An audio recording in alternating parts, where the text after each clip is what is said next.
Oh, sure. Who was it? Oh, that black. Black. She don't black. She must have. She must have. Serenade Foreman. That's the color I would wear. State your name, sir.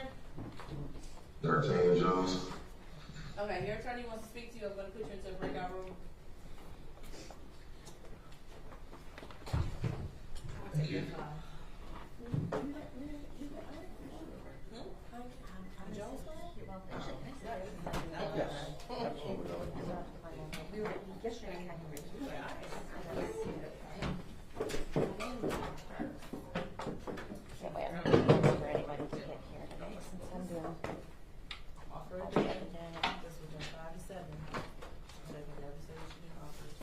They can't do it, then they can go outside and do 7 minutes.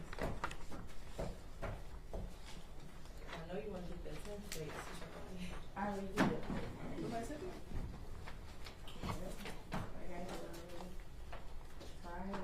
And I put it on the record. So that it's clear.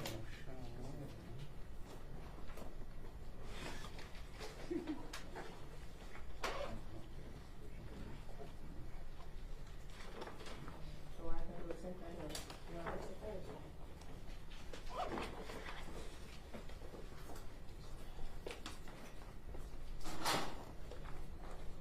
I can do Friday the 17th.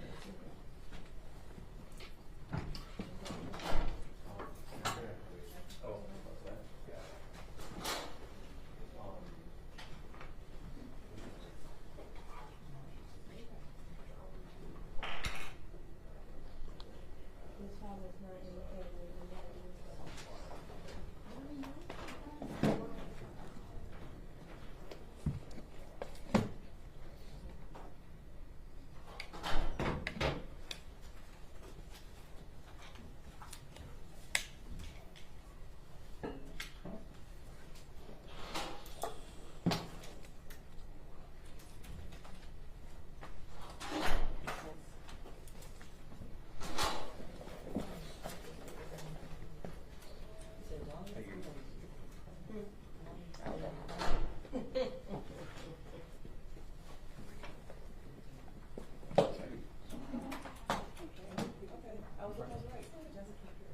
Morning, Judge. Oh, you sure will? I guess I'll have it all around. Did you let all your high grade on this thing? Yeah. I just So it's so the Gray, blue, and black. Yesterday and didn't realize it. I don't go with the same color twice in a row. Oh, okay. I mean, used to have to receive.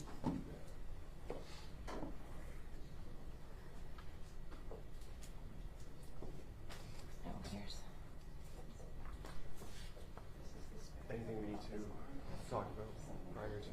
I don't think so. Okay. Any change to the lineup? Sorry? Any change to the lineup? No, I don't think so. Just Okay. the order, some witnesses and scheduling and things like that. But Okay. I think Tashiana Davis will be first. Okay. And then Sergeant O'Rourke might be after that, or one of the other detectives for the interview. Okay. Okay. Sounds good.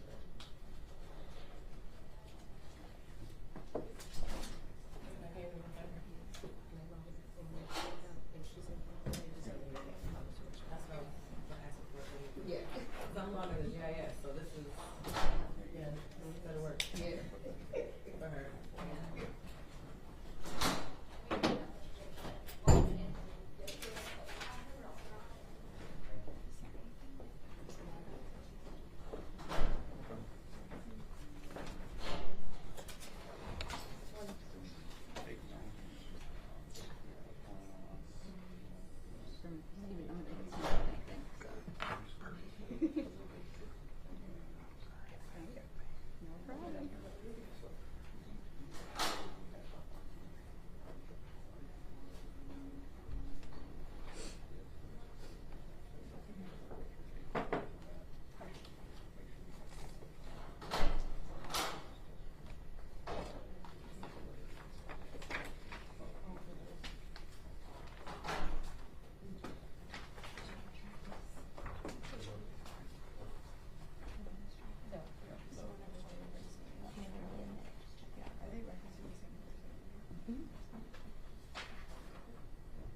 Is next door 2284?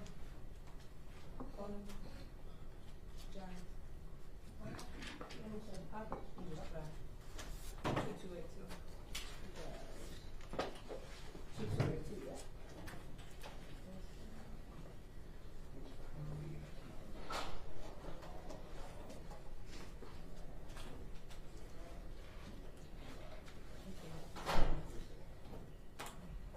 Good, how are you?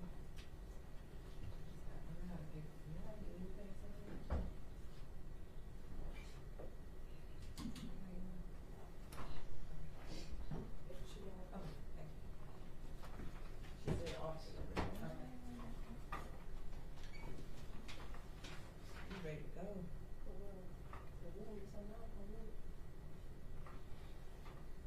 Ready to go. What'd you ask? I told you to do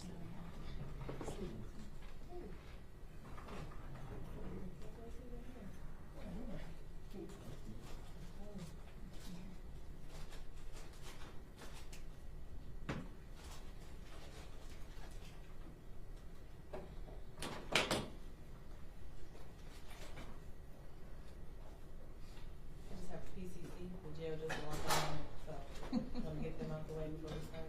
That's fair.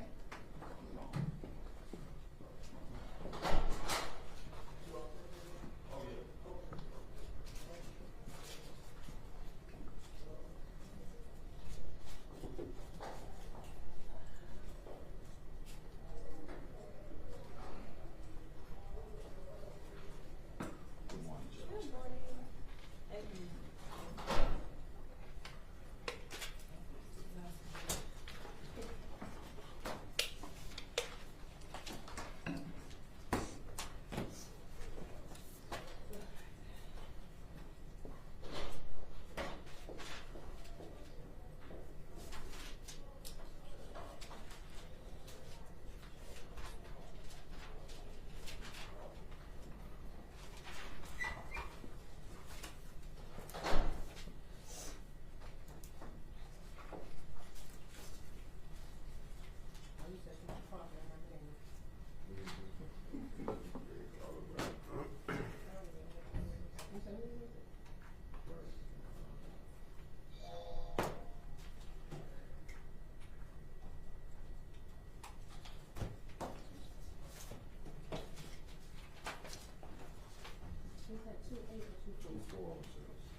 Okay, I'm gonna bring them out and tell them they can talk after.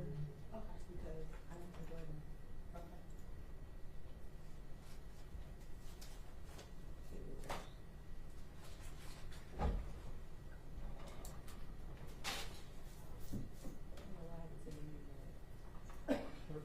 Weird. This one,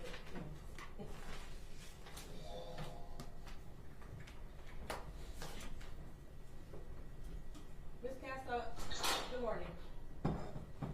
We're ready to go, Your Honor. If you're not ready to go, I can put you all back in. I just wanted to go ahead and get your date so you all can talk, so we can start our 10 o'clock exam.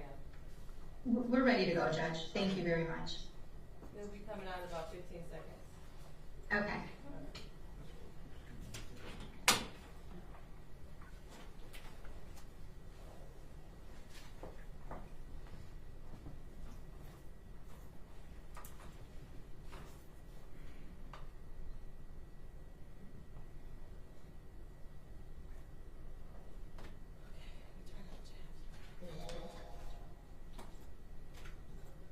Okay.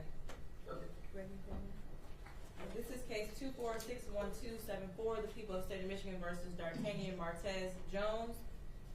Mr. Jones is charged with count 1, torture, count 2, unlawful imprisonment, count 3, assault with intent to do great bodily harm less than murder or by strangulation, Count 4, controlled substance, delivery, manufacture, cocaine, heroin, or another narcotic, 50 to 449 grams. Count 5, controlled substance, delivery, manufacture, cocaine, heroin, or another narcotic, 50 to 449 grams. Counts 6 and 7, assault with a dangerous weapon, felonious assault. Counts 8 and 9, weapons, firearms, possession by a prohibited person. Count 10, weapons carrying concealed. Count 11, controlled substance, possession of analogs. Count 12, weapons, felony firearms, second offense notice. Counts 13, 14, 15, 16, 17, 18, 19, 20, 21, weapons, felony firearms, second offense. Count 22, domestic violence, second offense notice, with a habitual offender fourth offense notice, with a mandatory 25-year sentence, set for a probable cause conference. Appearances?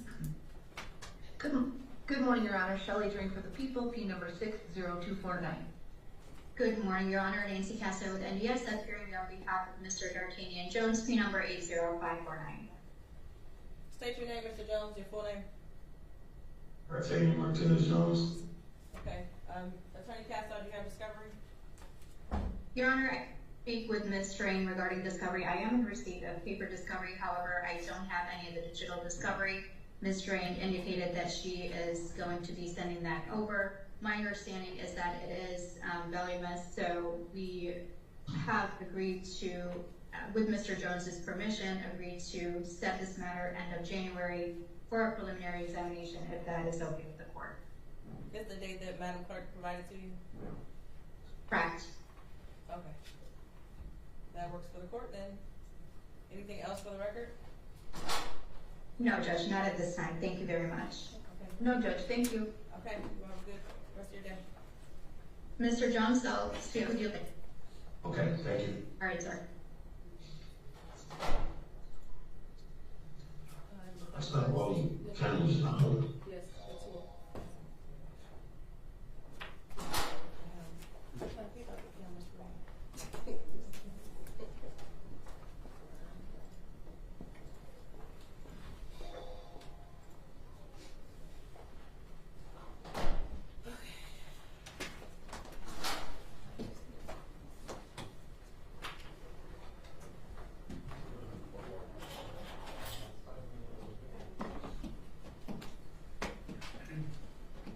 Mr. McKee, are you all ready? Yep. Yes. You all look ready?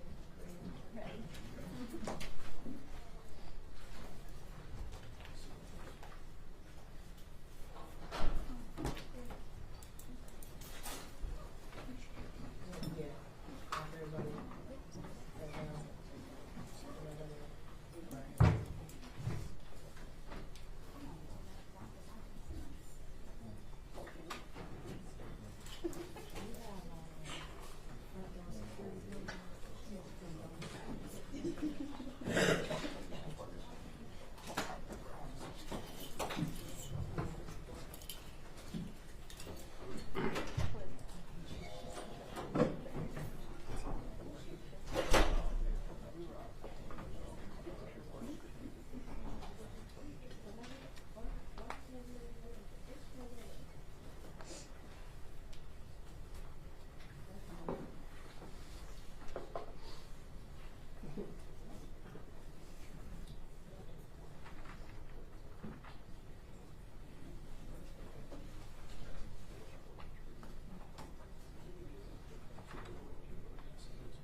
case 2459617, the people of the state of Michigan versus Jarvis Butts.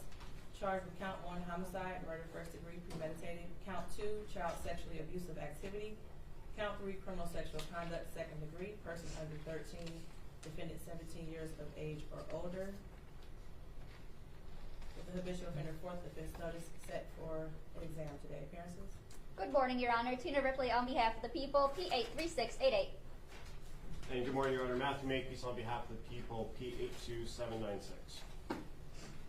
Good morning, Your Honor. Good morning to your staff. Neighborhood Defender Services by Ken Riggins, P82125 on behalf of Mr. Jarvis Butts.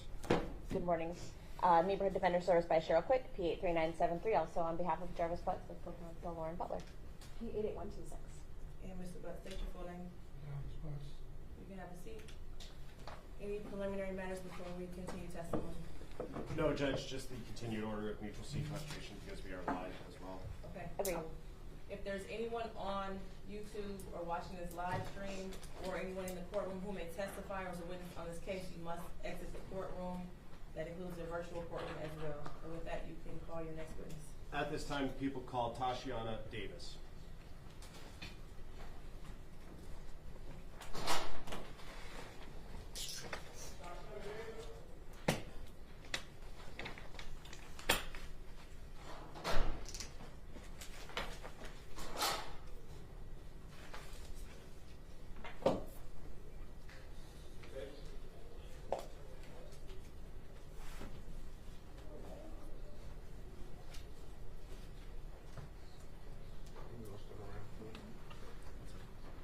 Give the court reporter your name right here, and then I'll swear you in.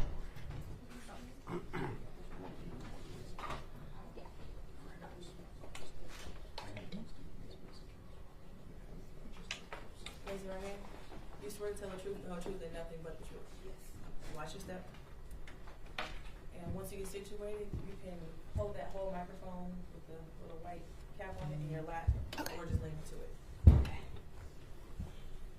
Just tug it off of it. May I proceed, Judge? Yes. Thank you. Could you state your name for the record, ma'am? Tashiana Davis. And Ms. Davis, I want to ask you about someone by the name of Jarvis Butts. Do you know that person? Yes, And how do you know Mr. Butts? he was my fiance. And do you see Mr. Butts in the courtroom today? Yes, Could you point to him and identify a piece of clothing that he's wearing? she's right there with a green top on. For the record, the witness has identified the defendant, Jarvis Butts, in this matter. So reflective. Thank you. And how long, you said he was your fiance. Yes, How long in total have you known Mr. Butts? 4 years, And- since 2019. 2019? Is that a yes? Yes, And when did you become engaged? 2023. And can you tell us a little bit about the nature of that relationship? Do you have any children with him? Things No. like that? No children. Okay. And would Mr. Butts sometimes stay over at your house? Yes, How often would that happen? pretty often, but we didn't live together. Okay. I want to take your attention back to January of 2024 and February of 2024. Did there come a time when Jarvis Butts asked you to drive him to court? Yes, And when was that? February 7th. Of 24? Yes, And was there a time before that that you had to drive him to court? yes. And when was that? January, I think it was the 9th. Okay. It was in January. So you've at least driven him to court twice? Yes. And let's talk about the January 9th date that you drove him. What was the reason he wasn't driving himself? Why were you driving him? Because he thought he was going to have to turn himself in then for another case, and then they rescheduled it. Okay, so on the 9th, he was supposed to turn himself in, but didn't actually end up doing that. Correct. Okay. And then on the 7th, did he ask you to drive him to court again? Yes, And what was the reason that you drove him to court on the 7th? because he was supposed to turn himself in. And did he end up turning himself in on the 7th? Yes. Okay. When you were driving him on the 7th of February 2024, first, what kind of car do you drive? 2005 Suburban, And what color is it? tan. And when you were driving him to court, who else was with you, if anyone? Nobody. Just you and Mr. Butts? Yes. And when you were driving to court, did you ask him about his cell phone? Yes. What did you ask him? I said, where's your phone? And what was his response when you asked him that question? He left it at home.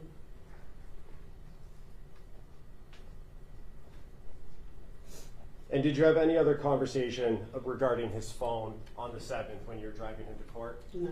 And what did you said he did turn himself in? Yes.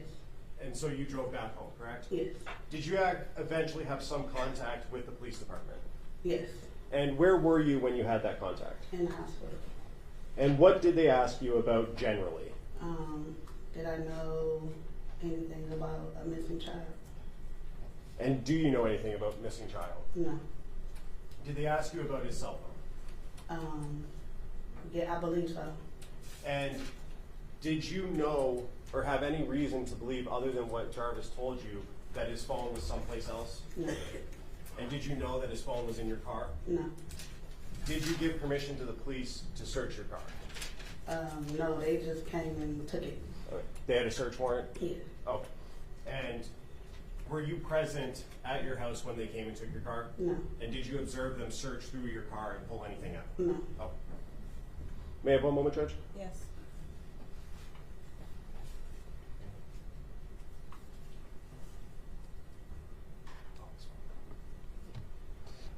And you said you knew Jarvis Butts for 4 years? Yes. And would you communicate with him via cell phone? Yes. And do you know the last 4 digits of his phone number, if you remember?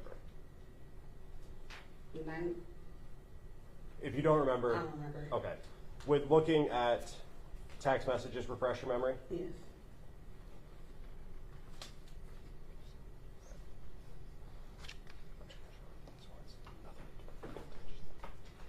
May I approach, Judge? Yes.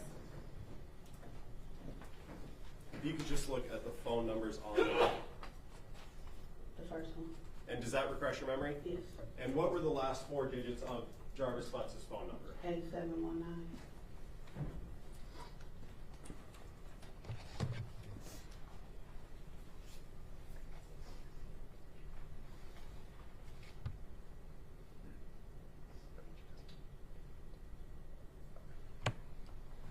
At some point after you dropped Jarvis Butts off at the courthouse and he turned himself in, did you go to his place of employment on at 9000 Connors? No. Okay. Did you ever talk to his business partner, Cordell Wright? No. Okay. I have nothing further to say. Thanks, Brock. Thank you. Morning, Ms. Davis. Good one. You met Mr. Butts at Frank's Garage, is that right? Yes. And that's where Mr. Butts was working about 4 years ago. Yes. You were taking your car there, Yes. and I think in your words you said you kind of never left after you met him. Is that Right. fair to say? Yes. You guys got along really well? Yes. And you just kind of started a relationship from there? Yes. Would you go up to the garage after that relationship started, Yes. kind of just to drop in? Yes. At any point in time while you were at Frank's Garage, did you ever see any children there? No. Is it fair to say that Mr. Butts was very protective of his phone around you? Yes. He would never let you see his phone screen, No. wouldn't give you access, No. certainly didn't give you his passcode or anything. In fact, you've actually actively tried to get into his phone, right? Yes. I think you had mentioned that when he was sleeping, you tried to kind of wave it in front of him to see if Yes. that would unlock it. Mm-hmm. You took a picture of his face once and tried to Yes. put the screens together. So you wanted to know what was in his phone. Yes. And he did not want you to know what was in his phone, No. as far as you know? Mm-hmm. Is that a yes? Yes. Did you ever talk to him about why he was so secretive with his phone? Yes. And does it have something to do with the fact that he was seeing other ladies? Yes. And you suspected that at the time? Yes. And so that's why you were looking for proof? Correct. Okay.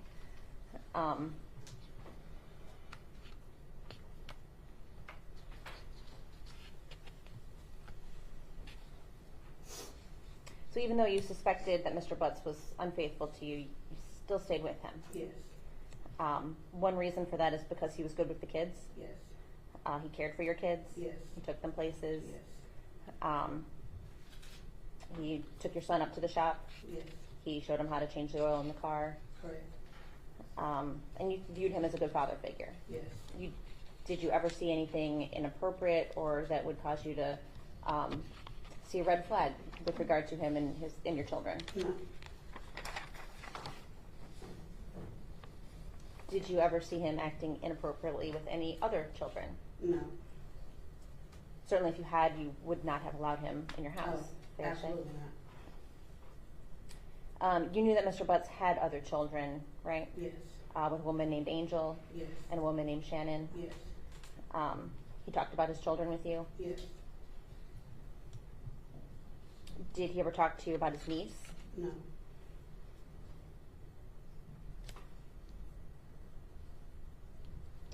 About how often would Mr. Butts stay with you on any given week? Maybe like twice. Were they like the same days or was it random? Random. Okay. About what time would he come over? After his work hours.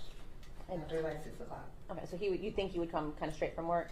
No, he would probably do something else and then be there later on in the night. Okay, so closer to like 9, 10? Yes. Okay. Would he stay the night with you? To about 2 o'clock in the morning, 3, and then he would leave. Okay. Do you know how he would get to your home? A couple of times he was in a white truck, a white Cadillac truck. Sometime I think he would walk. If he was coming straight from the shop, he would walk. Or if he had my truck, that's how we would get back and forth. And that's the Suburban? Yes. Did you know Mr. Butts to ever have his own vehicle? Yes. He had a white Chrysler truck, van like. Okay. And when did you know him to drive that? Like maybe the first 2 years we were together. Okay. Now, when Mr. Butts would come visit you, would he park in your driveway? Yes. Would he spend weekends with you also? Yes. 1 second.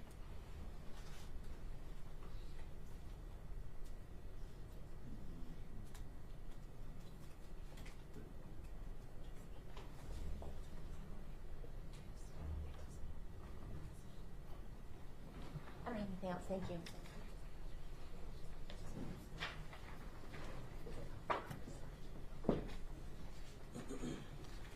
Ms. Davis, I just have a couple more questions for you. Ms. Quick asked you about Mr. Butts being secretive with his phone. Can you tell me about a time that you had a conversation with him about him being secretive or something like that? He would never really say anything. He talked in circles. So if you try to ask him a question, it's just always, you can never get a straight answer out of him. But fair enough, you had multiple conversations about his phone and your access to it, I guess, or, Yes. or lack thereof. Yes. And Ms. Quick also asked you about Mr. Butts staying over the night, or staying the night at your house. You said that he would leave around 2 a.m. Mm-hmm. Is that a yes? Yes. Do you know where he would go when he would leave? No. Did he ever tell you where he was going? Home. Did you know where he himself called home? Yes. Where was that at? Wilshire.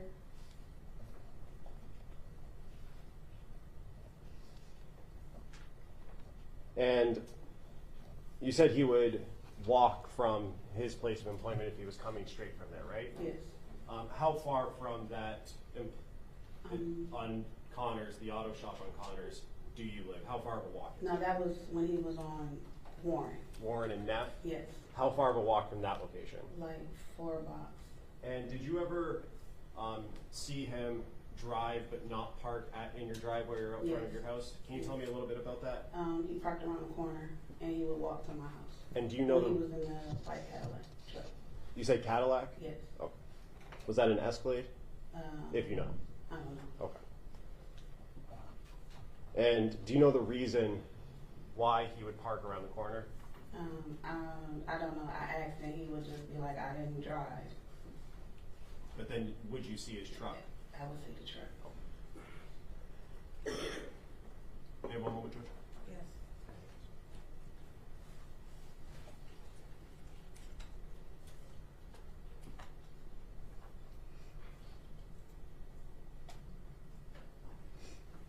One last question.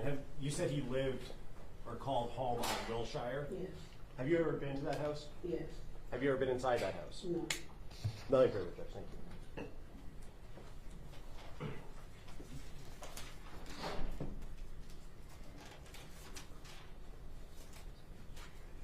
Okay, Ms. Davis, you are done testifying. Watch your step coming out of the witness box.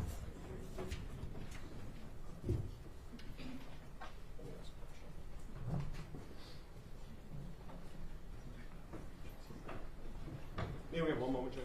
Yes. All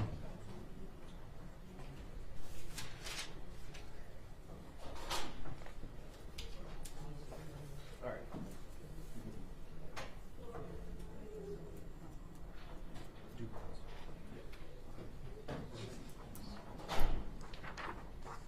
Your Honor, at this time, people would call Border Patrol Agent Wyatt Barnes.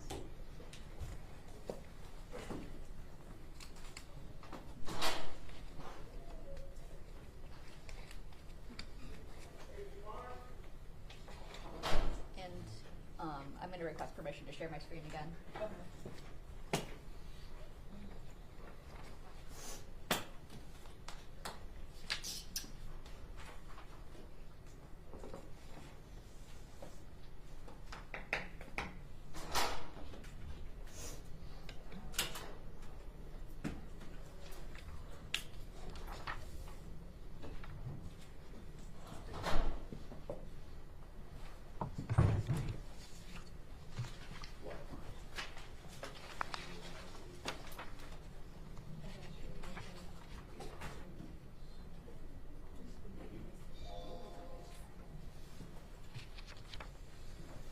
Okay, good morning. I swear. Good morning. Do you swear to tell the truth, the whole truth, and nothing but the truth?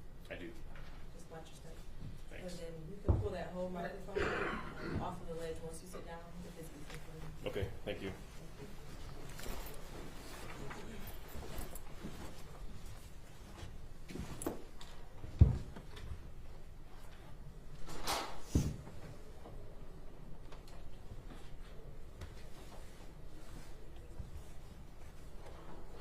Whenever you're ready. Okay. Good morning. Could you please state your name for the record? Name's Wyatt Barnes. And how are you employed? I work for the United States Border Patrol. And how long have you been employed by the U.S. Border Patrol? 14 years and change. And were you working back on March 12th of 2024? Yes. And in what capacity were you working? I was working in a search and rescue capacity. That's our primary job, or my primary job. Okay. And were you working alone or with a partner or a group of people? With a team. There was a sizable team that day. And what is it that you guys were doing? We were responding to a missing person Okay. in that area. And which area are we talking about? Where were you at? 7 Mile and Berg. Okay. And what was your role in searching the 7 Mile and Berg area? I was searching the riverbank of the River Rouge. We were searching south along the bank. I was on the east side of the bank in the 7 Mile Berg area. Okay. And when you were searching this area, was there anything in particular that you were told to look for? Just nothing solid, but there were just some child-sized clothing things, just anything that could have been washed up on the riverbank. There was a storm recently, so we were in the water and on the riverbanks. Okay, so you're kind of looking for maybe some child-sized clothing. Yes. Okay, and did you come across any clothing that you thought maybe would fit a description? Yes. Okay, and where was that at? That was south of 7 Mile and Berg, near a abandoned structure next to a dirt parking lot. About, I can't give an exact distance, maybe 50 feet off the river. Okay, and when you find articles of clothing, what is it that you do in your role? So there's a lot of stuff that might be washed up. So the first thing I'm going to do is I'm going to age it and make sure that it is something that could possibly be related, and then I'm going to just immediately report a picture to the incident command so that they can send people to properly inspect it. Okay, and when you say age, what do you mean by aging? Just to make sure that it hasn't obviously been in the brush for years, or it's not some garbage that washed up. That's all. Okay, and in this search in particular, what was kind of the time frame that you were supposed to be like using to age? Recent, not like within a month or two. Okay. So it would still look new. Okay. And so when you find items, you said that you age them and then you kind of report them to instant command. Yes. Okay. And how is it that you report them? Do you go out like a walkie-talkie? Do you call them on the phone? Via radio. Okay. Yeah, via radio, and then there's usually some type of a chat that I wasn't communicating directly on the chat. I just kind of forwarded the photos to a supervisor who then gave the photos to the incident commander. Okay. And then they would divvy those out to the detectives. Okay. And what is it that you found in this case? I found I don't know if this is the right term for it, but like a onesie. Okay. It was mostly balled up in the brush with a shoe inside of it. And so I pulled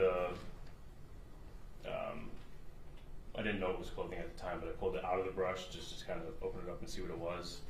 And then once I saw that it was clothing with the shoe inside, I just reported it to the incident command. Okay. And when you're touching these items, are you wearing gloves? Yes. Okay. Do you recall, describe the onesie, color, size, anything like that? Pink. Okay. Honestly, the size, small. And what about the shoes? Shoe. Or shoes, the shoe that you found. It was a right? small Nike shoe. Okay. And it was. Sorry. It was inside the onesie, which was inside out. Okay. Okay. And were you instructed to recover those at the time? Like bag them and bring them somewhere? Yeah. No. Okay. No, that wasn't. Were you? How do you, I guess, convey to someone where at these items are? GPS coordinates. Okay. And did you author like a paragraph report in this case? Yes. Okay. And did you include coordinates in that report? Yes, and they were incorrect in that report. I just went over it yesterday. I do have the correct coordinates if you guys want those. Okay. Yes. Could you please provide us with the correct coordinates? Yes. And is there something that you're going to be using to refresh your memory? I have a piece of paper here. Okay.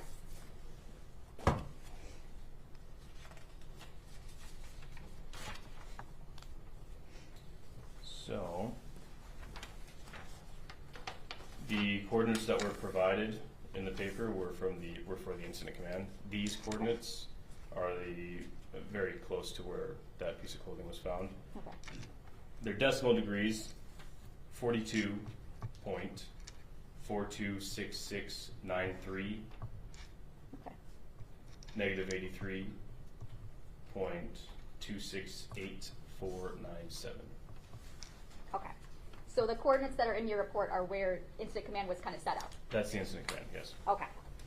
I'm going to show you what's already admitted as People's Exhibit 14. And I'm going to show just some specific pictures from that.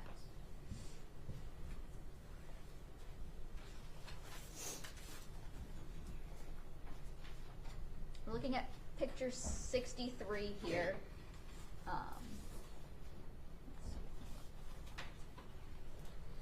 Tell me, do you recognize anything in this photo? Yes. What is it that you recognize? The pink article of clothing in the shoe. Okay, and when you initially saw these items, is that how you saw them? No, they were just balled up in the brush, just kind of stuffed in there. Okay. So oh, sorry, continue. I pulled them out and set them that way so the detectives would see it. Okay, so I'm going to go to photo 69. Is this the shoe that you had found that was inside the leg of the pink jumpsuit? Or Yes. onesie? Okay. Yes, it is. And 67. Is this Yep. also a photo of them just from the behind? Yes. Okay, and you're the one who kind of took them apart and placed them separately like that? I did. Okay. Yes. Yeah.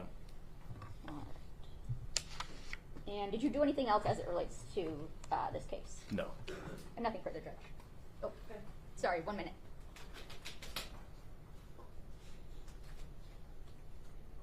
Oh, the coordinates that you gave, are those latitude, longitude? Yes. Okay. Yep. Nothing further, Judge. Okay. Well, like decimal degrees. So. Yeah. Ms. Quick? Thank you.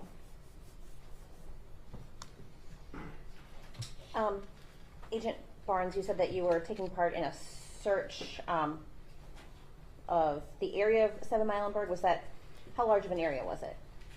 I probably searched at that point not quite half a mile of river at that point, so not a And- huge area. And you said you were part of a team? Yes. About how many people were out there? There was multiple counties out there assisting in the search. Honestly, I couldn't give you an exact number. Probably several dozen. 7 dozen? Several dozen. Several There dozen, was different teams assigned to different parts of the river. So different people were assigned to, or different teams were assigned to one like half-mile location, another half-mile location, or coordinates, I guess? Yes, even smaller than that. Smaller sections than that, yeah. Just to keep guys fresh. And was it like a coordinated effort then to kind of sweep this area? Yes. So you're just walking like in a straight line, or For the most or part. can you describe kind of how that looks? Yeah, so in the river, I'll go from the river to the banks. So in the river, you have different teams wearing dry suits, using technology, looking for anything that resembles a body, and then sticks to kind of push stuff loose, and then they're searching the log jams in the river. Then you have guys on the edge of the river, because the water level was high, so we wanted to cover the river banks as well, which the water level was high and had become lower. Then you have teams on the banks, and then teams kind of doing an S pattern along the river edge to make sure they cover as much ground as possible. Thank you. And so you said that on this particular day, the water level was high? No, the water level was high the week prior or so we wanted to make sure that we covered the river banks where the water was. The water was back to its normal level.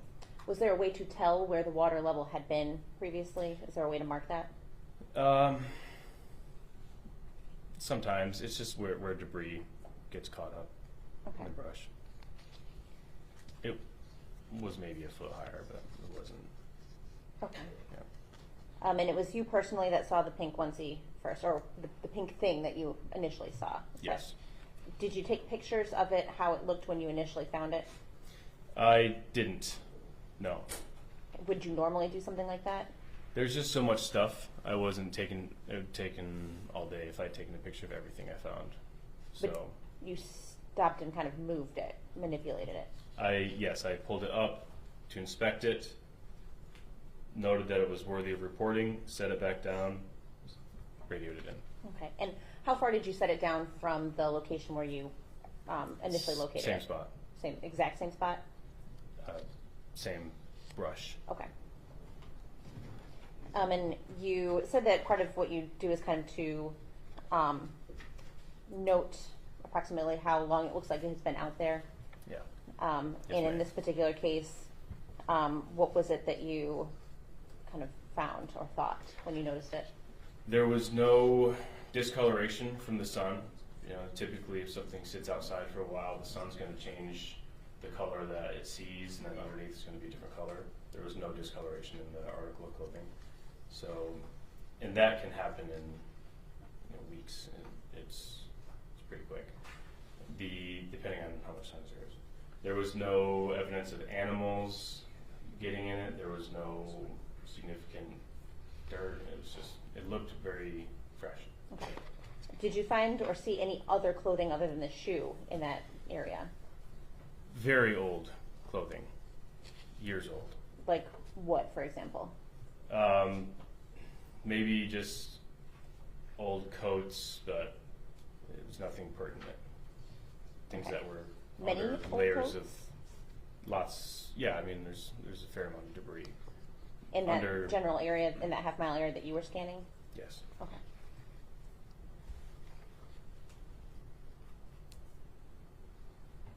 Once.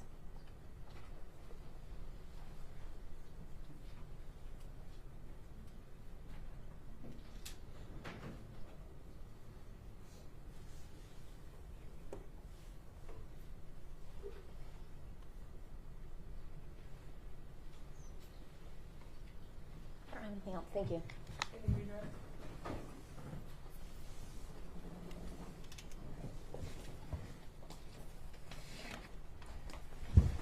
Just briefly, Judge. Oh, I'm sorry. Oh, I'm sorry. Sorry.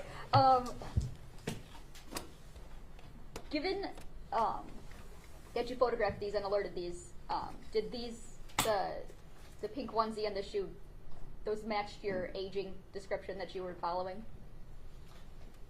There was no age necessarily, if that's what you mean. Like they hadn't been out there for a long period of time. Okay.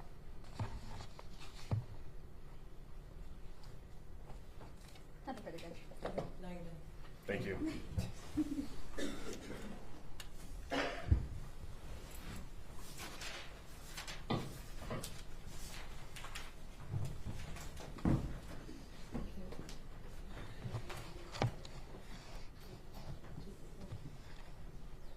At this time, Judge, people call Sergeant Melanie O'Rourke.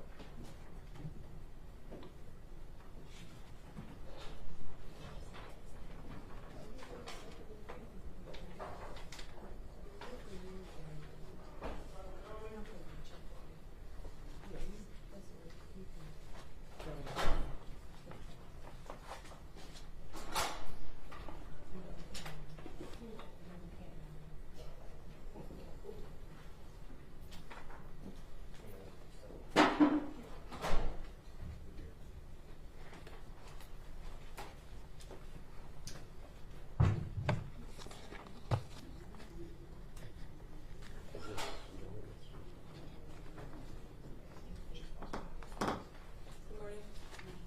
You swear to tell the truth, the whole truth, and nothing but the truth? Yes. Okay. Walk this way, just make sure you watch your step when you enter the witness box. And also, you can pull that microphone off the ledge if it's easier for you, or just lean into the seat. May I proceed, Judge? Yes. Could you state your name for the record? Sergeant Melanie O'Rourke, What do you do for a living, Sergeant? a sergeant with the police department, Which police department? Detroit Police Department. How long have you been with the Detroit Police Department? Approximately 11 years. And are you currently assigned to a specific precinct or unit within the Detroit Police Department? Yes, I work at major crimes. Okay, and what sort of crimes do you investigate at major crimes? Generally, homicides. And how long have you had that role, or have you been in major crimes? I believe since 2016. And do you do any specific role within major crimes that requires a little bit of training and education to do? Yes. And what is that?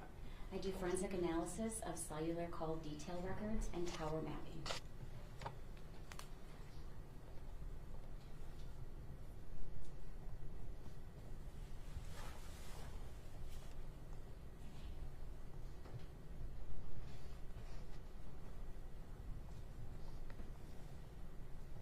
Okay.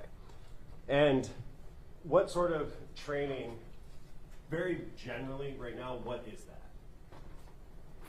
What types of training? No, sorry, new question. Generally, what is called forensic analysis of CDR and tower mapping? I don't understand your question. Okay. What is it? Have you had any training to do that? Yes. Tell us about that. I've had T-Mobile training. T-Mobile is the prevalent company here in the Metro Detroit area. I've had Excel training. Excel is the format that most of our call detail records come back to us in. I've had cell phone use and drug trafficking training, Penlink training. Penlink is the program that the Detroit Police Department utilizes. It basically puts the records in a readable format. I've had CATS training, which is an acronym for Call Analysis Training School. I've had PenLink training, PLX training, which is an upgraded form of PenLink, approximately around 450 hours of specialized training in cellular analysis. Okay, and that 450 hours in that training, does that allow you to utilize that to generate what you said earlier, tower maps based on your analysis of call detail records? Yes. Okay, and what are call detail records? Historical records. And does that allow you to place certain things based on cell towers on maps to give an approximate location of a particular phone number that's Yes. associated with the phone? Yes. And have you testified as an expert before in this field? Yes. And how many times have you done that? Over 35 times. And has that been in Wayne County? Yes. And have you testified in 36 districts before? 36 and 3rd, both, yes. Judge, at this time, I would move to qualify Sergeant O'Rourke as an expert in the field of forensic analysis of call detail records and tower mapping. No objection, Your Honor. Okay. Now, can you describe for the record, when you get call detail records, the process that you would go through to generate maps? Yes. The OIC, or the officer in charge, would supply a search warrant for a particular target number. We would submit that to the respective cellular company, whether it's T-Mobile, AT&T, or Verizon.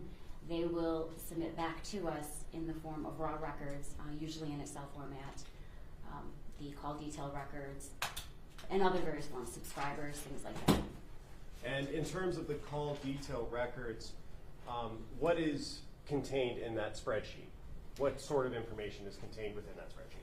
It'll be dates, times, locations, the target number in question, any contact ID, who they're having any type of activity with, whether it's a text message, a voice call, the duration.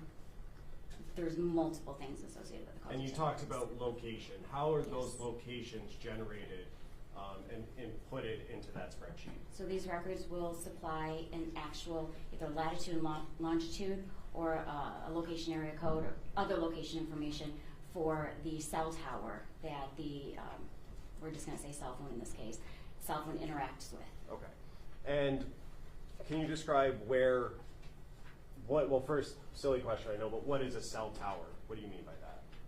It's the cell towers that you see all over the place. They can be, one of those huge mammoth things that you see. They've got a bunch of cells on there and antennas that you see, or it could be, really small, and but they're all over the place in the city.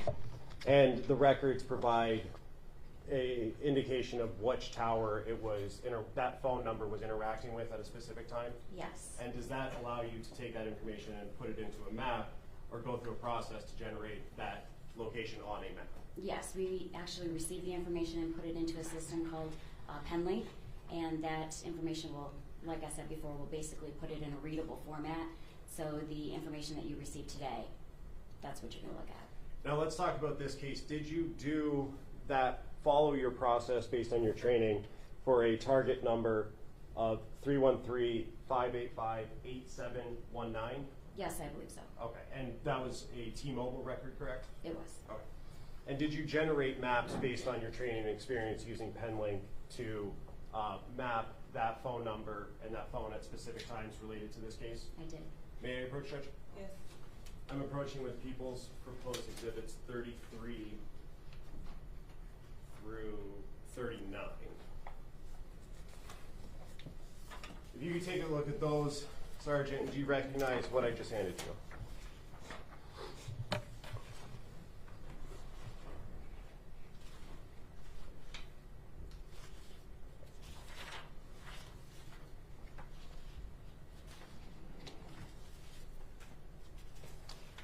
Yes.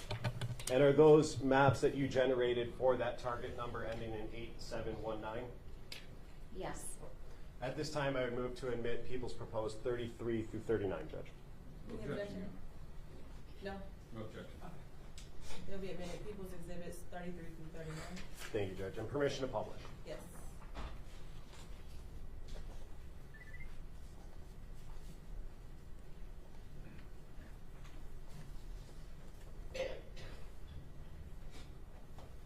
And on the screen and in your hand is Exhibit 33. First, I want to talk about what's at the top, very top of this, and what information goes there. The first row is going to have what's going to be on our calls report, a condensed version. There's going to be a lot more in the actual calls report, but this is the information that exhibits what's in the map down below. Okay. So for row 1, which we only have one row in this instance, we're going to have the target device, which is the phone number, and the date, time that was requested. So in this case, it's going to be January 9th of 2024. And the time, which is in UTC time or military time, it's going to be 16:09 or 4:09 p.m. And then the duration, how long the activity lasted. You have a start, lack, and SID. That's actually your location information. And then the call type. In this case, it was a voice call. Call status, whether it was completed or not completed. The direction, incoming or outgoing. Did he make the phone call or did somebody call him? And then you have the contact ID, which is who the device was contacting or interacting with. Okay, and that would have been the phone number that it was, that in this case that we're looking at, an outgoing call was placed to? Yes. All right, so let's back up to the date. January 9th, 2024 that's what it says on Exhibit 33, correct? Yes. Okay. How do you know to do that date in particular for this case? So for all of these maps, this was requested by the officer in charge. That information is supplied to you? Yes. Okay. Do you know the details of other parts of this investigation, or are you just taking the information the OIC gives you? I know the general information, but this is, they asked for a specific date and time, and this is what we placed on the map. Okay. And then moving over to the next row for time, it says 16:09 and 24 seconds, correct? That's, yes. So that's my next question. You said that that's in UTC time. Can you describe or tell us what UTC time is? No, this time that you have here is in our time, Eastern Standard Time. UTC time is Universal Time Coordinated, and that's going to have, that's like on the world clock. So you're going to have a -4 or a -5. The raw records come back to us in Universal Time Coordinated, and then we turn around and put it in our time so that you can read it and know that what time it happened here. Oh. And so, just to be clear, the 16:09 or 4:09 p.m. is what time Eastern it was Standard in Time. Detroit, Yes. where this phone was at 4:09 on January 9th. Yes. Okay.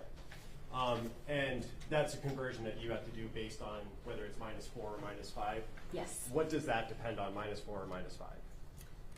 It's the UTC time, Universal Time Coordinated. So it's on the world clock. So our Eastern Standard Time will change, fall back or spring forward based on the summer and the winter. And so during the summertime, it's going to be -4 from UTC time, and then during the winter time, it's going to be -5. So we just put it in so that the time that you have here is Eastern Standard Time. Okay. And then the two rows over, one next to duration, start, lack, /CID. Can you tell us a little bit more about what that information means and why it's important? So that's going to be your location information. Your LAC is location area code, and then the SID or CID is your cell ID. Okay. And that is what allows you to generate, or part of what allows you to generate the map that we see below? Yes. Okay. So let's talk about the map that we see below. First, you have those two lines going out in almost a incomplete triangle. Can you tell us what we're looking at there and what's in the middle? Yes. So the middle part, you're actually looking at a V, and it's going to be about a mile long. Here in the Metro Detroit area, the cell coverage that you're looking at for any particular tower is usually about a mile. So that V is a representation of the intended area coverage of the cell phone company. Okay. And then there's a little pie chart in the middle in a little shade. Can you tell us what that means? Yes, that is the intended area coverage. Okay, so that's the mile that you were talking about? Yes. Okay. And then you have a blue dot located to just above the top line there. Can you tell us what that is indicating? That blue dot indicates 9,000 Connor, and that was requested to be placed on the map at this particular date and time. Okay. And so what essentially is your conclusion about this map that we're looking at here? What does all of this mean?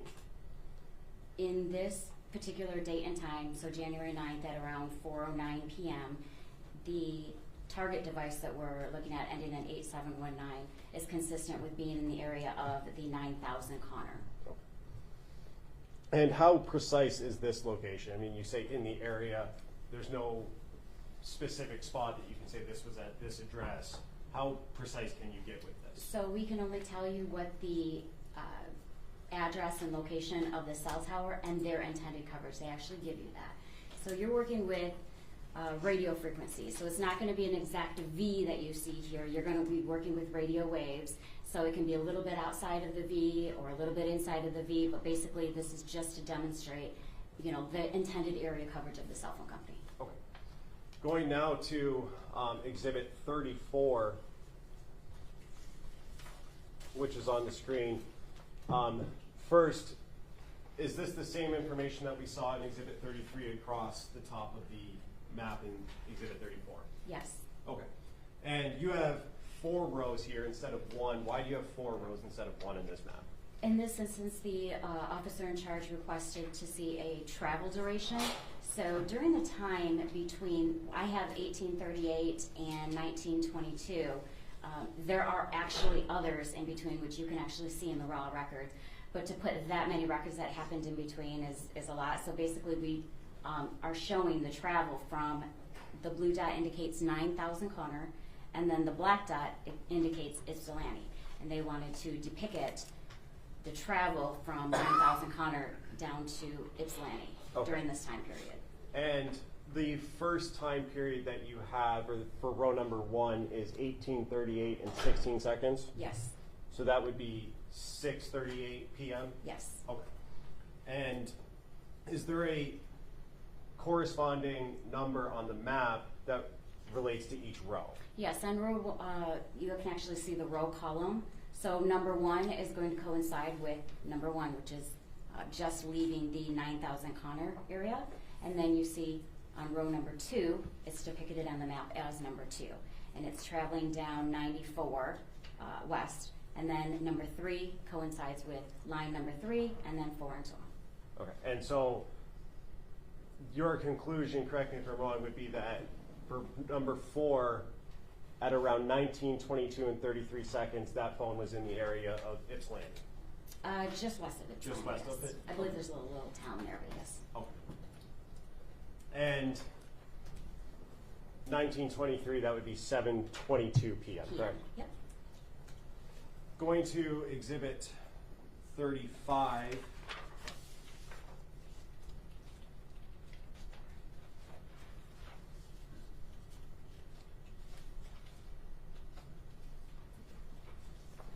And on Exhibit 35, which is on the screen now, you have, again, 4 rows, but there's different coloring for that information. Can you describe what we're looking at and what the coloring means?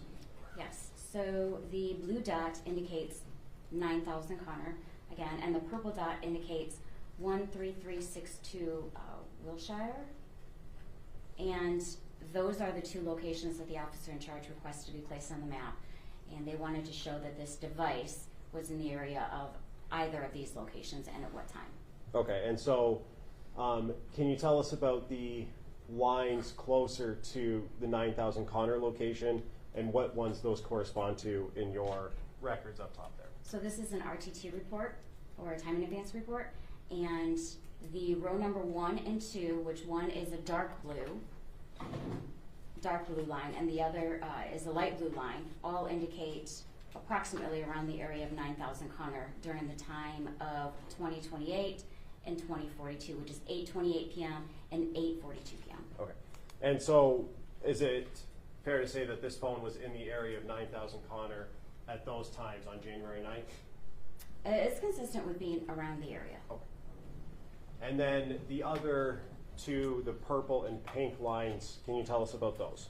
So there's a dark purple and a light purple, and that's around the area of 13362 Wilshire, and those are times of 2048 or 8:48 p.m.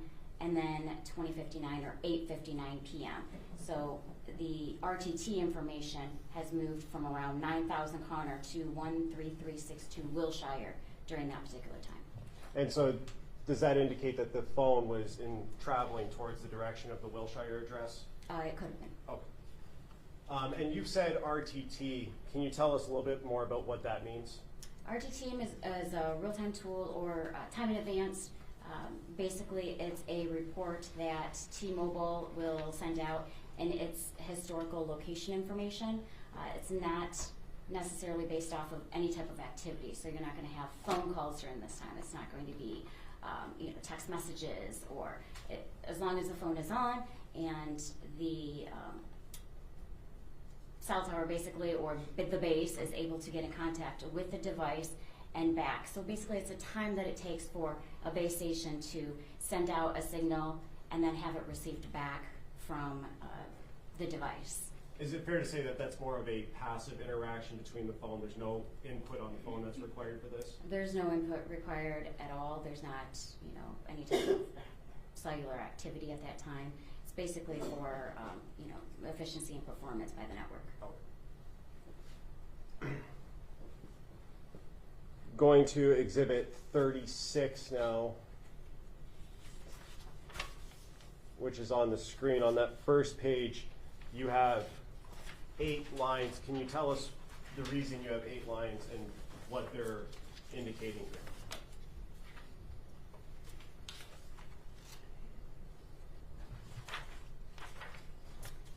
Number 36 is a cause report and tower map of the date and time of January 9th from 22:53 or 10:53 p.m. to January 10th of 2024 at 1:11 a.m. Okay. And so that's the time you're analyzing here, is from closer to midnight on the 9th going into the next morning, early morning on the 10th, correct? Yes. All right, and going to the second page of this exhibit,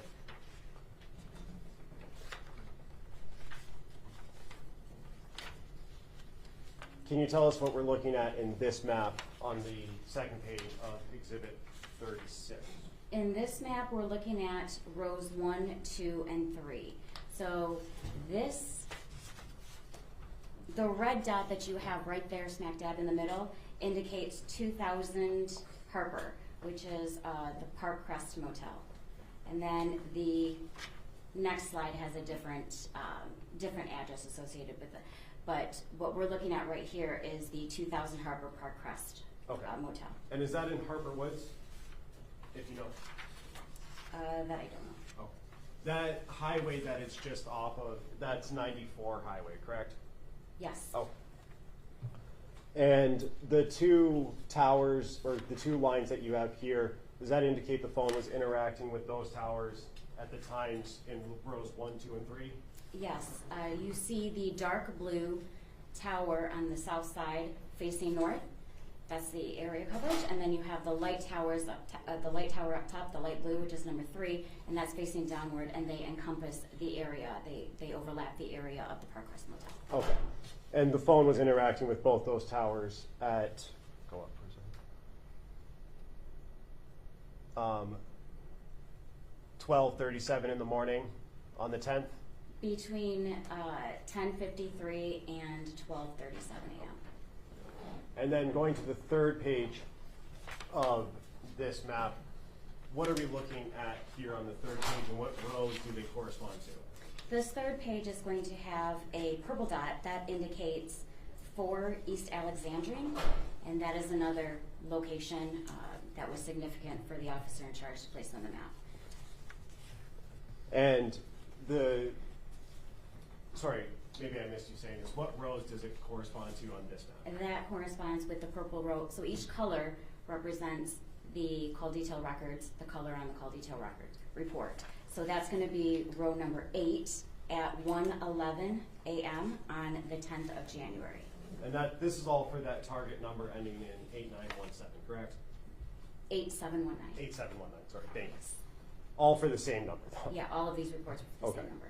And does that indicate to you that the phone moved from that Park Crest location down to where this is on Alexandrine? Yes. Okay.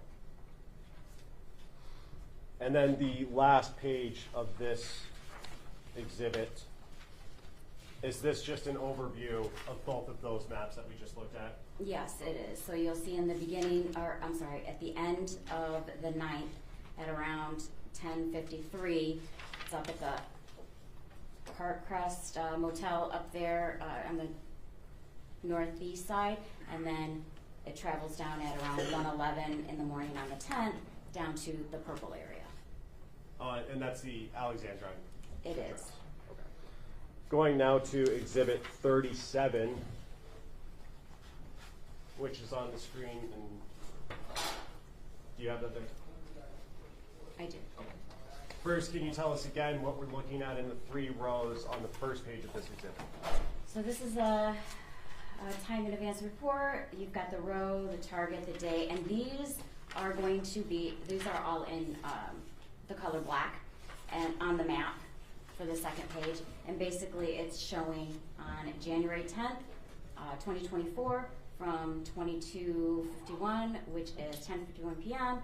to 22:53 or 10:53 p.m. So on the later, 10th. later in the day on the 10th. On the second day, yes. Okay, and so we moved almost 24 hours, about 20 hours up from the last map, correct? Yes. Okay. And if we could go to the second page.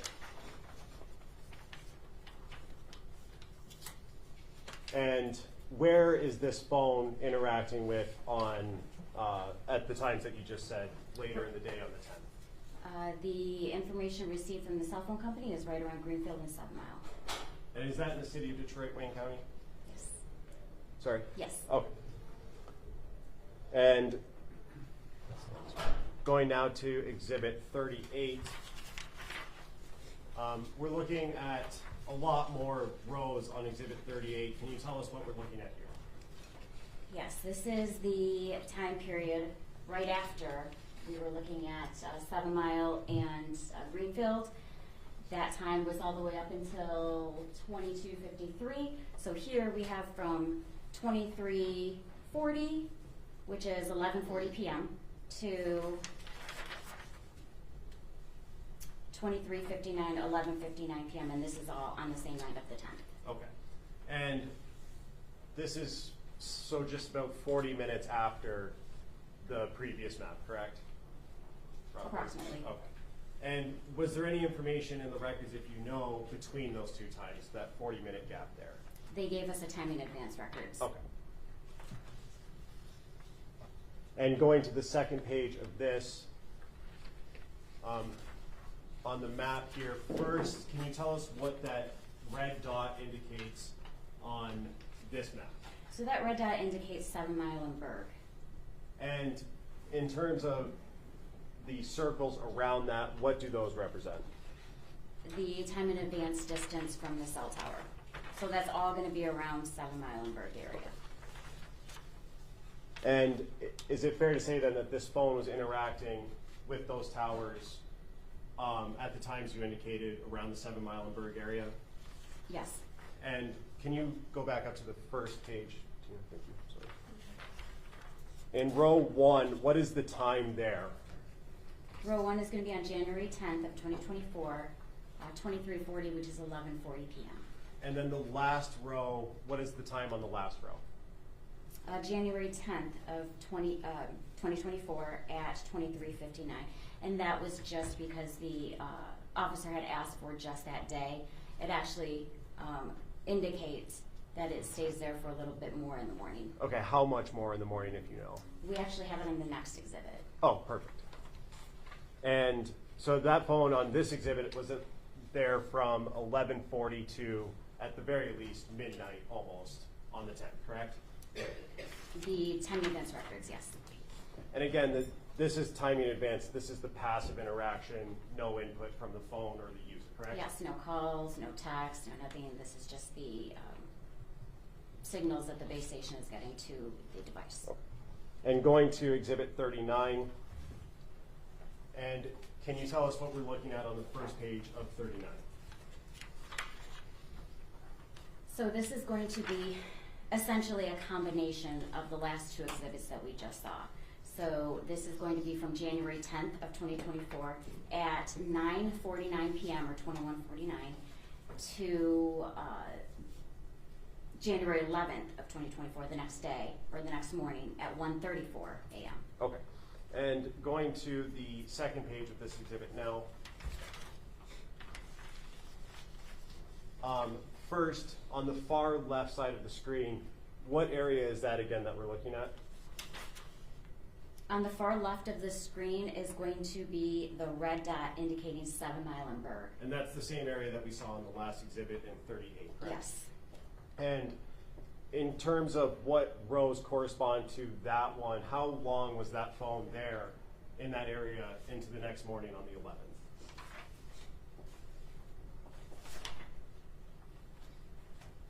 You have, let me see. Okay, so starting with row 1, it's down in the purple area, bottom right-hand screen. You see that the purple dot indicates 4 East Alexandria, which we looked at a map from earlier. And then it goes to the, it's actually still there around the area of 4 Alexandrine, which is the purple on line 2. Then you see it start to traveling up to number 3, which is in the light blue area, which is the in the middle one, just above the dark red. And then you see it show to the dark blue after the light blue, which is going to be still traveling north. And then that 7 Mile in Greenfield, which is that blue dot, and then going over to the 7 Milenberg. And the 7 Mile in Greenfield, we looked at that one, I believe it was exhibit 36. Yes. And so where does the phone end up, and at what time is the last entry for the 7 Milenberg area? So the 7 Milenberg area is at 134.13, number 8. And then you see that big kind of curved line, that's actually going to be line number 9, and that's when he's, the device is essentially, moving away from the location. Okay. And so that phone then was there from, in that area of 7 Milenberg, from about 12:40 to 1:34? 12:40. Sorry, 11:40. 11, yeah. Yes, 11:40 p.m. to around 1:34 a.m. on the 11th. And on the 11th at 1:34 a.m. it starts to move away, which is row number 9 on your first page there. Yes. Okay.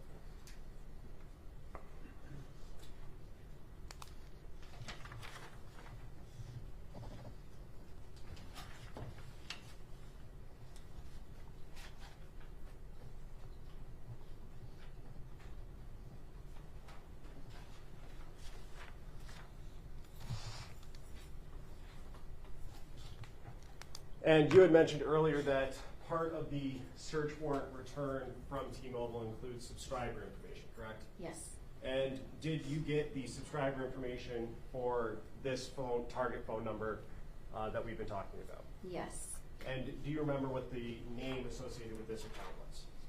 One of the subscribers didn't show any information. The other subscriber had, it was spelled wrong. It's like Jaris. And what was the last name? Butts. B-U-T-T-S? I believe so. May I have one moment, George? Yes.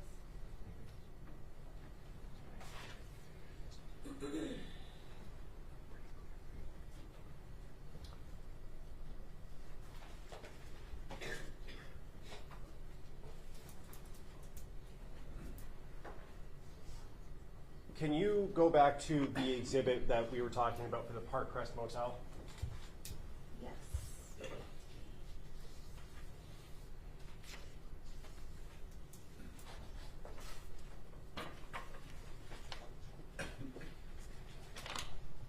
I believe that's exhibit 36, correct? 36, yes. And what's the address for the Park Crest Motel that's listed on there? 20,000 Harper. Okay. Maybe I misheard you. I thought you said 2,000 earlier. I just wanted to. Oh, I apologize. It's 20,000. 20,000 Harper? Yes. Okay. Nothing further, Judge. I have one question. Back on exhibit 38, the last one, 7 Mile in Burn, in the top left corner. Yes, Your Honor. Well, I guess this one works. This is 38. This is 38? Did you make 39? Yes. 39. So there's an image of a house in the bottom right in purple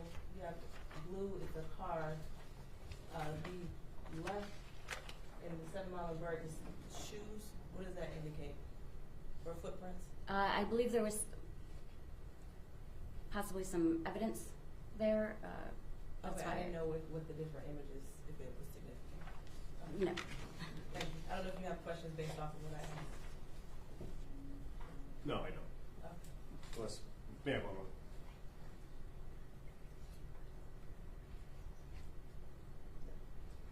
Nothing. Okay, cross.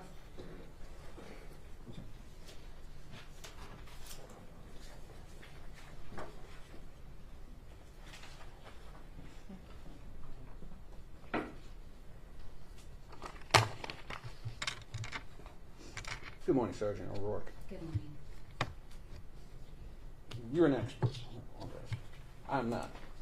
So I just want to go through some things, okay? No problem. So the cell phone data you have, you called it historical data, correct? Yes. Okay. So there are 3 ways that you can find phone location, correct? There's a lot of different ways you can find phone location. Sure, fair enough. But the 3 primary, GPS information from the phone, right? The phone has a GPS and you can get GPS information from the phone. That's not what we deal with. Right, but I'm just saying that is a way of That could locating be the a phone. way. And you can triangulate a phone call, correct? We don't do triangulation. So Okay. the mapping that you're looking is not triangulation. So what you're doing is what's called cell site location information? No, we're doing, the calls report, they actually give you a physical lat and long for the tower. They also give you the azimuth, which is the central location of the area coverage. It's called So a we're CDR. actually putting all the information that they give to us and putting it on a map. Right, it's called a CDR, correct? Call detail records. Call yes. detail record, okay. So the call detail record is basically a bunch of numbers that tell you this phone is communicating with a tower in a certain area, correct? Yes. And from that, you come up with the cell site location information, correct? No, they give you the cell site location information. That's the lat and long of the cell tower. They give you that. Who gives you that? The cell phone company, that's the call detail records. Okay. And I think you mentioned this is all historical information, Yes. and it's an interpretation, so it's not 100% accurate, correct? When you say 100% accurate, the cell towers are the lat and long. There's no interpretation there. If you're talking about the intended area coverage. Right. Okay, the intended area coverage, they give you an azimuth, okay? And then that intended area coverage is generally around 66 or so degrees area coverage. Okay.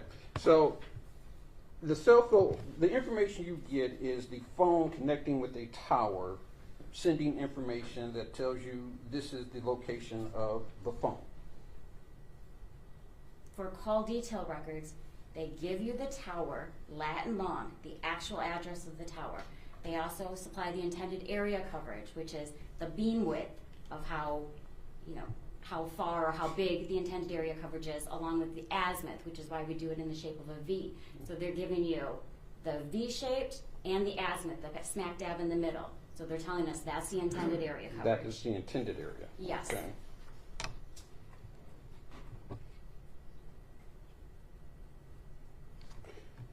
And Sergeant, it's true that the cell phone is going to get a signal from the tower that it gets the strongest signal from, right? Generally speaking, yes. That doesn't necessarily mean it's the closest, correct? No, it doesn't have to be the closest. Okay, and there are factors that will affect which tower or what sends out the strongest signal, correct? Yes, there could be factors. Okay. Things like the distance from the tower, obviously. The height of the tower, would that affect it?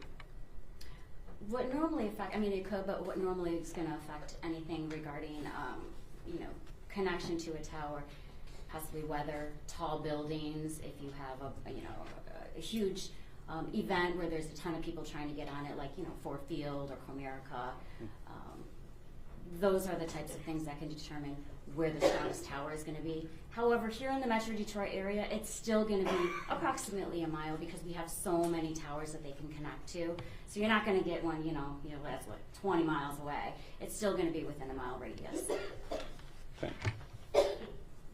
think you've already answered that. Now, isn't it also true that the tower isn't actually owned by the cell phone company, generally? So they can lease it out, but you have the person that actually makes it, and then you have, AT&T, T-Mobile, Verizon. They can all utilize any of the towers that you see here. Right. So your information is from T-Mobile, correct? Yes. And from that very same tower, let's say AT&T could have phone calls coming in, correct? Possible. So there's no way to tell how many phone calls AT&T has from the closest tower, correct? At the same time as T-Mobile. They're not going to be on the same network. They're not going to be in the same, but No, they're so you using the have same the- tower. You have the cellular network, but you have AT&T that is going to utilize some towers. You have T-Mobile that's going to utilize some. You have Verizon that's going to utilize some. Some lease them out to other people, but I don't know exactly what it is that you're asking. So you're saying that it doesn't matter how many users are utilizing the tower, it just matters whether or not they're on the same bandwidth? You have a SIM card that goes into each and every single phone, and that's on their network. So you're not going to get onto an AT&T network from a T-Mobile phone, or vice versa. That's how they do their billing. That's how they, ensure that they have all the information that you receive is accurate. You're not going to have an AT&T phone, That's not my question. My question is, can a single tower be utilized by multiple companies at the same time? It could, yes. Would that weaken that signal, the capacity of that tower? I'm not an engineer. I don't know how big this tower is, any specific tower. That's something you would have to ask the cell phone company. Okay. And it's also true that a cell phone can attach to a tower up to 20 miles away, correct? So it could in, let's just say, Alaska or, rural areas in Colorado in the mountains where you don't have that many people. And so they have bigger towers that, go further distances because they're not servicing as many people as you would, let's say, in Detroit. In Detroit, we have so many towers here that they're not going to utilize something that's 20 miles away and skip over, the hundreds of towers that you have right here. That's not going to, I'm not going to say never, but that doesn't generally happen here in Detroit. I haven't seen one at least. Okay. And there's generally overlap, and I think even one of the slides you had, there's overlap in these towers, correct? When you say overlap? Meaning that a single area can be covered by multiple towers. That's generally how it is. You have one tower. I mean, even in the ones that we were looking at, you have one tower with multiple cells on there. So this is for T-Mobile or any company to make sure that they have coverage, that you don't lose your service. You could have one cell facing this way, then here, then here, then here, then here. They're all going to overlap to ensure that the person has coverage, that they don't drop their service. So yes, you've had overlapping. So basically the data, you said that you use a program called PenLink. What exactly is PenLink? PenLink is a program that we're able to receive the call detail records, input it, and basically it just puts it in a readable format. So for example, all of the calls reports that you see come in Universal Time Coordinated, or UTC time. PenLink will make the time adjustments so that we'll have it in Eastern Standard Time versus having everything that you see and you have to do it in your head, -4 on each or -5 on each of these lines. So all PenLink does is convert the time. It doesn't. It does a whole bunch of other stuff too. We can do many different reports. You can do a call frequency report, see how many times that a specific calls report, called a specific person. There's a lot of different things that you can do. We can do tower dumps on them. There's multiple things that PenLink can do, but basically they're able to give us reports in a readable format that you would be able to understand versus looking at just raw records. Okay. So you get raw records from the phone company, correct? Yes. Do you know if there's any error in the records that you get? or in the data that you receive from the company? Do I know if there's any errors Right. in the raw records? Right. I would have nothing to compare it to. That's the information that they give us. Okay. So you don't know if the information that you receive is 100% accurate, Well, that correct? information is certified by the cell phone company.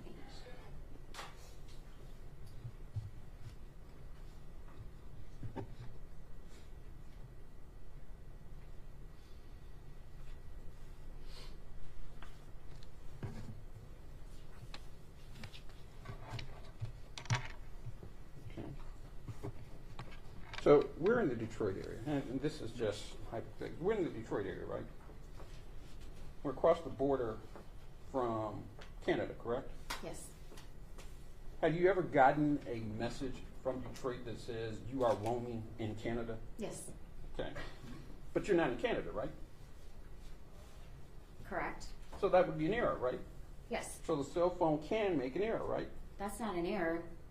They ask you if you want to utilize those towers, and they charge you for it. You either say yes or no, and if you connect to them, you're being charged for that, and they notify you in call detail records when you're out of utilizing international, or Canadian towers. Okay.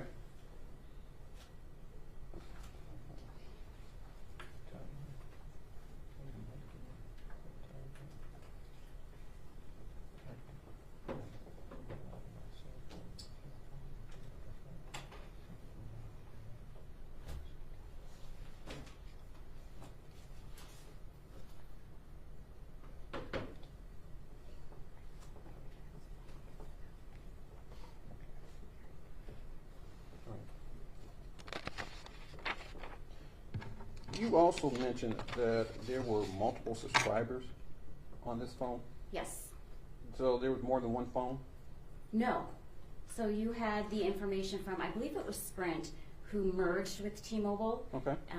So now it's T-Mobile. But we received, I believe it was the Sprint subscriber information and the T-Mobile subscriber information. Okay. So there's not. So when you said multiple subscribers, you did not mean multiple phones. Multiple subscriber reports. There's not multiple phones. It's just one phone. Okay. And then of course, you obviously can't say who was using the phone or who was with the phone at the time this phone No. was being tracked, correct? Nope.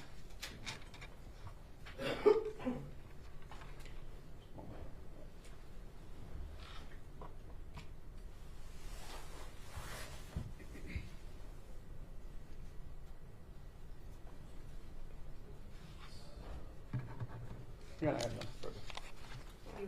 Very briefly, Judge, thank you. Mr. Reagan's asked you about the timing. And you mentioned UTC time. Just to be clear, all of the times that we looked at in the exhibits are in Eastern Standard Time, so local time. Yes. Okay.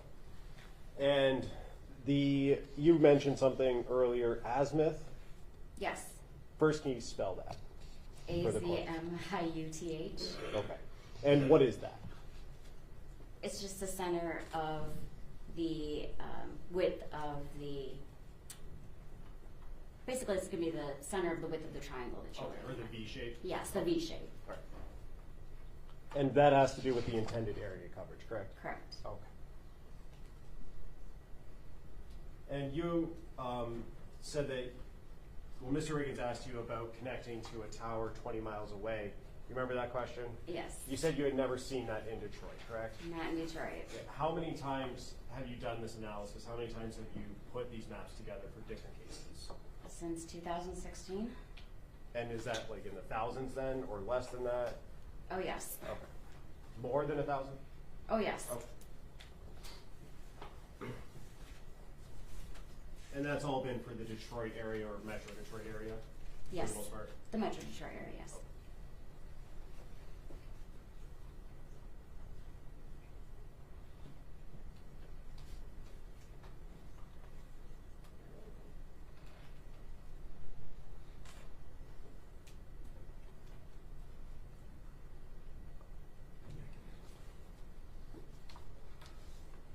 And Sergeant, does the subscriber information that is received have a physical address associated with That I don't know. You would have to actually look at the subscriber information. Okay, would that refresh your memory as to Yes. this case? May I approach, Judge? Yes.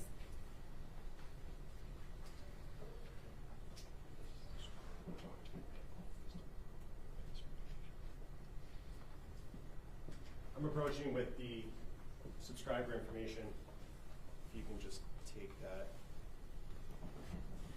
Does that refresh your memory as to whether a physical address was associated with these CDRs or call detail records? Yes. And what was that address associated with the target phone in this case? 13362 Wilshire Drive.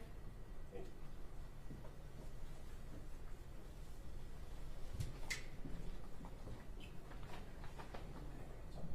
I have nothing very interesting.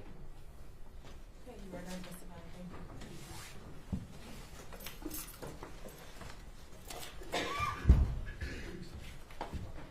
Ms. Murphy, are you doing the next witness?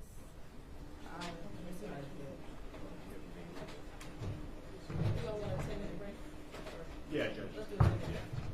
Make it 15. We'll come back at 11:55. You okay?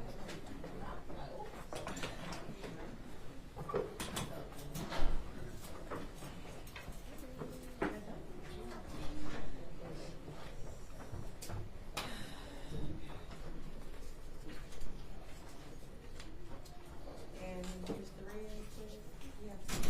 I ordered those. You all want donuts? Donuts? Yeah. We spend a lot of time together. I forget what we do donuts. Wow. I mean, I don't think I can turn down a donut. I've ever turned down. Yeah, Like, no. that's just not me. It's not of me to turn them down. I have the ability to do it.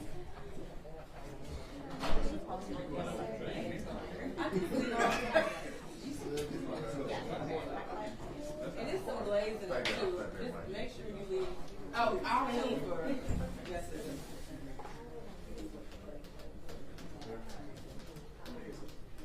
Anybody else want donuts? I ordered donuts.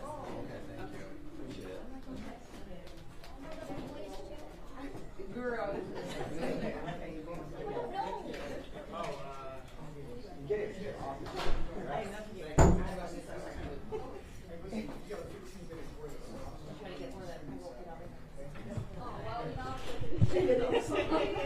You say that now?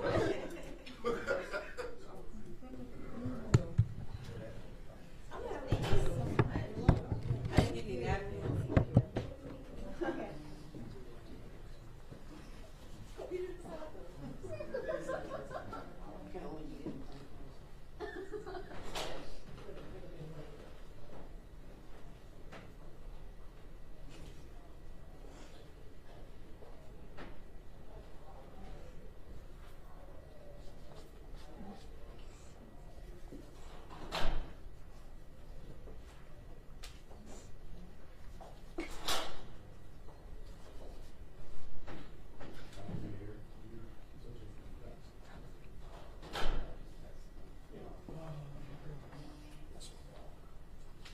Here.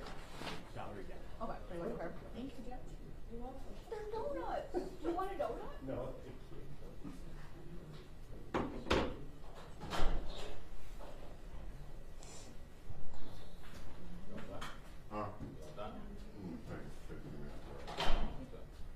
Oh, good.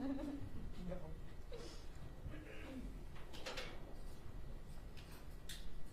Well, everybody got a donut in their hand except for us. You want one? Thank you, Judge. You want a donut? I'm good, thank you. I'm offering for everybody in here. It's a long day. That's what he said.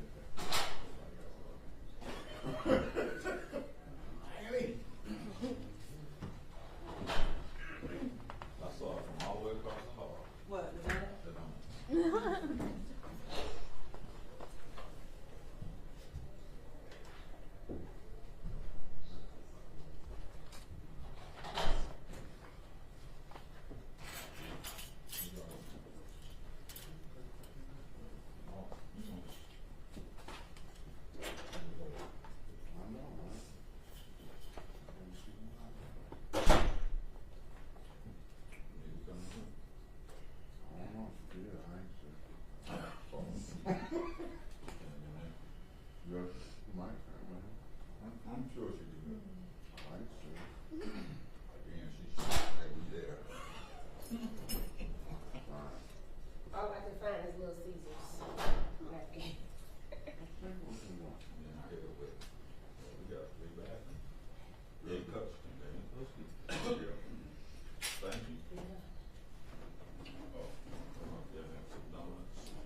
got you some sleep last night? So, all these other money.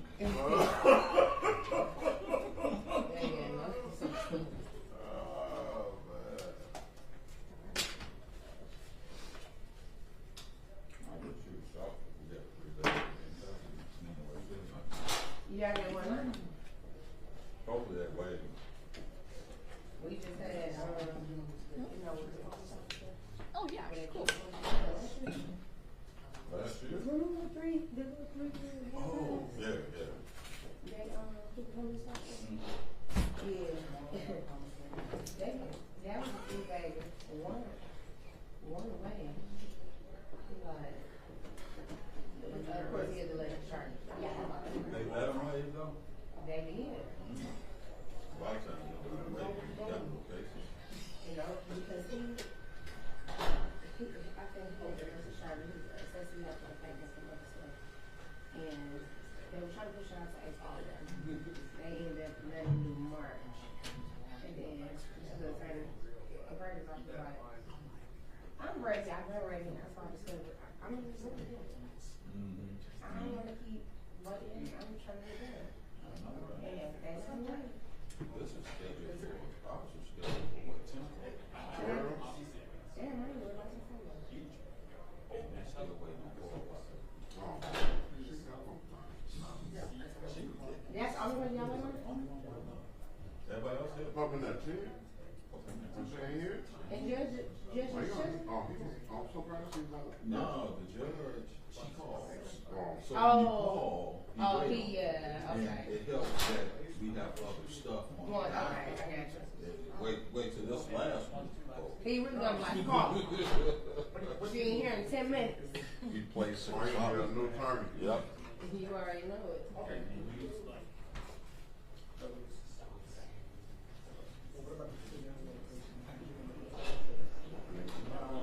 I wouldn't put. If you could just like maybe where I could just like look at it, I might be able to get maybe 2 of them. I'll get it down for you. Yeah. You know he done. Right. Cool. You just wanna ask me about the case, right? Well, never mind. That's what I'm saying. I'll put it in to see how. That's serious. Because this I know I'm fighting it. They try to pull anything off. Right. I'm like, the same thing twice in 2 different ways.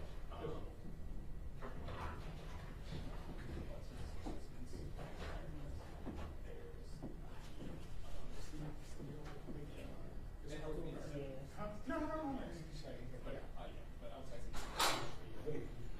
It'll be the one you want first. You know what I'm saying? Well, I'll figure out what's close. Yeah.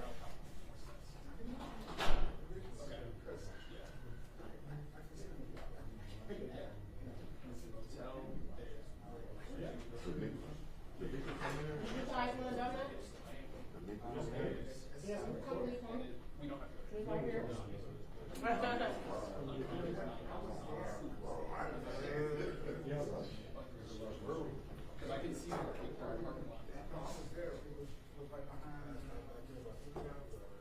church. Well, 7 miles. See, I just took that part. Big church right over there.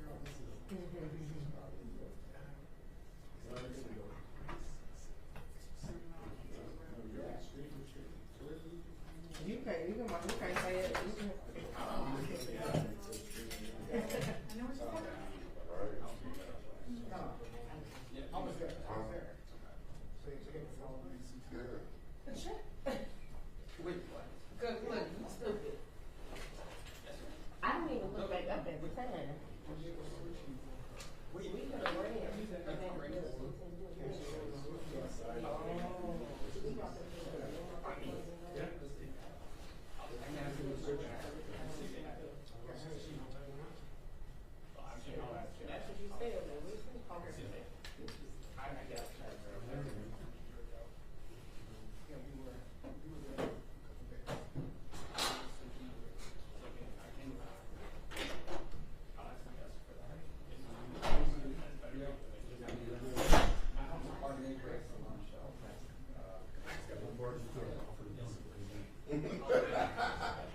don't need much done lately, huh?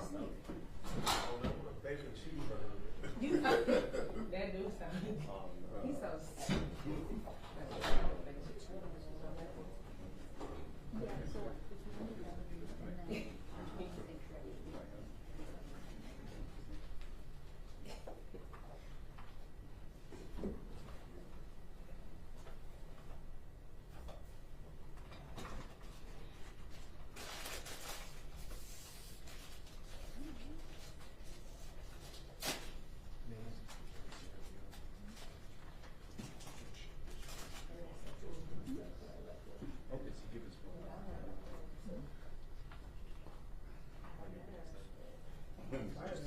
That dude sound pretty good. I mean, and they had that, you know. Everybody can do that. I'm good for this. Oh, I'm not doing.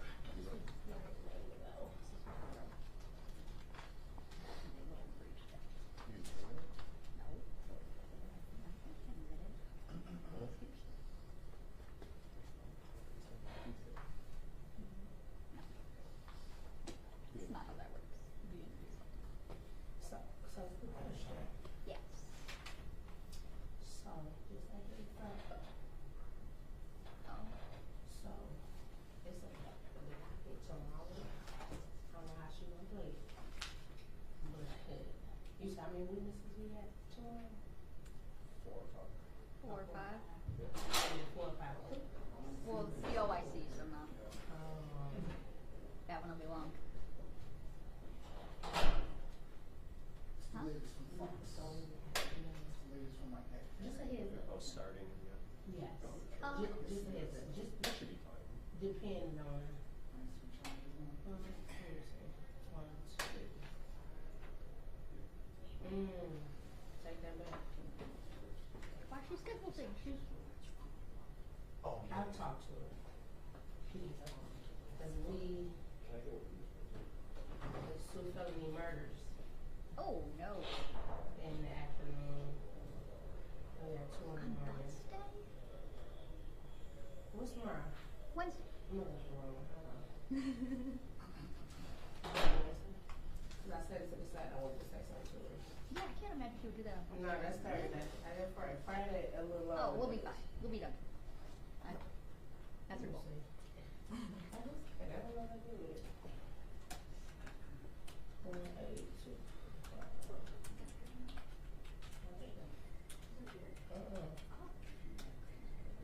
What's tomorrow? Oh, we got one. We got 1, 2, 3, 4, 5. Are you just assuming that? 7 is there. And then this? I don't want to. Time is last. Huh? Time is last. Good morning. What's wrong?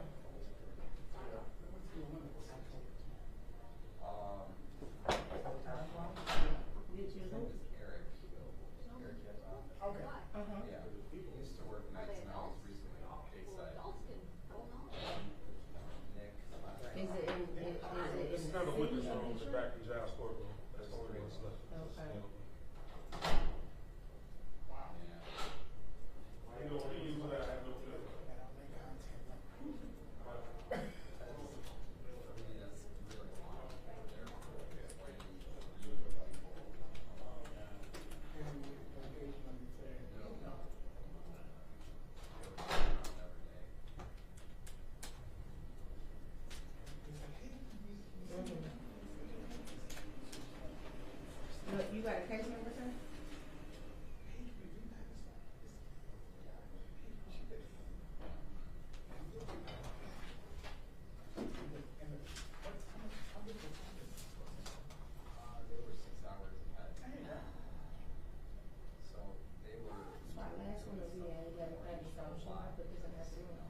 again? The lights up for saying which ones need help. That's fine. Does it have to be those batteries specific or any rechargeables? Okay. So you will be before Judge Jones, Stanford Jones, hold on one second, okay? No, two questions. His court date for here was on the 18th. He didn't come, there's a warrant out. He in the county, he's been in the county since the 19th. They trying to get him put there. But he's been in the county. 19. So he came here. That's what I said. Oh, okay. He's probably in the county because he came here. And I said, He needs to be arraigned. oh, so I need to know. Yeah. And then, you see? So he put it off from my dad. So I just gave Coco a try this one. If it was all CS, I mean, if it was all.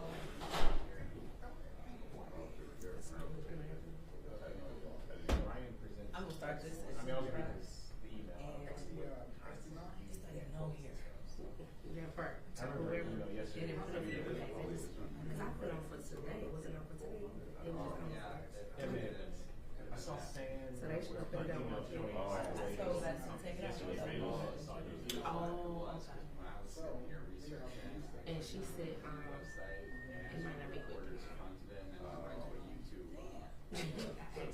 Yeah, I'm like, so it's like, Oh, I see someone text you. oh, that's what she said. She Yeah, They gotta write everything in the title. That's how she was like, no, and then she used that. She's like 4 or 5, but it's not only quick.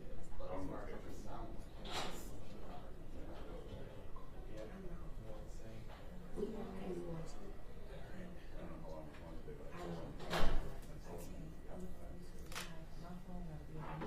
Mm-hmm. Yeah, so.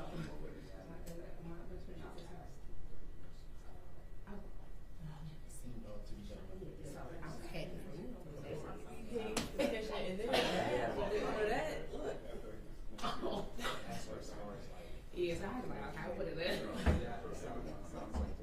Can't really escape.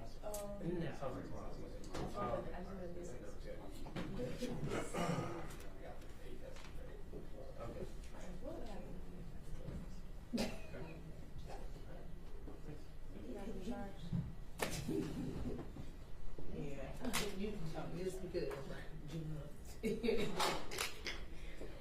Like I'm saying.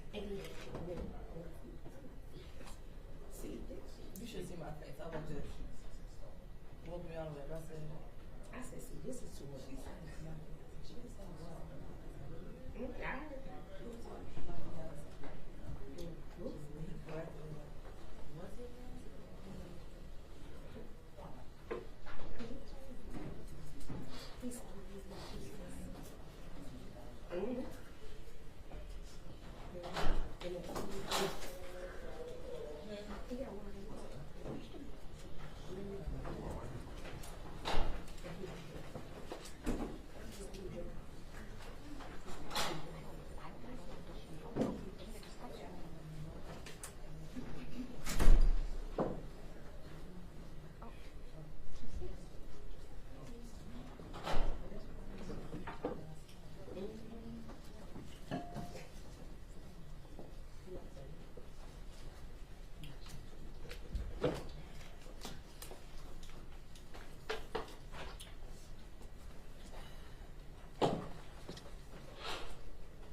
We are back on the record. This is case 2459617, the people of the state of Michigan versus Jarvis Butts. Appearances.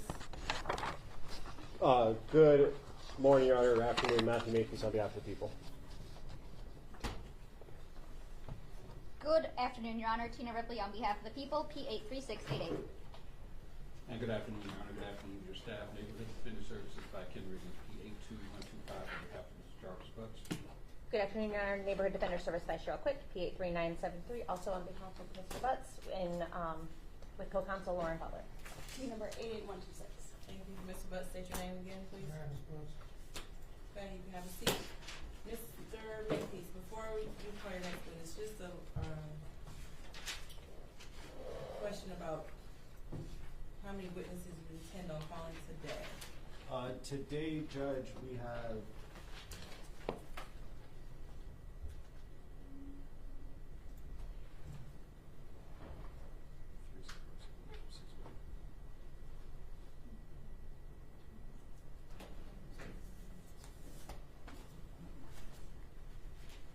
five or six more today, Judge. Okay. Okay. You call your next witness. At this time, people call Valerie Smith.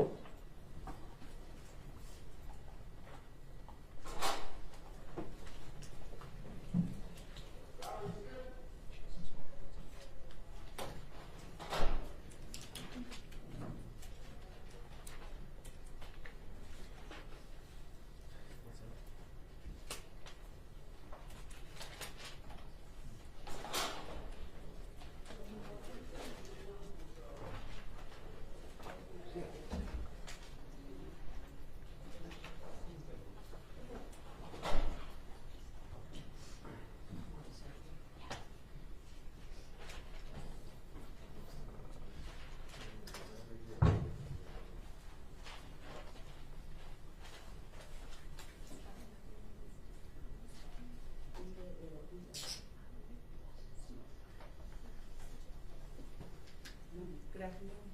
Do you swear to tell the truth, the whole truth, and nothing but the truth? Okay. Walk this way. Watch your step. Yes, watch your step. Take your time. Get up the stairs. And once you get situated, that microphone, the one with the white cap on it, Yes, ma'am. you can pull that whole microphone and put it in your lap, or just make sure you speak into it when you testify, okay? Okay. Thank you.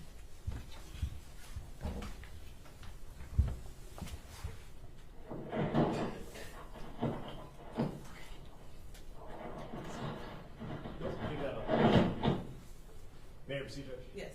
Could you state your name for the record, ma'am? Valerie, excuse me, Valerie Louise Smith.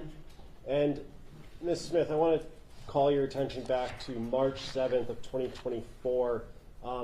At that time, in what area did you live? That's where I live currently. I'm 7 Mile Evergreen area. Okay, and is that near Evergreen and St. Martin's? Yes. Okay, is that in the city of Detroit, Wayne County? Yes, sir. Okay. And on March 7th, 2024, did you come into contact with the police? Yes. Okay, and what was the reason you came into contact with the Detroit Police Department? I found a young lady's ID And where did you find that ID? directly across the street from my house. And was it like a driver's license, school ID, or something else? School ID, it looked like. And when you found that, was that the first time you had seen it there? No, I stepped over it for 2.5 weeks before I decided to pick it up. Okay, and is there a reason after 2.5 weeks of noticing it there that you decided to I pick it just up? decided to pick it up that day. I was going out shopping. I said, well, let me get it and send it back to whomever it belongs to. Okay, and when you picked it up, did you read the name on that ID? Yes. And what was the name on the ID? Zanaya Harris. And did that raise any concerns in your mind? It sure did. And what's the reason it raised concerns? I just heard it on the news before it came out. You heard her name? Her name, yes. Oh. And when you picked it up, did you have gloves on or anything like that? No, no. And you used your bare hand then? I took my thumb and flipped it. And when I saw the name, I just put my hands on the outside of it. And what was the reason you just put your hands on the I outside? didn't want any disturb any of the prints that were on there. And when you picked it up, did you place it in anything? Once I got to the next stop, I was on the bus line. I took it in the gas station and I put it in a lid. Okay, so let's back up for a second. You picked it up and then got onto the bus? Yeah, but I still had it like this. And I never put my fingerprints, any more prints on it. And for the record, the witness indicated by holding her hands about Yes. 3 inches apart. Yes. Her fingers. And when you got to the gas station, did you go into the gas station? Yes. And did you tell the people in the gas station about what you found? Yes, sir. I also told the bus driver what I had found. And then Yes. after you told the gas station people, what happened next? I asked them to call the police for me. And did they? Yes. And then did the police come to your location? Yes. And after the police got there, what happened next? They took me back to my house so I could show them exactly where I found the ID at.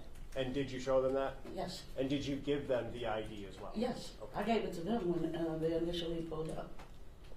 And may I approach, Judge? Yes. I'm approaching with People's Proposed Exhibit 40. Ms. Smith, do you recognize that? Yes, sir. And is that the ID that you found? Yes, sir. I move to admit People's Proposed 40. No objection. It'll be a minute. And permission to publish on the screen. Yes. And Ms. Smith, I don't know if you can see the screen from where you are. That's the picture I just showed you, correct? Yes, sir. And is that the cup or the top of the That's the lid I the set it lid in. that you Yes, put sir. it in? Is that a yes? Yes, sir. And on the bottom left, it says grade 8, correct? Yes. I have nothing further, Judge. Thank you. Just briefly. Good afternoon, Ms. Smith. Hi, how are you? Fine, thank you. You said that you picked up the ID, was it March the 6th? Or I'm sorry, the 7th? Yes. Yes. And you said you had been stepping over it for approximately 2 weeks? 2.5 weeks I stepped over. Okay, so that puts you in February. When I initially saw it. When you initially yes. saw it, okay. And you said you had been stepping over it? Mm-hmm. So does that mean that it was actually on the sidewalk? No, it was in the grass. In the grass? Face down. The grass next to the street? Yes. So there's like an, usually kind of like an easement between like the street and the sidewalk? Yes. And there's like a patch of grass there? Yes. And is that right in front of the bus stop or? No, it was a little ways off from the bus stop. Okay, from the bus stop, between the bus stop and what other landmark would you say? Nothing else is there. Nothing else there? No. How far to the corner of the block? St. Martin's. It's not that far. Okay, so a few steps? 2 steps, yes. A Okay, few steps. perfect. Yes, ma'am.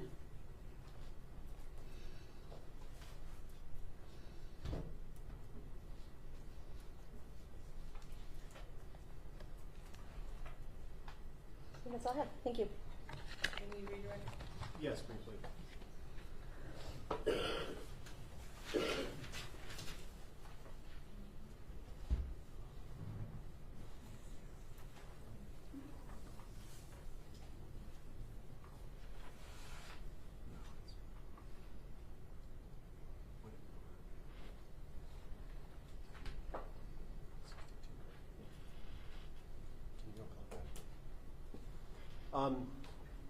Ms. Smith, just a couple of questions for you. Ms. Quick asked you a couple of questions about specifically where you found it. You said it was in a patch of grass next to the sidewalk? Yes. Okay. And you said you had been stepping over it for about 2.5 weeks before you gave it to the police department. Before I decided to pick it up, yes, sir. The 2.5 weeks that you've been stepping over it at the beginning of that, is that the first time you noticed it? Yes, sir. And it could have been there before those 2.5 weeks, correct? Yes, sir. Okay. No, I think that causes speculation. I don't think it's a yes or no question, Judge. I don't think that How calls does for she know speculation. how long it's been there? She can only Can you testify. stand up so the court reporter can hear? Yes, Your Honor. My objection is how can she testify to how long it could have been there prior?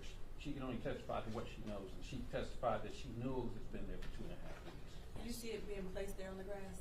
I'm sorry? Did you see it being No, dropped ma'am. on the grass? Okay. No, ma'am. So, I want to sustain objection, because she wouldn't know, but she didn't see it dropped. Okay. So the first time you noticed it was 2.5 weeks prior to March 7th? Yes, sir. Okay. And when you talked to the police officers, did you look at a photo, a Google Street View of your location? Yes, sir. And did you indicate on that photo where you found it? Exactly, yes. They took me back to my house so I could show them exactly where I found it.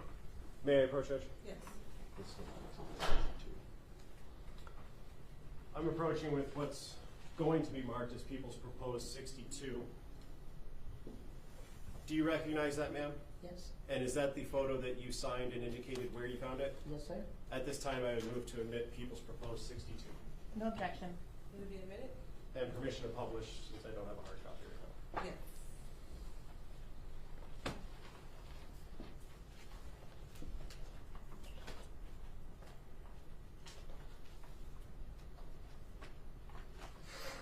And on the screen, is that the photo I just showed you? Yes, sir. Okay, and there's a circle with a line going up from the bottom of the screen there. Is that circle where you indicated you found it? Yes, sir. Nothing further, Judge. Thank you. I have just a couple questions based on this picture. Can we leave it up? Go ahead. Yes, please. Ms. Smith, so as we look at the picture here, in which direction, left or right, is the bus stop? To the right. To the right, so closer to the church? Is that or that white building that's in No, that's a person's house right there. Okay. It was like, okay, I come out of my driveway, and it's like catty corner to the bus stop from my driveway. Well, the sign is where the bus stop is, right? Yes, right there. Okay. And so, okay. That's all I have. Thank you. Nothing further. Okay, Ms. Smith, you are done testifying. Thank you. You have with that. Thank you. Please watch your step. I will.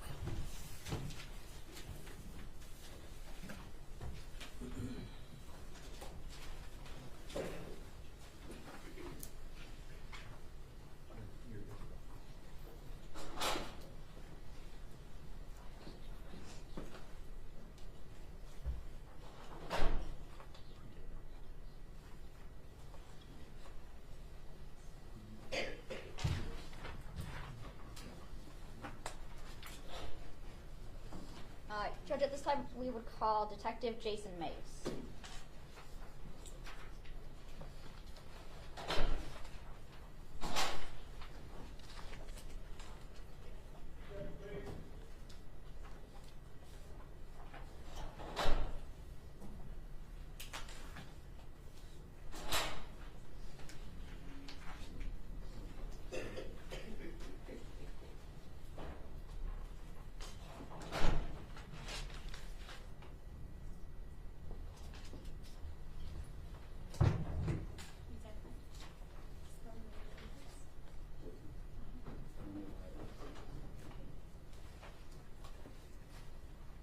You swear to tell the truth, the whole truth, and nothing but the truth. I swear. Okay.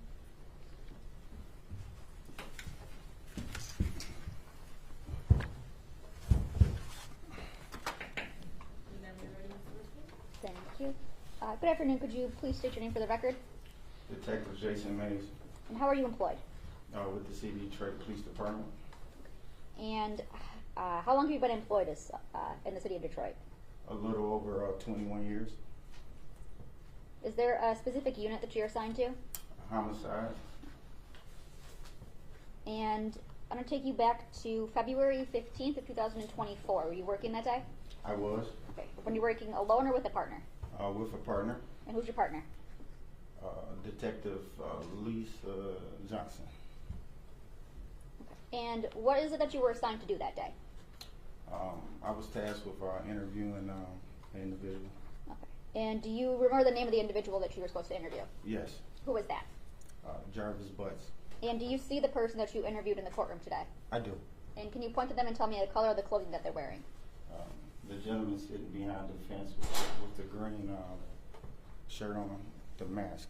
Your Honor, would the record reflect that the witness has identified the defendant in this case? So reflected. Thank you, Judge. And where did this interview take place? Detroit Police Department headquarters. Okay. And who was all there in the interview? Myself, Detective Johnson, and the defendant. Okay. And how was it that Mr. Butts was there?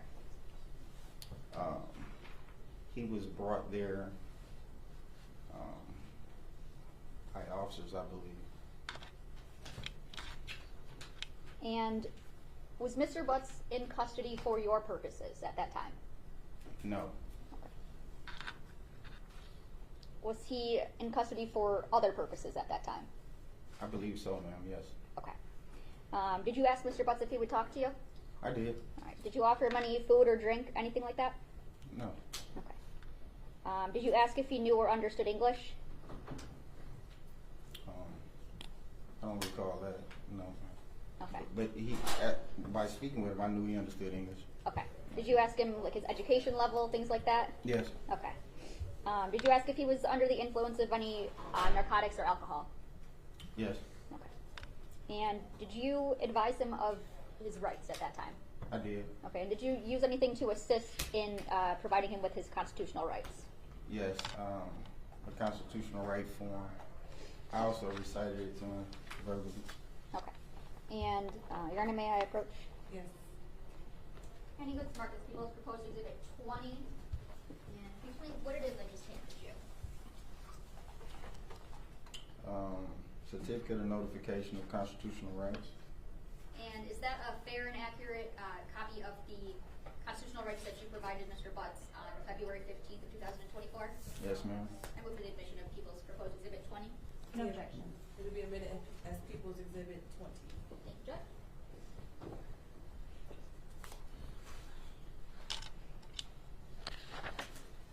And on this sheet, did Mr. Butts reflect that he understood and acknowledged his rights at that time? Yes. And how is it that he did that? By attaching his signature and dating it. Okay. And who all signs this form? Myself as a witness and also anyone that's in the room. Okay. Did Mr. Butts exhibit anything to you as an experienced officer with 21 years that would make you believe that him talking to you wasn't voluntary? No. And did he agree to speak with you? He did. All right. About how long did you guys talk for, if you recall? I would say the interview may have been a total of maybe a couple hours, 2 hours. And were there any breaks in between that time? Yes. Okay. And was this interview recorded in any way? Yes. How was it recorded? Audio and visual in the interview room. Okay. And I showed you previously a video of the interview that took place. Do you remember me showing you that? Yes. Okay. And when I showed that to you, was that a fair and accurate depiction of the video interview that you took with Mr. Butts back on February 15th of 2024? Yes. Okay. And Your Honor, I'd move for the admission of People's Proposed Exhibit 21. No objection. It'll be admitted as People's Exhibit 21. Thank you, Judge. And may I publish? I'm not going to play the whole video. It's rather lengthy, but there are parts that I did want to play. Okay.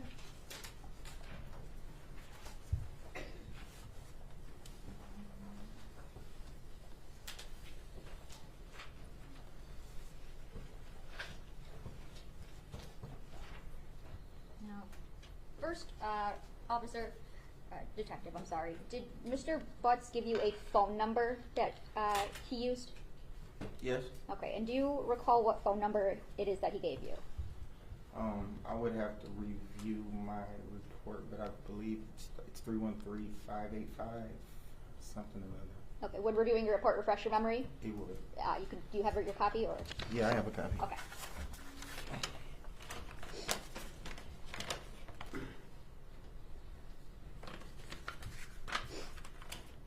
It's 313-585-8719.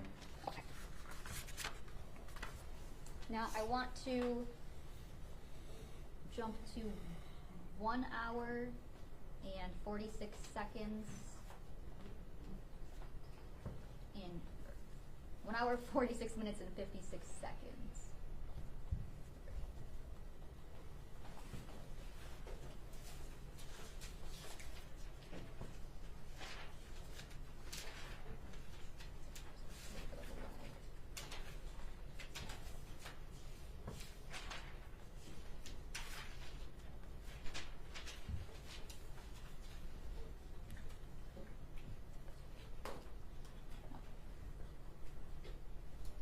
I'm going to play at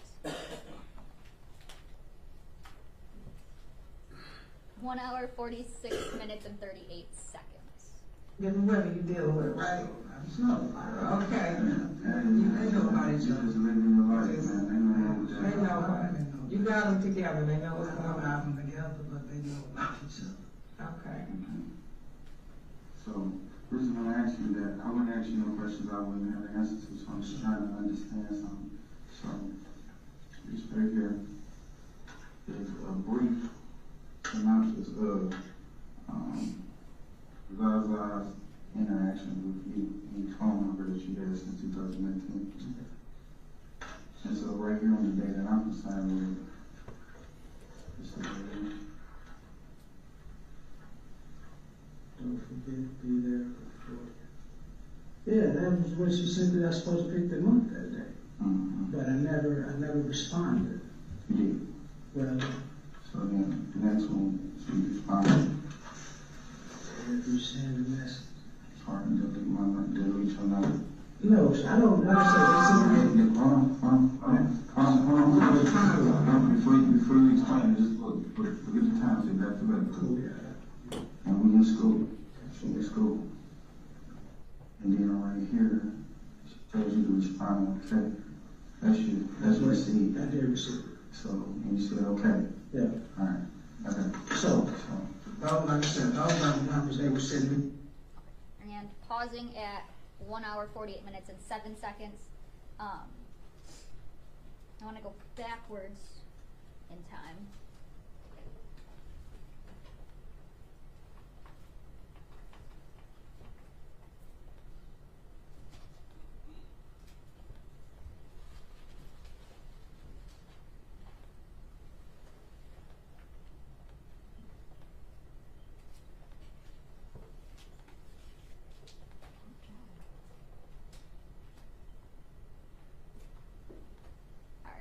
To 1 hour, 13 minutes, and 49 seconds.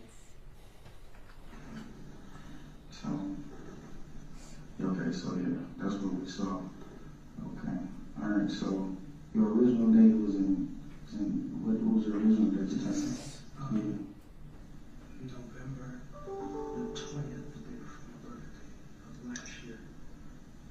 That's when it happened? Oh no, when that case happened? No, when did you possibly get sentenced? Because we got 2 days. We got January. So what happened was, I was supposed to get sentenced last year, the day before my birthday. Mm-hmm. Went to court, whatever the case may be. They adjourned it to January the 9th. That's the day we had. Right, so I had a legal issue pending. And I asked to get it extended so I could take care of my legal issue in court. That was January the 25th. So after that, then they scheduled it for February the 7th. To go. Yes. Wow. Okay, and I'm pausing at 1 minute, or 1 hour, 44 minutes, and 44 seconds. And moving to.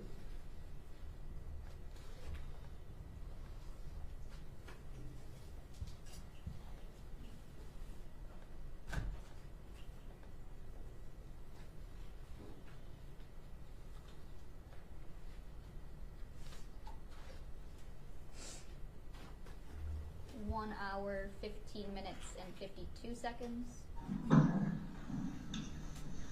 Alright, so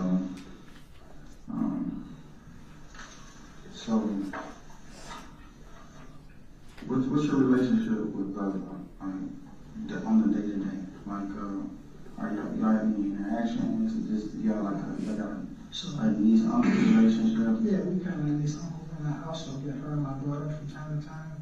Your daughter who? Tonight. How you spell it? J.A. Hospital. And Janina. But. Go ahead. How old is she? 16.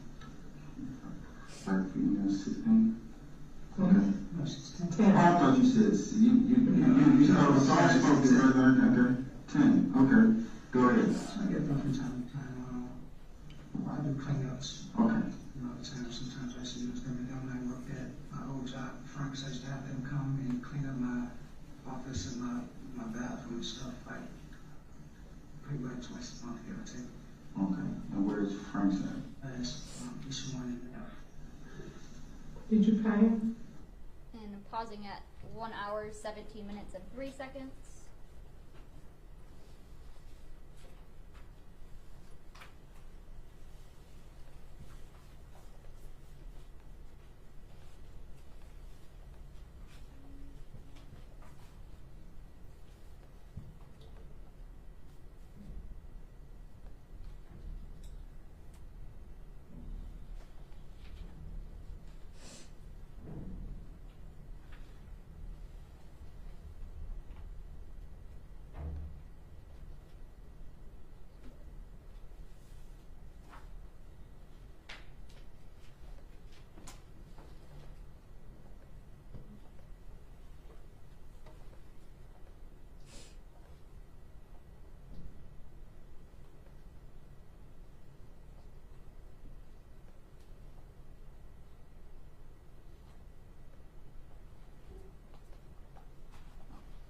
starting at 1 hour, 22 minutes, and 1 second. What's your passport to the That's official. It's a facial recognition? Yeah, it's official. So if you wouldn't able to use your face, you have a pen, what's that number? 04 04 1925. 1925. Okay, so if I need to know the last time you talked with her, okay, right? Alright, so would you be willing to give me consent to do that real quick? Thank you. What type of phone do you have? iPhone?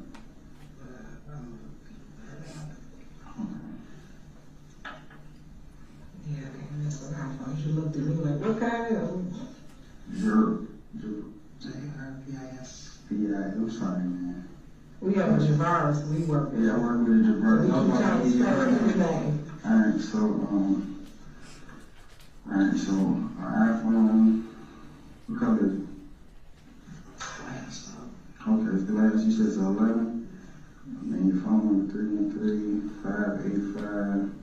313-585-8719. Password is 041925.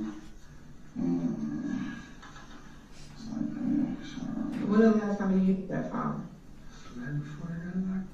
Okay. Effectively morning before I turned myself in. Okay, did you cut the phone off or is it still on? No, I turned it off. It's still on this Friday, company-wise. Company-wise, right, okay. Where did you leave the phone?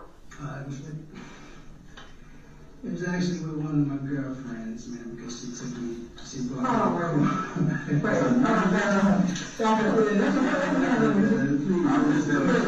don't understand, I can't understand. Yeah. Oh, I heard you say baby mama, 13 kids, fiance. Yes. You live with who do you live with? That's the fiance. And you got a girlfriend. Yeah. Okay, player. You want to define heartbeats? No, ma'am. Okay. I actually used it before I went to sentencing. Okay. So she had your phone? She had your phone. From my understanding, the police have my phone. Now, who did they get it from? Her. We asked because we don't know this phone.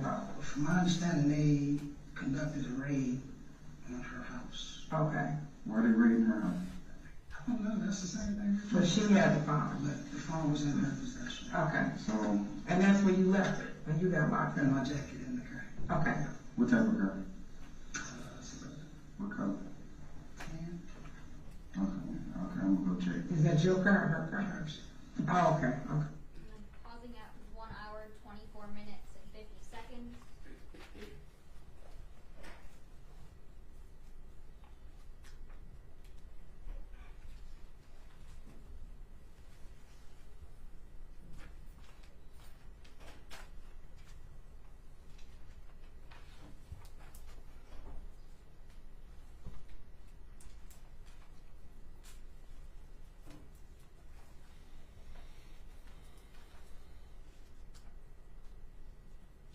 I'm playing at 1 hour, 32 minutes, and 16 seconds. To the sex and whatever the case may be. And I know she's getting older, so she's into certain things, like I come up, she had fake nails and shit on. And I know grandma wasn't. So why did you not give it to her? I earned it. Okay, so that's what I'm saying. So the value is a mentor right there. So I earned it. So you mentor her. Would you talk to her daily about anything? Depending on, certain other things, I would ask them how school is, and, nothing serious, I would say, I wouldn't pay too much into family business. And, like I said, everything that you have to do, you have to earn it. Okay. You know what I mean? So if you want something, earn it, and then you appreciate it more. So that was my whole thing on that. So I used to just give it to them, they would take advantage. And every time I pull it, and there's a lot of kids over there, so I can't keep giving Yeah, not everybody. everybody $5, and that looks real bad if I just give you money every time you had asked for it and or she asked for it and I can't give it to everybody else. So therefore, you guys want something, I got a job for you. If I have something for you to do, I'll call and let you know. Every time they come in, $25 a piece, depending on. Okay. So, alright, so, ask you about this area real quick.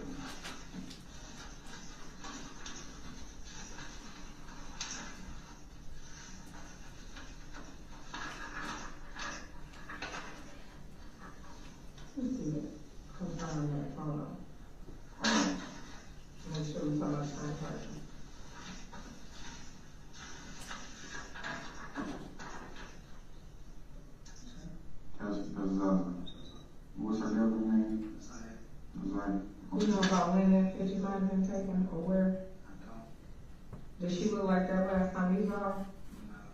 What she look like the last time you saw her? She had long braids, Any color in braids? I don't know. Matter of fact, I mean, she was in her the last time I saw her. Okay.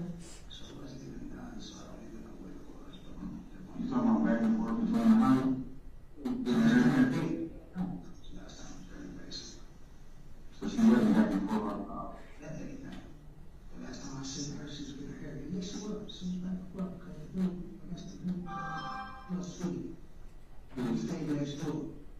So she was going back and forth with him next door. They were in the basement at the grandmother's house getting her hair. And I'm pausing at 1 hour, 35 minutes, and 6 seconds.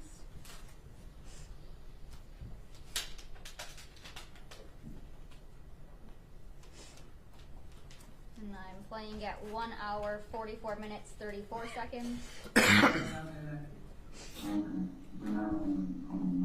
Not that I don't remember. Like I said, not that I can recall.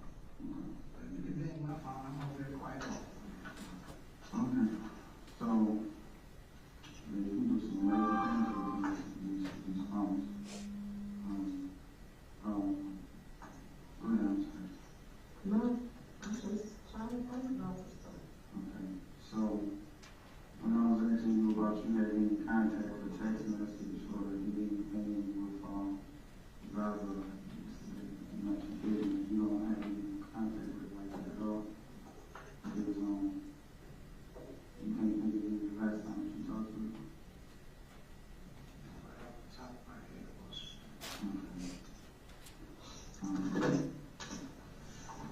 Were you supposed to meet her anywhere? No. Not at all. Not at all. Not at all. So if Pausing at 1 hour, 45 minutes, and 37 seconds.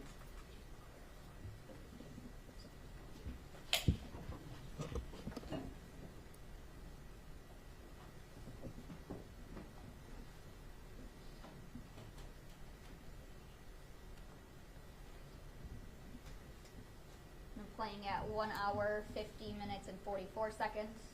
girls are young girls and stairs and things like that. So, not accusing you nothing, but some of the stuff we can't just. I gotta ask you. So I can do a lot. So so can you kind of help me out, like what went on this day, or point me in the right direction? I'm not saying that. No, I'm not saying that. What I'm trying to say is what happened. Like, I can't tell you that. why would she be texting you that if I wasn't meeting? So if he's meeting, I'm supposed to be at the house. it's okay to meet her. You're saying that, her and my daughter. So that's I'm supposed to pick them up at that house, at their grandmother's house on Bedford. Like I said, from time to time, I had Joshua, and I did tell them today. The location she didn't put at my grandma's house. Yeah, we're supposed to be that because they got out of school whatever time. I was waiting on my daughter to get out of school. I don't pick them, I don't pick one of them without the other. Bottom line. I don't pick one of them without the other. So it wasn't. And pausing at 1 hour, 51 minutes, and 54 seconds.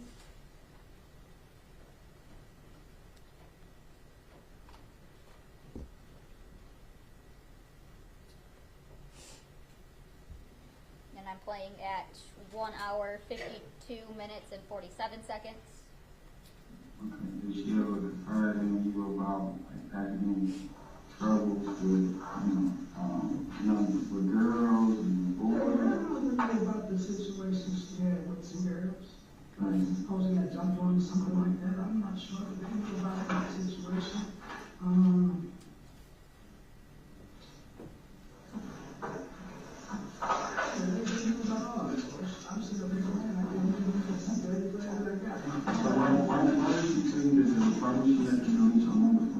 So what are you talking about when she was talking about the number that she called me from. Like I said, they call from different numbers. The IT, this text now shit. So right. So my number. So I can get your number. I don't know why she would say my number though. Because anything that we do, like I said, it's always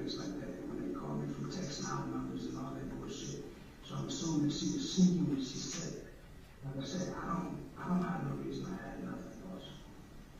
My phone is what it is, everything is in my phone. Y'all have possession of my phone. Take a look at it, go through it. So I don't know what that's about. I don't know why, but she said you need my number. So, you're saying that you didn't need a right? I promise to Jesus, I didn't even admit. Promise to Jesus. Like I said, she sent me that text message. I was supposed to pick them up. We never had a chance to get anything because Who you on your plane? is that one of those? We were going to job next time. On the night? Yeah, we were going to job. I don't know where they is. I'm pausing at 1 hour, 54 minutes and 42 seconds.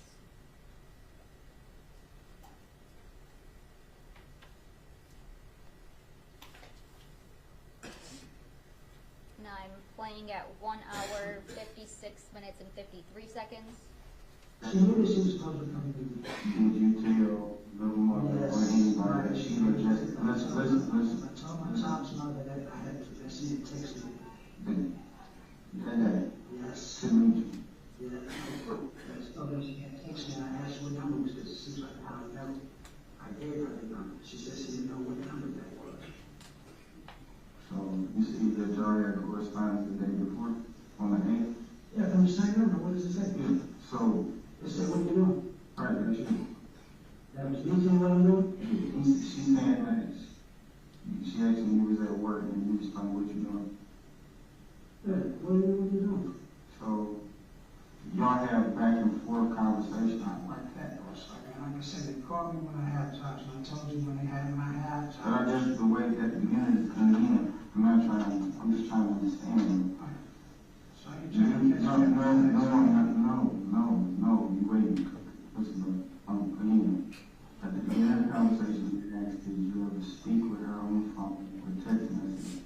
And you said that you either speak with the grandmother or you speak with your child's mother. Or they call me, they ask me and harass me, and I call the grandmother and let them know that they did that. But here, we having back and forth conversations one-on-one. Okay, what is the conversation? And I'm pausing at 1 hour, 58 minutes and 23 seconds.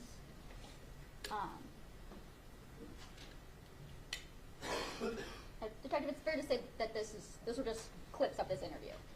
Correct. Okay. And your conversation with Mr. Butts continued on into other kind of topics too. Correct. Okay. Did Mr. Butts say the last time that he saw Naziah before she went missing? Yes, he stated to me that he had last seen her at the end of December or early January sometime at the grandmother's house in New York. Okay. And did he say anything about knowing where Naziah's bus stop was? Yes.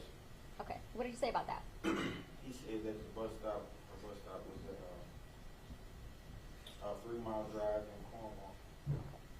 And when you guys are talking, and you mentioned the name Zaza, who is he referring to as Zaza?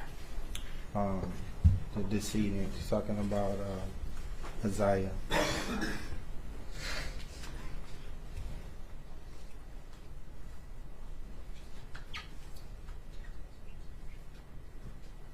And you were showing Mr. Butts some text messages.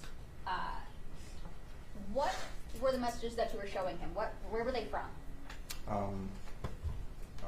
From his cell phone data, I got that information from the officer in charge of the case. I don't know exactly where it was extracted from. I would have to review a document. Okay. Were they from like a cell phone provider? Were they from an app, something like that? I believe they were from an app. Okay.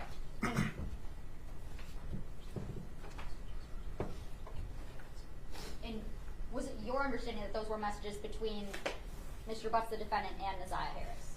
Absolutely. Okay. And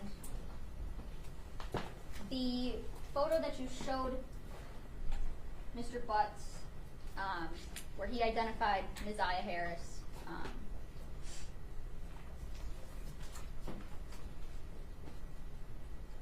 I want to show you people's argument exhibit 12. Your Honor, may I approach? Yes. Is this similar to the photo that you showed Mr. Butts in your interview? Yes. What's the only difference, if there is any? It appears to be the same. I feel like my picture was zoomed in a little bit. Okay, so it's just a smaller version. Was yours in color also? Yes. Okay, all right. And is this the one where he identified as Ms. Aya Harris? Yes.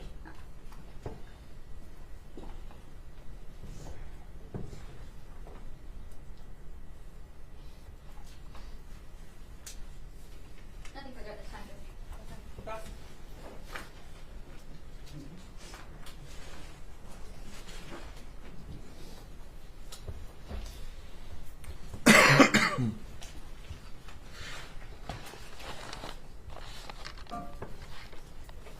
Good afternoon, Detective Mabe. Good afternoon. So, let me ask you, first of all, your role in this case, were you primarily just to interview Mr. Butts, or were you involved in the greater investigation? Mainly for the interview. I assisted on a search. Okay. So, you interviewed Mr. Butts on February 15th, correct? Yes. Okay. He was already in custody, correct? Yes. And where did this interview take place at? Detroit Police Headquarters. Okay. Did you transport him, or was he already there when you got there? He was already there. Okay. So you don't know what conversation was had with him prior to getting there, correct? No. Okay. How long was he there prior to you seeing him, if you know? I can't recall, sir. Okay. But it was you and your partner, Lisa Johnson? Yes. All right. You came into the room, correct? And he was already in the room when you came in? Yes. And you said that you didn't offer him any food or drinks? No. Okay. Do you know, have he had a chance to use the restroom? No. Okay.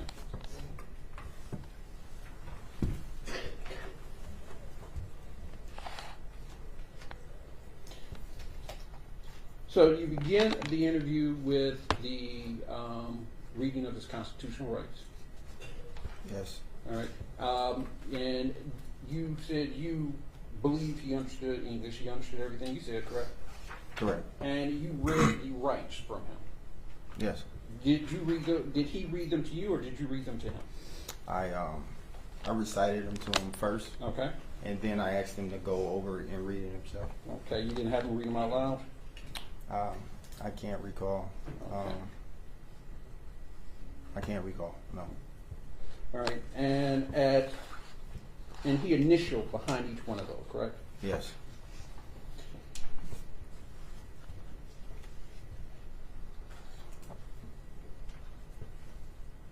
You had him verify his phone number, correct?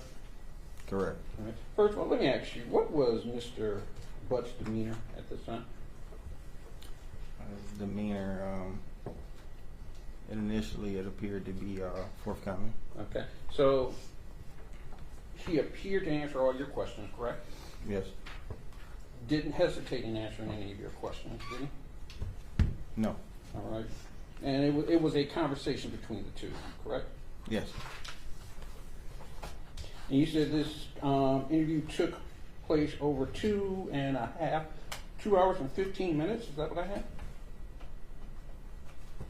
I feel it was about a couple hours, yes, sir. Okay.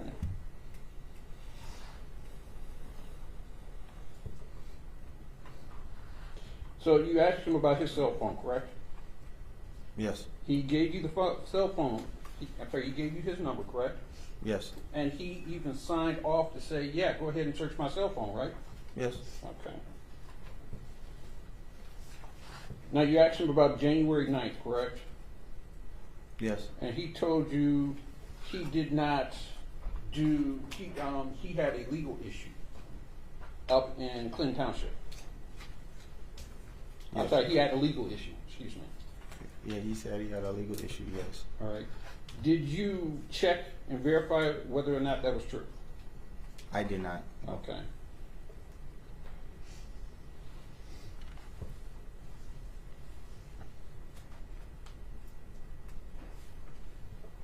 And you asked him about Nasiah coming to his shop, correct?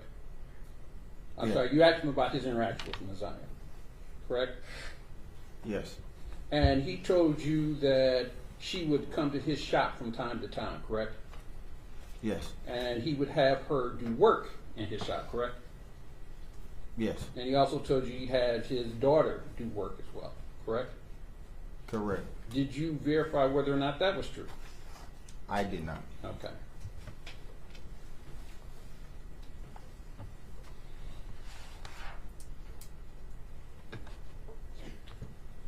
You asked him about a bus stop, correct?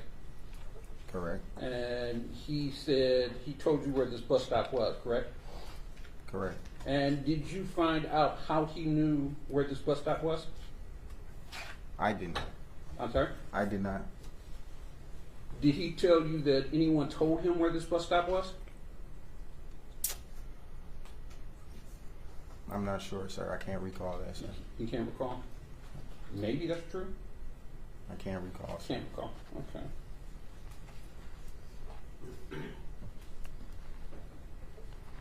Just one moment.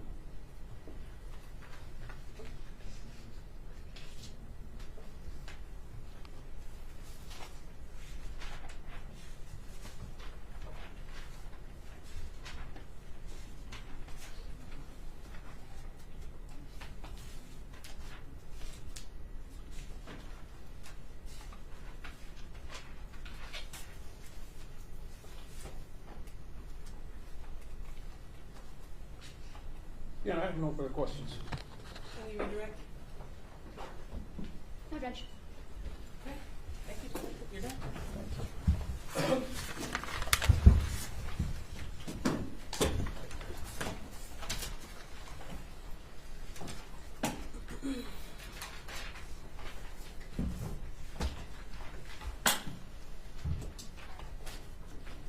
Do you all want to break for lunch or keep going? I'll leave it to you. Doesn't matter, Josh. Yeah, I believe it at the court's discretion. I asked my staff. Okay. We need a break. Okay, we have 4 to 5 left, right? First witnesses? I believe so, Judge. I don't think they're going to be lengthy. Okay, we'll come back at 1:45 and finish up the rest of the witnesses. Thank you, Judge.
Okay, for all the media, we're locking the courtroom if you want to keep your equipment in here.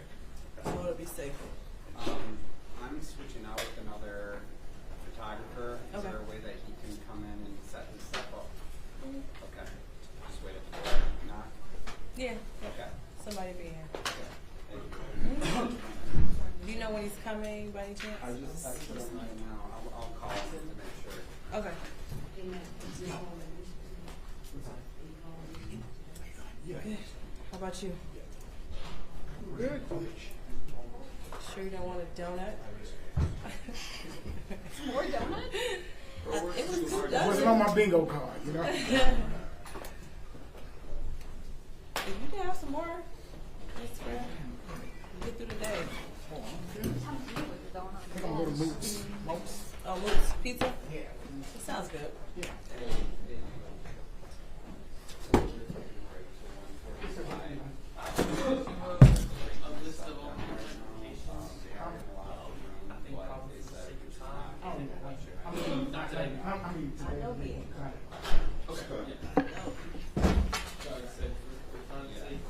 Did you open up a cafe with coffee and donuts? See, I thought about that on the way to work yesterday. Like, I should just do it. I thought about the judicial canons. I'm like, is that a conflict? On our third stream in our YouTube page, we did hear from the president-elect in his first address since those election results were certified. We streamed that for you live here just yesterday. We're going to step away for a quick commercial break, the final one of this hour. We continue with more of these breaking news updates and continuing coverage on the life and legacy of Jimmy Carter next.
Welcome into Live Now from Fox, and thank you for joining us on this Tuesday. It's January 7th. I'm your host, Carl Lahada. A Live Now look over in Washington, D.C. As I have been mentioning, we're going to be prioritizing this coverage of mourners paying their respect to the 39th U.S. President Jimmy Carter. So we did take our partners down at Fox 5 in Atlanta. They had continuing coverage for the last couple of hours or so as we saw that plane depart heading toward Maryland. I do want to give you a little bit of a rundown of some of the things that we can expect later on today. That includes that at 2:15 Eastern Time, we are expecting to see the Special Air Mission 39 arriving at Joint Base Andrews, Maryland, where President Carter's remains will be transferred with a ceremony to a hearse. The family of President of Jimmy Carter, his remains as well, will then travel by motorcade to the U.S. Navy Memorial. That's at 2:45. And then at 3:30, the remains will be transferred from the hearse to a horse-drawn caisson for a procession to the U.S. Capitol. Military body bearers will carry the casket into the Capitol Rotunda. And we are expecting more of that continuing coverage, both from our partners at Fox 5 in Atlanta and also Fox 5 in D.C. But let's turn our attention to some of the things that we saw earlier on today as we honored Jimmy Carter. For a full report on what we have seen so far, let's head to a report from Fox News correspondent Connor Hansen.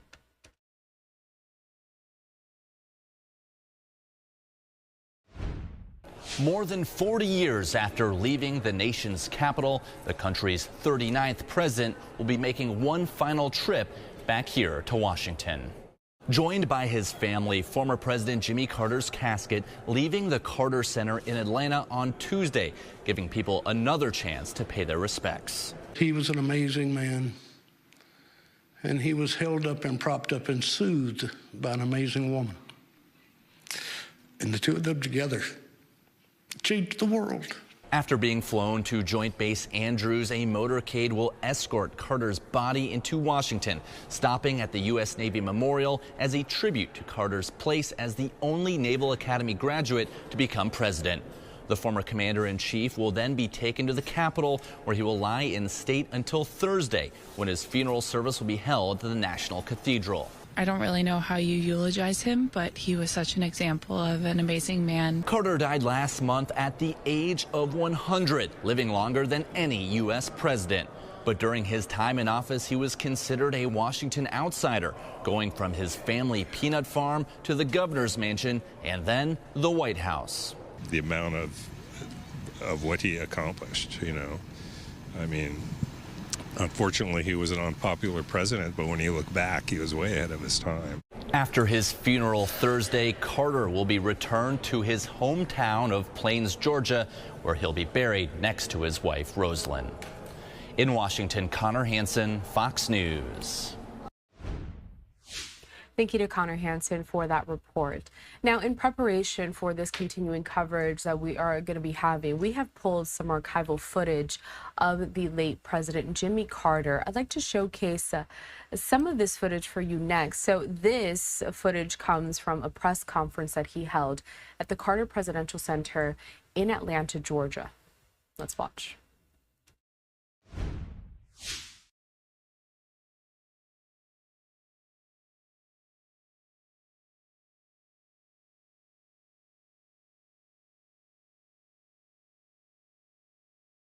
An MRI showed that there was a cancer or growth, a tumor on my liver. And they did a PET scan, and that kind of lights up a bad place, and it lit up.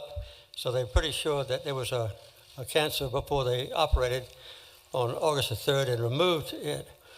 The tumor was only about 2.5 cubic centimeters, but they removed about 85 cubic centimeters, which is about a tenth of my liver. And they did a biopsy and found that it was indeed cancer, and it was melanoma. And they had a very high suspicion then and now that the melanoma started somewhere else on my body and spread to the liver. Well, at first I felt that it was confined to my liver, and that the operation had completely removed it, so I had quite relieved. And then that same afternoon, we had an MRI of my head and neck, and it showed up that it was already in 4 places in my brain. So I would say that night and the next day until I came back up to Emory, I just thought I had a few weeks left. But I was surprisingly at ease. I've had a wonderful life. I've had thousands of friends, and I've had an exciting and adventurous and gratifying existence. Within the bounds of my own judgment, I'll do what the doctors recommend for me to extend my life as much as possible. So I don't look on this as any hardship on me. Former President Bush called me at one time, and then George H.W. Bush Sr. called me yesterday afternoon again. I think I appreciated that very much, and their wives were there on the telephone with them. President Obama called, the Vice President called, Bill Clinton called, Hillary Clinton called, Secretary of State called. First time they've called me in a long time.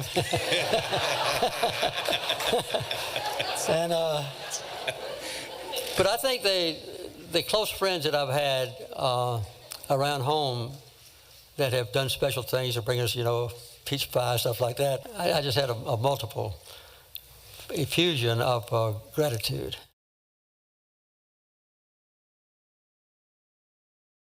I was able to do a number of good things when I was president, for which I'm very grateful, and that was a high point of my life, politically speaking. And I would say that my having been president of the United States, a great country, has made it possible for me to have the influence and contact with people and knowledge that has been the foundation for the Carter Center. And we've had programs in 80 different countries on earth for the poorest and most destitute people in the world. And that has been, I'd say, far more gratifying, personally. Well, the best thing I ever did was marrying Rosalind. That's the pinnacle of my life. And we've had 69 years together, still together.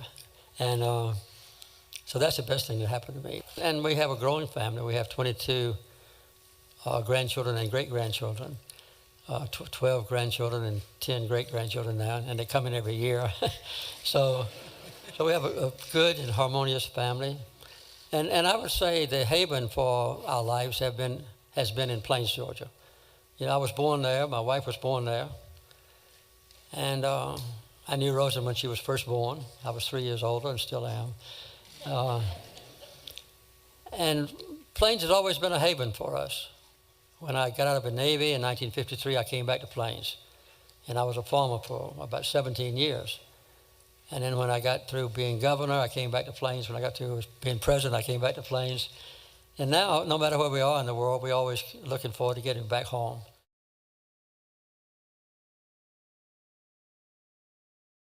Peace for Israel and its neighbors. That's been the top priority for my foreign policy projects for the last 30 years. As far as the Carter Center is concerned, I would like to see guinea worm completely eradicated before I die. I'd like for the last guinea worm to die before I do. I think right now we have 11 cases. We started out with 3.6 million cases. And I think we have 2 cases in South Sudan and 1 case in Ethiopia and 1 case in Mali and 7 cases in Chad. That's all the guinea worms in the world, and we know where all of them are. So I would say that would be my top priority.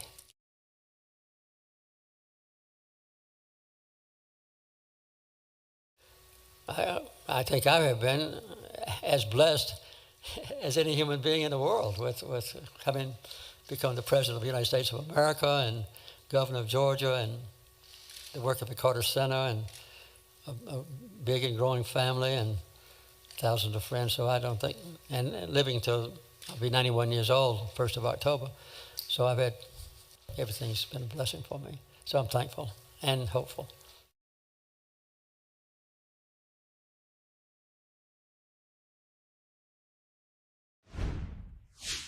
So a special thank you to the Carter Center down in Atlanta, Georgia, for providing some of this footage. That was a press conference where they had Jimmy Carter there talking about a lot of things regarding his life, some of the health struggles that he faced, his hopes for the future, particularly when it comes to world peace, and also his greatest accomplishments. I think that was my favorite part of that whole thing, because he continues to say that his greatest accomplishment was marrying Rosalind. A live now look out in Washington, D.C. Today, we are prioritizing the life of the 39th U.S. President, Jimmy Carter. He is on his way to Washington, to Lion State. We'll be right back.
Welcome back to Live Now from Fox, as I took you straight out there to Washington, D.C., over in the Capitol building. And I want to continue to focus on the life and legacy of Jimmy Carter, as we are going to have continuing coverage all throughout this Tuesday and leading up to Thursday. A lot of these remembrances, they started back on Saturday. And we know that today, the former president is going to be arriving in Washington, D.C. after lying in repose at the Carter Center in Georgia over the past couple of days. Carter's funeral procession, as I just mentioned, it did begin on Saturday. It was the first of a 6-day series of events leading up to his national funeral service that's going to be happening this Thursday, January 9th, at the Washington National Cathedral. Public observances are continuing to be held in Atlanta and Washington, D.C. And according to the family, Carter will be buried in his hometown of Plains, Georgia. Each president's final resting place is among the details they include in their plans, which can often take years to develop, as family, staff, and federal officials craft the details. A source tells our partners at Fox 5 in Atlanta that the Carter Center State funeral plans have been in place for some time now. We have been looking out for all of these plans throughout the last several days, and I do have some more details that we can go through as we look to see when that plane is going to arrive in Washington, D.C. That is going to be happening at around 2:15 p.m. Eastern time today.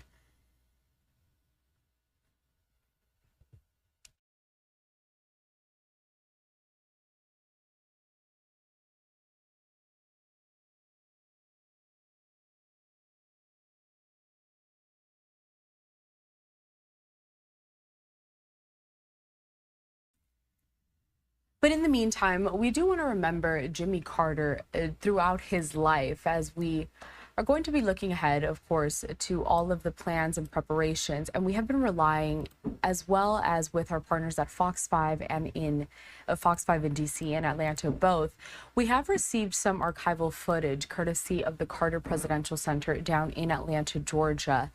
Let's take a look back at some of this really historic footage that we're getting of Jimmy Carter. It really gives you a sense as to who he was throughout his life, not just as president, but all of the things that he did throughout his time after being in the Oval Office for just that one term. It was just 4 years. But let's take a look at some more of this archival footage.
Mr. President, the men and women of the defense establishment warmly welcome you to the Pentagon on this warm afternoon.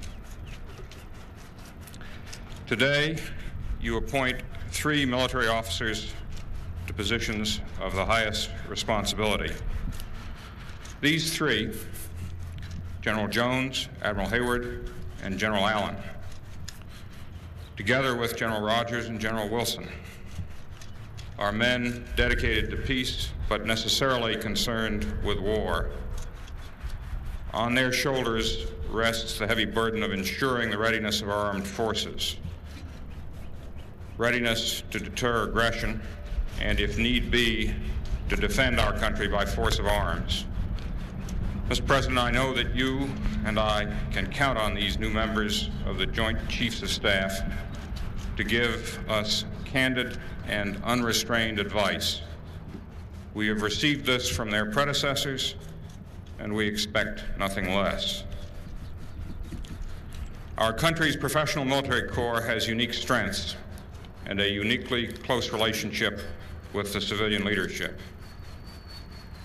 I know that these military leaders you honor today will carry forward that tradition. All of us are most proud of the endorsement of that tradition you give by being here today.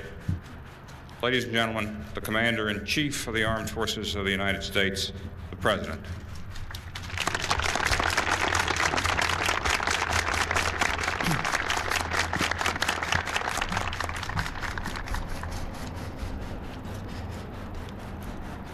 Secretary Brown, other Americans assembled here with a total commitment to defend and preserve our nation. It's an honor for me to participate in this ceremony. Secretary Brown said that we come to honor these three men, but they have and will honor us with their superb service and with a very proper balancing between a desire for peace and a willingness to maintain strength. I taught Sunday school this past weekend, and one of the points I made to my class was that quite often we misjudge others. I asked them to name the group who, in their brief encounters with me as president, when the uppermost thought on their mind needs to be imparted very rapidly, which group most often said, "God bless you, Mr. President," or "We're praying for you." And the class guessed all kinds of groups. And the proper answer was the military. Military families are the first ones who suffer when war comes. At the time of enlistment, their lives are offered for their country. Those offers are not retracted or canceled. I'm very proud to be able to participate this afternoon in a ceremony to acknowledge the qualities of three men, qualities which exemplify historically American military service. Superb training,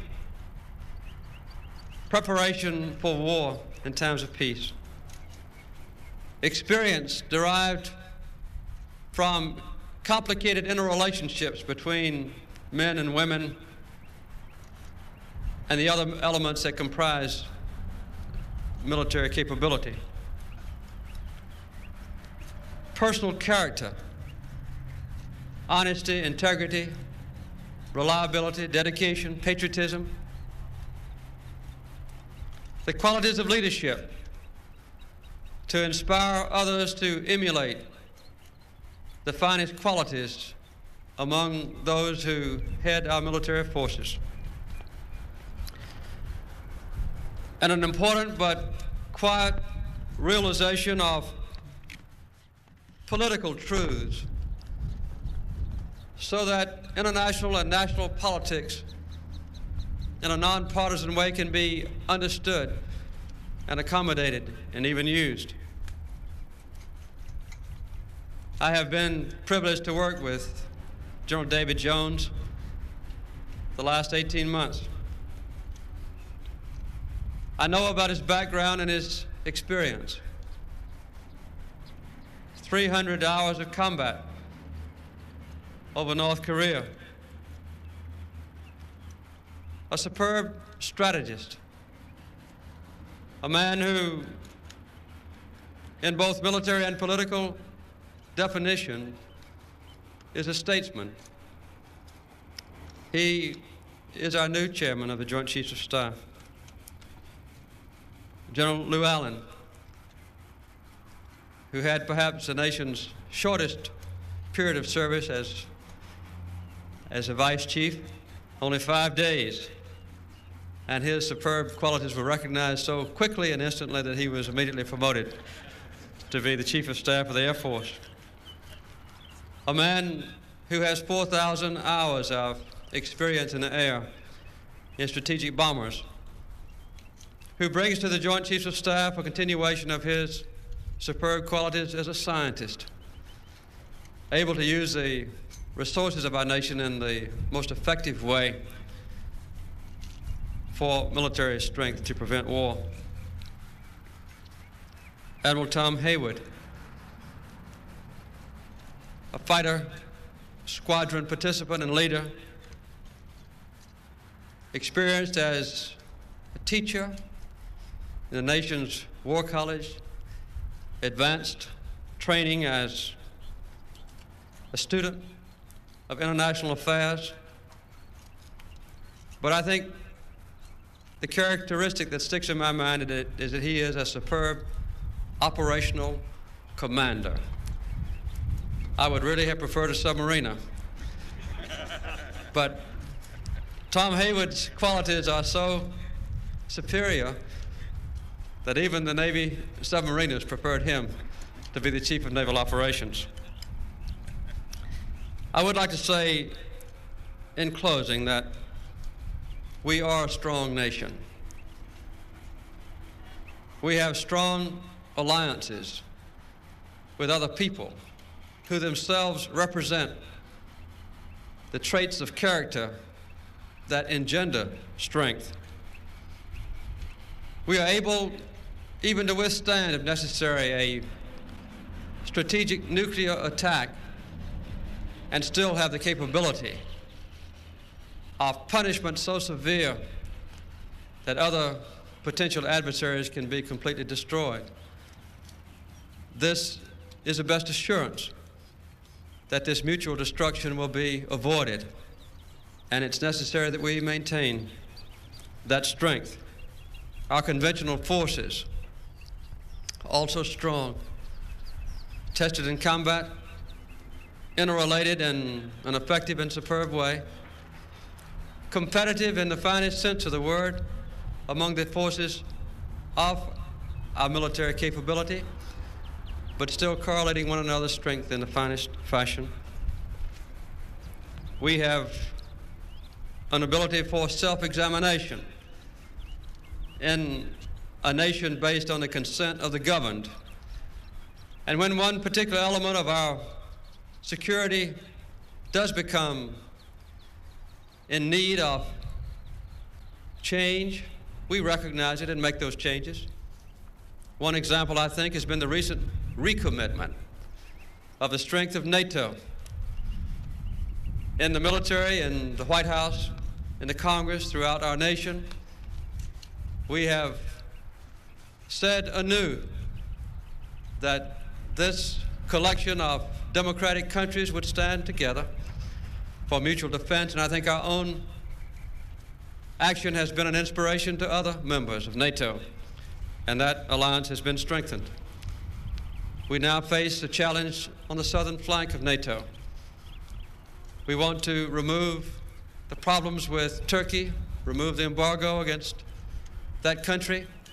Our military leaders have voices that are strong, and their observations are assessed with great care by the Congress and the people. They can be a great help in telling the truth to the American people. We are able in this country to think, to plan, to design, to perform better than any other nation on earth. As I said in a recent speech in Annapolis, we are eager to cooperate with the Soviet Union or any other potential adversary. We are willing to compete when necessary. We will never shirk our responsibility. We will never permit our military capability to be second to any other, because we know that along with the natural advantages that we enjoy, ideological, political, economic, that all these would be of no avail if we did not maintain a strong, constant, well-recognized defense capability. And we will never permit our nation to be weak militarily, which guarantees us that we can be strong in every other aspect of life. So to summarize my comments, I would like to say that I'm proud to be with these leaders whom we recognize. I think I know our country well. Our people are committed to the principles that I've outlined briefly this afternoon. We want peace. We are determined to maintain peace. But we recognize that peace can only come through strength, and that we will also maintain in the United States of America. Thank you very much.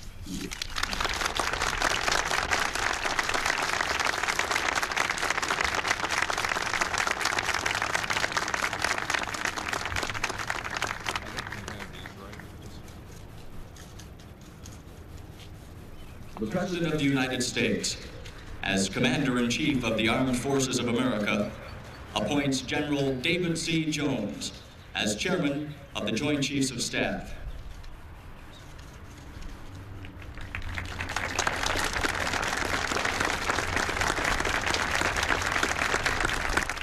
So we're just watching here some archival footage of a speech given by Jimmy Carter during his time as presidency. This is from back in 1978 during a session here, a meeting and an event with the Joint Chiefs of Staff. And in it, you can really hear how Jimmy Carter governed and planned to lead during his time. He had made some comments there that the United States and he was prepared to work with our adversaries while also never forgetting the power that the United States has. Just really fascinating stuff. I hope you're all enjoying this just as much as I have. This is courtesy of the National Archives there, as we're going to be continuing to reflect on the life and legacy of Jimmy Carter up until Thursday. We do have a live picture as well there on your screen over in Washington, D.C. Jimmy Carter, his remains, they're heading there to the capital of the U.S., where they're going to be lying in state. We will have continuing coverage throughout the remainder of this day. But we are stepping away for a brief commercial break at Live Now from Fox. Stick with us. More of these top stories honoring Jimmy Carter and also live events when we come back.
Welcome back into Live Now from Fox. It just passed the bottom of the hour, 1:30 p.m. here on the East Coast, 10:31 in the morning over on the West Coast. I'm your host, Corella Hara. So we are going to be planning to have continuing coverage throughout the day today, honoring the life and legacy of the 39th President of the United States, Jimmy Carter. We're going to be relying heavily on our partners at Fox 5 in Atlanta and Fox 5 in DC to bring you all of those updates. But at the moment, we still want to prioritize some of these live events that we're getting into our newsroom. So we're going to head out to DC at this moment. We are seeing that House Democrats are holding their weekly presser, and this comes after just yesterday, Congress members did certify the 2024 election, and they certified President-elect Donald Trump's win, as well as his running mate, J.D. Vance. But let's head to this event. Again, House Democrats holding their presser.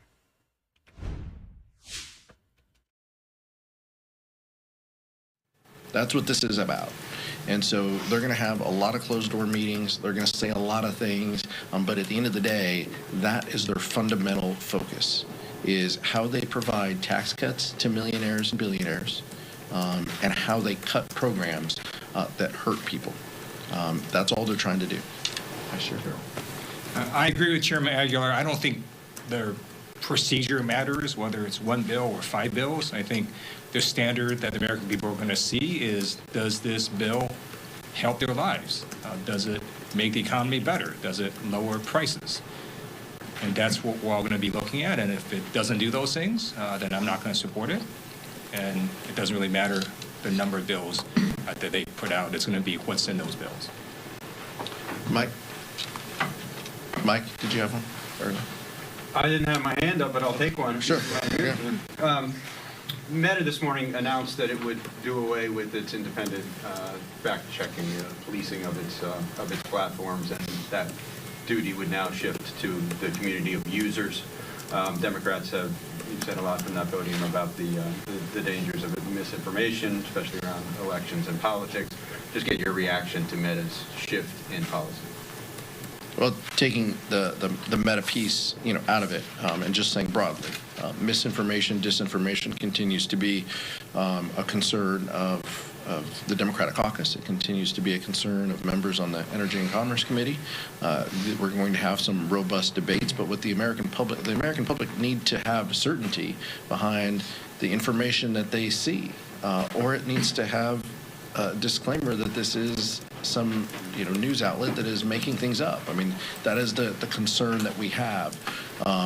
But it's clear that in this Donald Trump era, companies are paying attention, and they're paying particular attention that the incoming administration does not care if what you spread is truthful or not.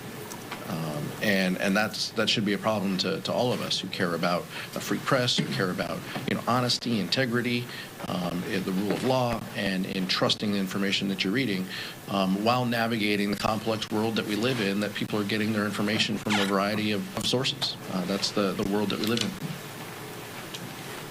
Does Congress have any role? Look, the Energy and Commerce Committee thinks they have a role over everything, and so I would imagine in that room you're going to hear robust discussions on what they can regulate and what they should be regulating from people on both sides of the aisle and what that looks like. Nick, then Scott. So I don't have to wait till next week. It's a new year, Nick. I'm starting off on a good foot. I wanted to ask about immigration again. Republicans look like they'll try to do a lot alone through reconciliation, but what do you see as the places for common ground or some sort of bipartisan action with Republicans? Republicans turned away. It's a good question. Republicans turned away a bipartisan opportunity for border security and immigration reform. I didn't love every piece of it. I stood at this podium and told you all that I didn't love every detail of it, but I also said I would have voted for it.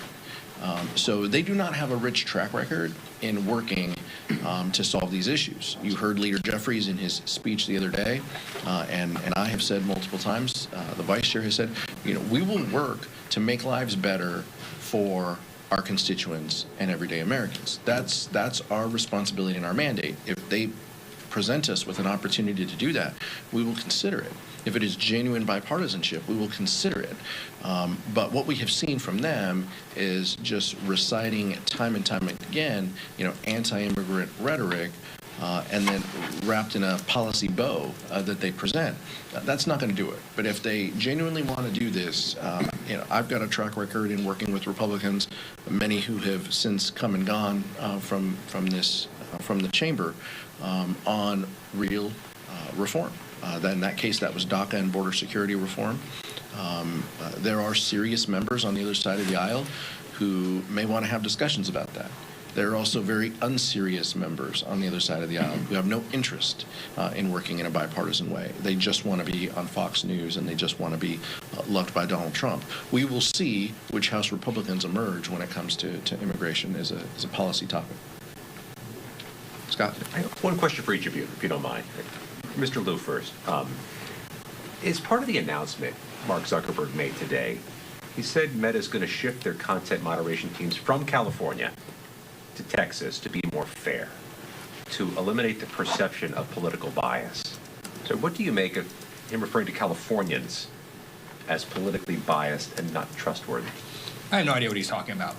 But what I do encourage members of the public to do is they can look at trusted sources. So you can either listen to your cousin's friend who posts some random thing about polio vaccines, or you can look at what the American Medical Association has said about polio vaccines, or what your pediatrician has said. So talk to your doctor, talk to experts that you trust, and I'm not overly concerned that Meta is doing this or not doing that. I'm more concerned that people understand the sources of information they're relying on, and I'd rather them rely on sources that do have science and expertise, and that's why I encourage people to do. I'll add the same question to you, but I wanted to add something else. Sorry, Trump will have press conferences. He did have one, but he also made an allegation that there were no guns on January 6th, bolstering his support for pardons, that Hezbollah may have played a role in January 6th, and that the person shot trying to enter the House chamber was shot for no reason at all. You're on the committee. How do you respond to what seems to be the rewriting of that day? This is not new for Donald Trump. He is trying to rewrite history and suppress the truth. That is exactly why he does not want the special counsel's report released down in Florida, and it is exactly why he continues to spread lies about January 6th. But let's talk about the weapons that were on campus on January 6th. People were arrested with bear spray, and people were arrested with tasers and brass knuckles. People used flagpoles and fire extinguishers to beat police officers. There were documented cases where AR-15s were brandished downtown. There were collections, as we heard testimony in the January 6th committee, mounds of things that the Secret Service would not allow into the area around the former president's speech when he was near the ellipse. That's what was happening here 4 years ago. People were bringing weapons. There was also a cache of weapons found in a car, earlier in the day, as we know, and was publicly reported. Our report, as well as the Department of Justice reports, continue to show the amount of guns and weapons that were in the D.C. area and on campus and in the building by these violent intruders. Now, the president can say anything he wants. He's entitled to do that. He's not entitled to his own set of facts, and so that's on us. That's our responsibility to continue to provide that information to the public. And whether it's Donald Trump or Barry Loudermilk or Mike Johnson, we're not going to allow anyone to rewrite history or have their own set of facts. Donald Trump does this all the time. He tries to convince you, what you were seeing did not happen, and he's doing this time and time again. The American public, our job is to give the American public our perspective and the truth as we lived it and as we see it. So we are seeing a lot of the GOP messaging bills from last Congress that got passed through the House but did not make it through the Senate are now coming back up for votes, like the Lake and Riley Act today and other ones this week. What are Democrats' reactions to some of these messaging bills potentially becoming law now? And then also with some of those bills, I know Democrats have said there are more bipartisan avenues we could take to address some of those issues. Have there been any conversations to bring up some of those bipartisan bills, or will there be any in the future? Look, and I'm not going to give you too much of a process, argument here. But I will tell you, look, committees have not met. A lot of committees do not have their formal members yet, so there has not been an opportunity for members to get together to process bills, to hear bills. This is all, bills that were part of Mike Johnson cutting a deal to be Speaker. These Republican members went to him, wanted these bills considered, many of them without being marked up, without going through the normal process, some of them from last Congress. This is their effort to try to extract something from Mike Johnson. There is not a Rules Committee. I have not been aware of a Rules Committee chair, so they do not have the ability to bring a bill to the floor to have actual debate. When you have actual debate and an actual markup, then at least you open the door to have some amendments and to have some bipartisanship. That's not what this Republican conference is interested in right now. We'll see if that changes. Last question. Congressman Ralph Norman has come up with a resolution for term limits for congressmen and women. I just want to get your thoughts on that, and does it hurt or help with leadership and experience as well? There are always a variety of characteristics that go into members being successful, here. Seniority, the arc of your professional career, what you did before you came to Congress in order to be effective, whether you were in the military and a lawyer and in the state Senate, like my colleague, the vice chair, whether you were a local mayor or in the private sector like me. I mean, all of this is the totality of it. We live every 2 years by term limits. If the people in the 33rd Congressional District in California choose for me not to be their representative, I will move on. I have limits. The voters decide that. That's what our system is about, and that's what I'll continue to focus on and live by. Vice Chair. Vice Chair, do you have anything on that? No. He said it was perfect, but then he said just a little bit. Yes, perfect response to Chairman Aguilar. Yes, sir. I just want to say one of the best things American people did is they put term limits on a U.S. president. Right. Thank you. All right, sir. Thank you, guys. Thank you. So you're just watching there live. This was the weekly presser that's held by House Democrats, and this comes after the 2024 election certification that we live streamed for you just yesterday. Congress members there certifying the 2024 results in favor of Donald Trump, of course, and his running mate, J.D. Vance. Thanks so much for sticking with us here at Live Now from Fox. As we step away for another brief commercial break, I want to give you a live picture that we are watching at this moment. I did have it on your screen moments ago, but this is live out of Joint Base Andrews, and that's where Jimmy Carter's remains are going to be arriving ahead of him lying in state in Washington, D.C. for the next couple of days as mourners continue to pay their respects to the 39th president. We'll be right back.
Welcome back into Live Now from Fox. I'm your host, Karel Lahara, and we are going to be continuing our coverage on the life of former U.S. President Jimmy Carter, who passed away just over a week ago at the age of 100. We still have this live picture that we are awaiting momentarily for the remains of Carter to land there at Joint Base Andrews before he lies in state in Washington, D.C. And as we reflect on these times, now that we're paying our respects and such, we have some really cool archival footage that we've gotten from the National Archives, but also from the Carter Center, that really showcases who Jimmy Carter was and his stance, both as a leader, but also when it comes to promoting peace around the world. Let's get to this footage courtesy of the Carter Center, where Jimmy Carter reflects on the elections that he monitored along with that center that he established in Atlanta, Georgia.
Make you all go through the process again. Judge, before we actually approach.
witness is a minor testifying, so we're going to ask that you turn the cameras down so that her identity won't be mistakenly.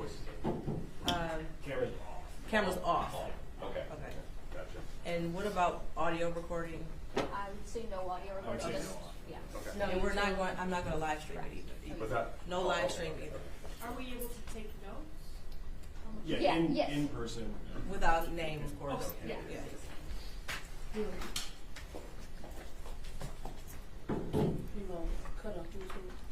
Yeah, I'm going to go on the record and state that, and then cut it off.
Welcome back into Live Now from Fox, where we are quickly approaching the top of the next hour. 1:56 p.m. here on the East Coast, 10:56 over on the West Coast.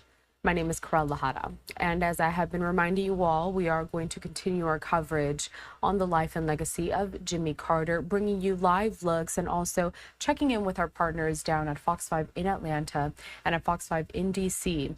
As today, the remains of the former president are arriving in D.C., where he will lie in state. This is a live picture that we have over at Joint Base Andrews. We have a couple of vantage points there, and we're seeing that a caravan of vehicles is arriving at this time. At last check, he was supposed to land at 2:15 p.m. East Coast time, so about a little less than 20 minutes from now. And you may be asking yourself what happens when a president dies. Well, what occurs in Washington, D.C. unfolds according to the guidelines that date back to the mid-1800s and have been reshaped over time, of course. I'm going to be flipping through a couple of these live images again there at Joint Base Andrews. So When a president does die, some of these guidelines involve funeral processions down Pennsylvania Avenue, lying in state in the U.S. Capitol Rotunda, and a memorial service, usually at the Washington National Cathedral. Now, the official state funeral for Carter will be held in Washington, D.C.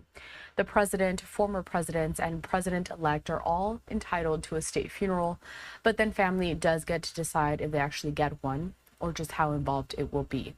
We do know that we are going to be seeing some of these ceremonies throughout the day today. It continues all the way up until Thursday, that's January 9th. After President Carter's remains arrive at Joint Base Andrews at around 2:15, then at 2:45, we are expecting the family as well as Carter's remains to travel by motorcade to the U.S. Navy Memorial. Then at 3:30 this afternoon, all Eastern time, the remains are transferred from the hearse to a horse-drawn carriage for a procession to the U.S. Capitol. Military body bearers will carry the casket into the Capitol Rotunda. At 4:30, members of Congress will pay their respects during a service in the Rotunda. And from 6 o'clock today all the way until midnight, President Carter will lie in state while the military maintains a guard of honor. The public is invited to pay their respects throughout these hours. Now, we are going to be checking in and dipping in with our partners at Fox 5 in Washington, D.C. They will have a live coverage starting very soon now as we continue to flip through some of these live images that we have here. Now, for the last couple of days, we have seen that the former president did lie in repose at the Carter Presidential Center that was located in Atlanta, Georgia. Carter, of course, dying just over a week ago at the age of 100 while he was in hospice care. Carter's funeral procession, it began on Saturday, the first of a 6-day series of events leading up to his national funeral service that's going to be held this Thursday, January 9th at the Washington National Cathedral. Let's go ahead and continue this coverage. Check in with our partners at Fox 5 in D.C. They have all the latest on this report, and we will continue to monitor these live feeds.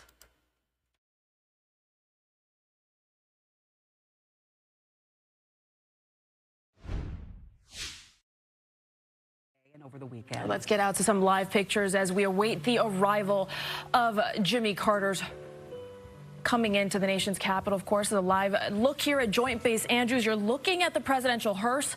This is Maryland. Sky Fox is there as well. Our pictures here on the tarmac as we await what is known as Special Air Mission 39. That is the Air Force One presidential plane being used for this somber occasion, again, on the arrival of the body of Jimmy Carter. Now, part of 6 days of remembrances. Here's a schedule of the events here. The plane carrying former President Carter's remains is expected to land in Maryland around 2:15 this afternoon. Then there will be a transfer ceremony at the U.S. Navy Memorial at 2:45, followed by a funeral procession at the U.S. Capitol. Once there, Carter will lie in state in the Capitol Rotunda from tonight until Thursday morning with an honor guard standing watch. All right, and as we look at those pictures and, of course, everything that's happening, we're going to take you back to the initial part of the honoring of President Jimmy Carter. Of course, this is from Georgia. The Carter Presidential Center in Atlanta has been open while the former president lay in repose. These are pictures, as you see, well-wishers there passing through that flag-draped casket. More than 23,000 people coming to say their final goodbye to the Georgia native. Carter, born in a small town in Georgia, Plains, Georgia. He was born in 1924 to peanut farming parents. He did attend the Naval Academy here in Maryland, marrying his college sweetheart, Rosalind Smith. He served in the Navy for nearly 10 years, where he ended his career there as a lieutenant, and then he went back home to Georgia, running that family business. He was eventually elected to state office as a state senator. That was in 1962, and before he went into the executive office, he was governor of the state of Georgia in 1970. Yes, representing the New South at the time. Now, this is video from around 11 o'clock this morning as the body of the former president left the Carter Center for Dobbins Air Reserve Base in Georgia. All right, let's take a look now at some of the Carter family's official condolence book. Obviously, in the modern era, you have the advantage of the internet, and well-wishers publishers also being able to sign this online. The public is invited to send their tributes for President Jimmy Carter. Tributes have been pouring in since the former president's passing on Sunday, December 29th. And we want to get right now out to our Lily Zhang, who's live at Joint Base Andrews. We are awaiting the arrival here of this Special Air Mission 39. And Lily, a little bit of a delay here leaving from Georgia, but this could happen here any minute. Yeah, and you know, this is another delay that we kind of were expecting today. We were about 90 minutes behind schedule initially from when the plan was released to the media last night.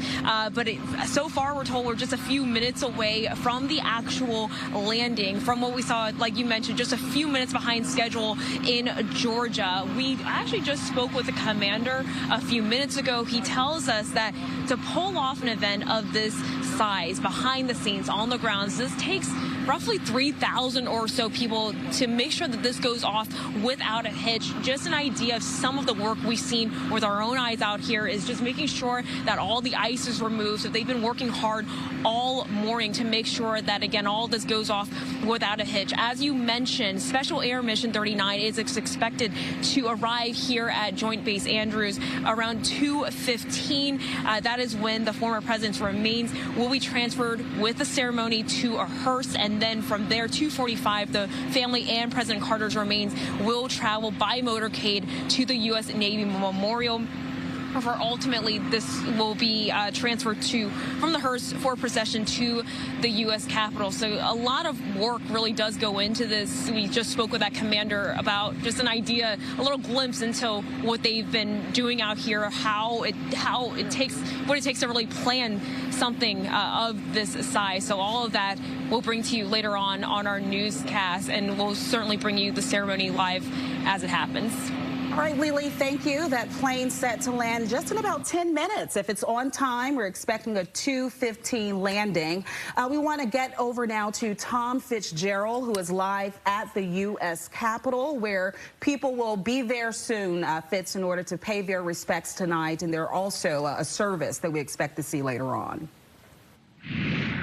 Yeah, tonight, actually, members of the general public will be allowed to enter the United States Capitol, walk through the rotunda, and pay respects in person to President Jimmy Carter. Now, this is a long tradition in American presidential funerals. Lying in state inside the Capitol's rotunda is the highest honor that the United States can render to someone when they pass, especially presidents, because this has a history, this particular location going back to Abraham Lincoln.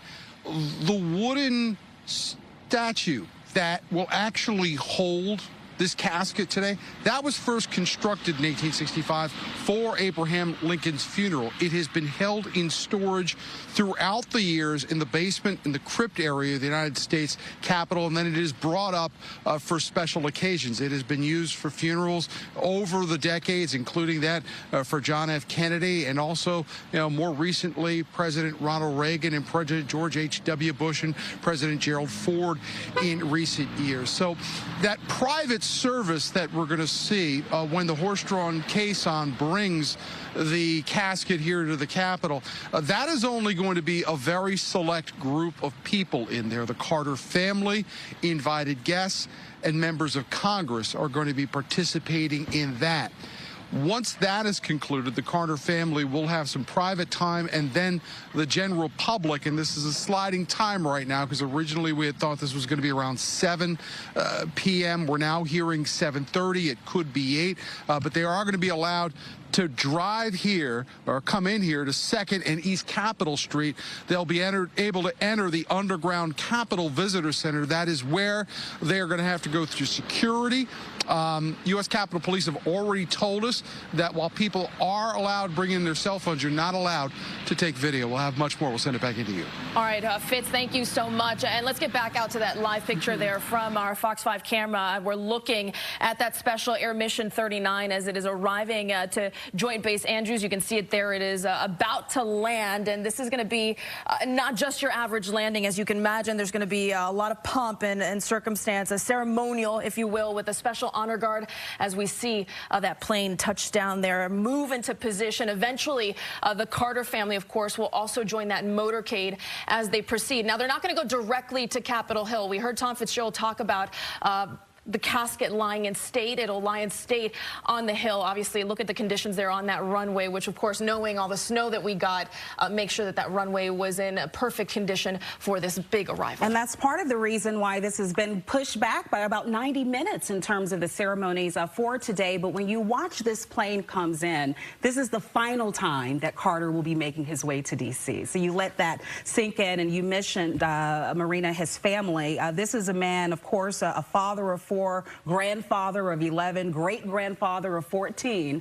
Family and faith were certainly at the center of his life and what was most important. Without question. And Marissa, I know you're from Georgia, and this obviously all started in Georgia, this big remembrance for a man that after Washington decided to no longer pursue politics, but instead give himself to the Carter Center and give himself to absolutely what his probably will be, without question, his legacy, which was his humanitarian efforts. Absolutely, a philanthropist through and through. In every segment of his life, even his career in the naval service was about service. Without question. All right, let's check in right now with Matt Dallek. We've got him here with us to kind of carry us here. George Washington University professor and obviously historian. Give us a sense of what this means. Marissa talks about President Carter's final time back here in Washington, D.C. What does this really mean in the big picture, in the picture of history as it relates to the 39th president? Well, thanks for having me. What's so fascinating about Jimmy Carter's funeral is that it's the only presidential memorial and celebration more of a post-presidency than of a presidency. There's no one else that you can really, I think, point to who has had a greater, arguably far greater impact as an ex-president than as a president. And you know, he transformed the position of ex-president. He became an international figure like probably no other former president. And I think the outpouring that we'll see this week is because of the work that he did, not so much as president, but as you were saying, a humanitarian, a peacemaker, someone trying to heal people, right, through public health initiatives around the world. When we talk about his presidency, though, which is certainly complex and nuanced, right? What do you see as being the highest points of it, and also areas where he was challenged? Well, he had more challenges than high points. Clearly, I think one of the highest points, if not the highest, was the Camp David Accords between Israel and Egypt. And that has a particular resonance today because of the war in Gaza.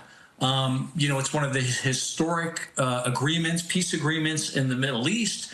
It also extended and built on this idea of Carter as a peacemaker. And he was directly involved in those negotiations. There were other ways, though, in which he was really ahead of his time.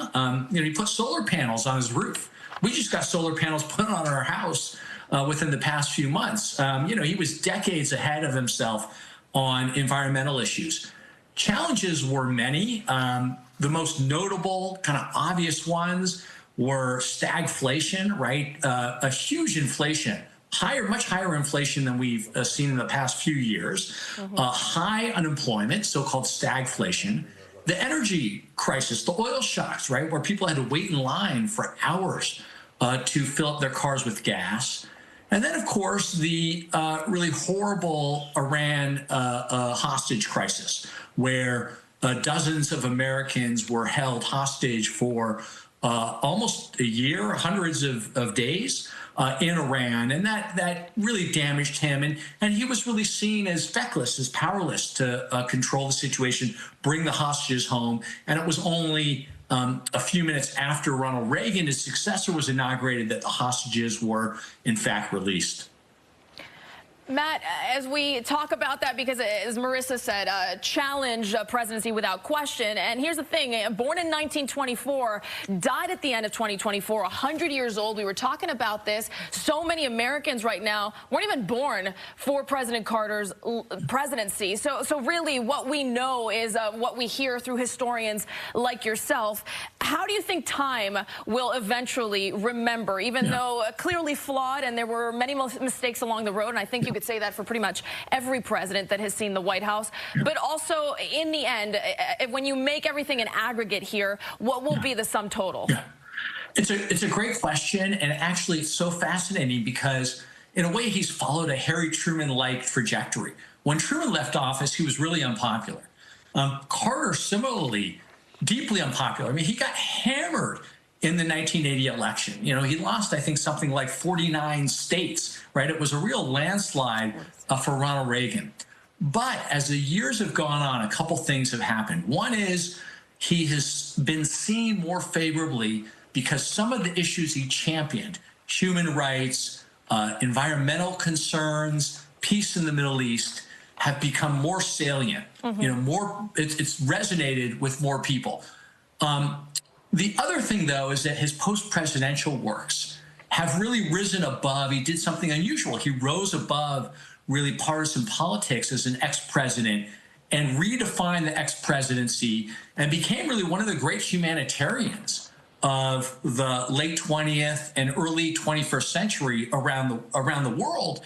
And those two factors, I think, combined are going to be reflected in the outpouring this week, and I think have actually boosted the way in which the public and many people around the world view Carter's legacy. So he's really improved with age, and I think is viewed much more favorably now than he certainly was in, say, 1979, 1980.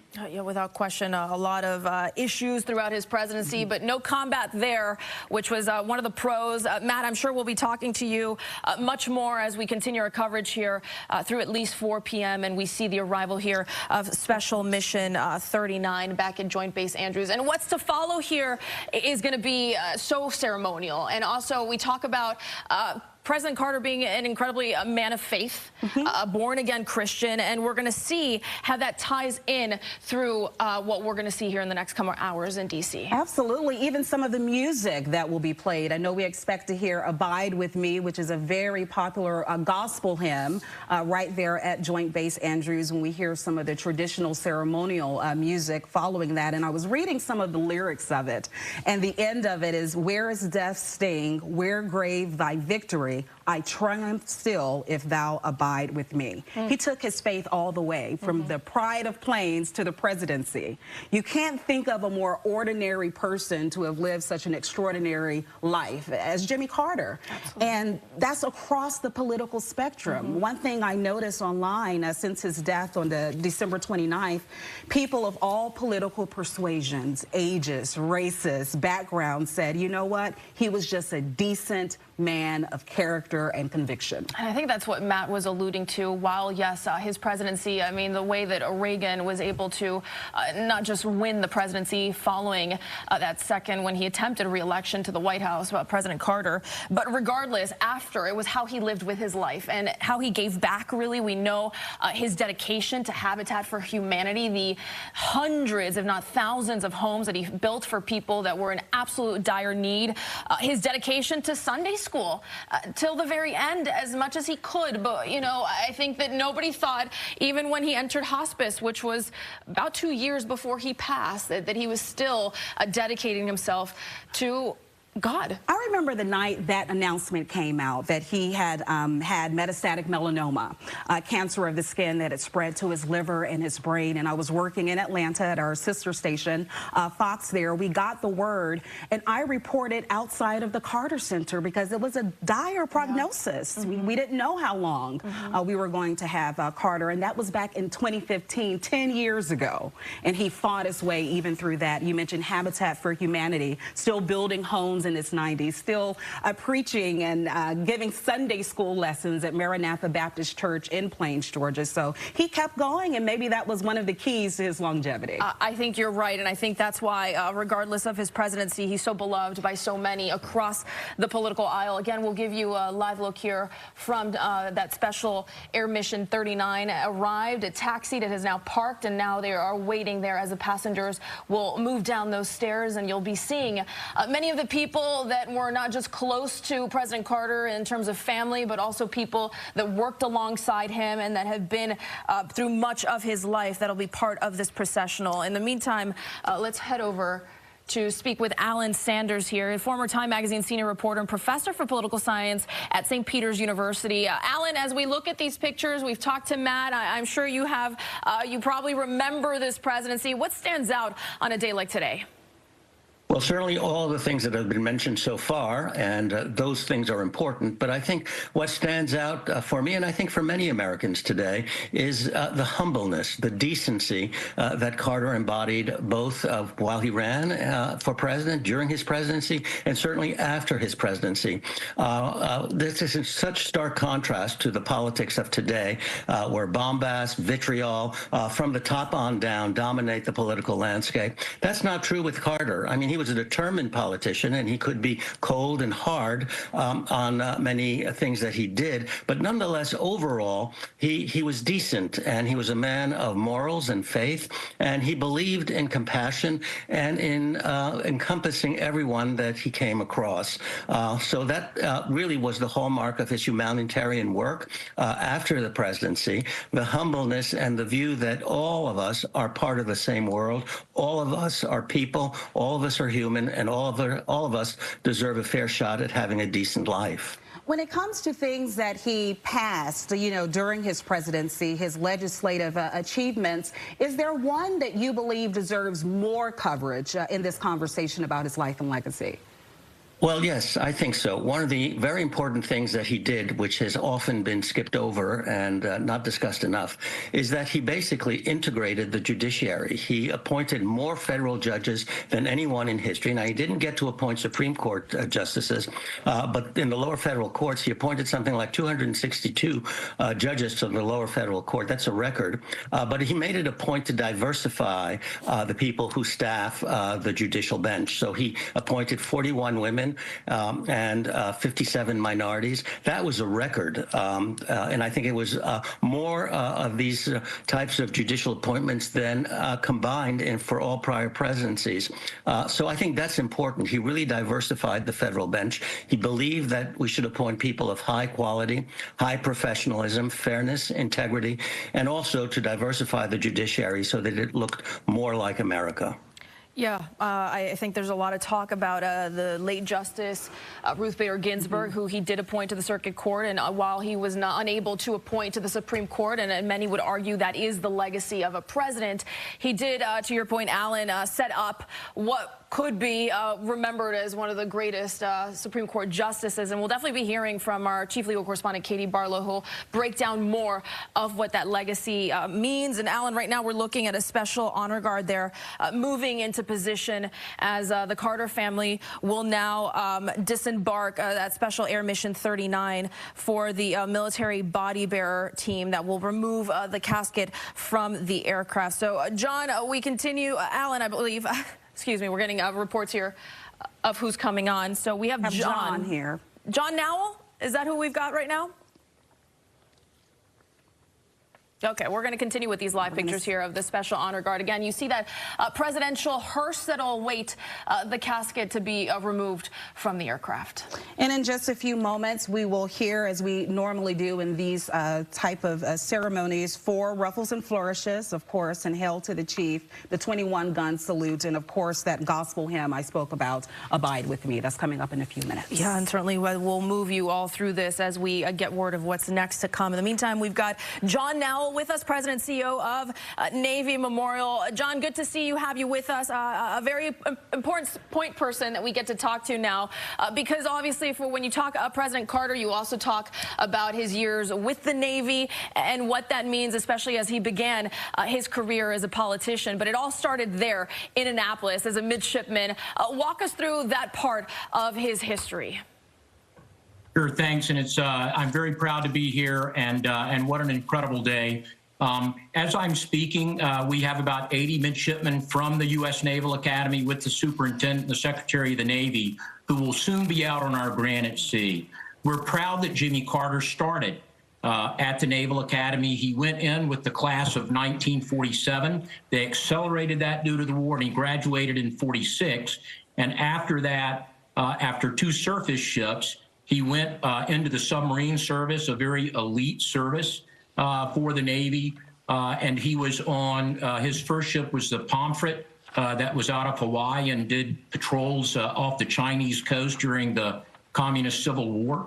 And then he was on the Barracuda. And then he was en route to the second nuclear-powered submarine, the Seawolf, when his father passed away and he had to head to Plains. But we're very proud of his association with the Navy, and he credited that with many of the kinds of traits that made him successful later in life: hard work, perseverance, idealism. In the Navy today, we say honor, courage, commitment. President Kennedy embodied that. Excuse me, President Carter embodied that. You mentioned him having to go back to Plains, Georgia, in order to take over the farm after his father passed away from pancreatic cancer. And I've read that that was such a tough decision for him. Even his wife, Rosalind, doubted if he was even making the right decision at the time. From what you know and your knowledge base, how tough of a decision was it, and how do you think his level of service immediately after kind of paid tribute to his work with the Navy right before? I think it was incredibly difficult for him, and he certainly said that. And for all who take off the uniform, whether it's after 5 years or after 38 years, that's not easy. He did stay in the reserves for another number of years, but he, I think, was always connected with the Navy. He always talked about the importance of the Navy, of sea control, and what that meant. But both he and Rosalind described it as one of the toughest decisions of their life. We talk about President Carter, and I think there's so much to talk about, but maybe his years in the Navy, especially one moment in Chalk River at the meltdown of that nuclear reactor. You go back to the quotes of how he remembers that day, and you talk about a president who pardoned draft evaders following the Vietnam War, who said, we have to unite this country. If there's anything I can do, this is what I will do. And yet he, himself a hero, going down in 90 seconds into a nuclear reactor just to basically change and move a screw, and then somebody else would come in, somebody else would come down. And he talked about that moment in Chalk River. What more do we know about special moments like those for the president at his time with the Navy? Yeah, you know, that stay time was about 90 seconds, and he received well more than the normal radiation dose that any human being should. So he was very courageous there. I'll also mention, while he was on the Pomfret off the coast of China, that he was standing watch at night in a storm, and he got washed out of the conning tower and overboard into the sea. He managed to grab hold of the gun mount that was about 30 feet aft. Otherwise, there would be no President Carter. So there were numerous times that he was in very challenging and perilous circumstances there. Submarine life, certainly today, but especially then, was hard, it was demanding, and it required someone who was relentless, and that was certainly President Carter. A true patriot in every sense of the word, for sure. You mentioned the formation of the midshipmen from the U.S. Naval Academy and how they're certainly taking part in today's ceremonies. How are you all feeling within the Navy, your heart and mind, on a day like this to remember our Commander-in-Chief? Well, let me just start with the Navy Memorial. It's special for us because President Carter in 1980 signed the authorization to create the Navy Memorial. He charged us with honor, recognizing and celebrating the service of all those in the sea services, past, present, and future, and to inform the public. And so, one, we have a personal debt to President Carter, that he is why we are here and why we're the site of where the transfer ceremony will take place. I don't know that there's anyone in the Navy that doesn't feel very, very honored that he started as a naval officer. And that is exactly where that casket will head from Joint Base Andrews. What you're looking at now as these live pictures come in, this is the Carter family getting ready to see the arrival of that casket to begin the procession to the U.S. Navy Memorial. And again, the plane, as you can see, is packed with so much of his family, people who were with him through those years, especially in the later life, right? As it relates to his church and also his philanthropic endeavors. And a large family. I mean, we talk about him as a president, a Nobel Peace Prize recipient, a global humanitarian. Those lists goes on and on and on. But when you look at his children, his grandchildren, his great-grandchildren, he was just pop. You know? He was, granddaddy and great-granddaddy, and they have so many memories that they've been sharing over the past few days about him, and I'm certainly, sending my thoughts to the Carter family as well. Just 2 years ago, they lost Rosalind. Yeah. And that was a devastating time for the president, who was entering hospice at that time. And Amy Carter, his daughter, the youngest one, the first child to be in the White House in modern history. And it was at a time where the press, unfortunately, was relentless, was covering much of what she said during some of the debates, especially with Ted Kennedy, when he was up for a re-election and to be the Democratic candidate yet again in 1980. They were looking at Amy Carter, what she was doing during those debates, and she was just sitting on the side reading a book, and obviously those were challenging times for her. She's not done many interviews since, but we have heard eulogies of his grandsons who have spoken with just a beautiful and tremendous heart about their grandfather. And let's listen in here for a second here, because I believe what's going to happen is we're going to start to see the casket being drawn and removed from the aircraft as they begin this processional. But in the meantime, while we wait, Alan, let's bring you back in.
the record, People versus Jarvis Butts, 2459617. We just took a brief 5-minute break. Are the people ready to call their next witness? Yes, Judge. Okay, go right ahead. At this time, people would call Erica Anderson.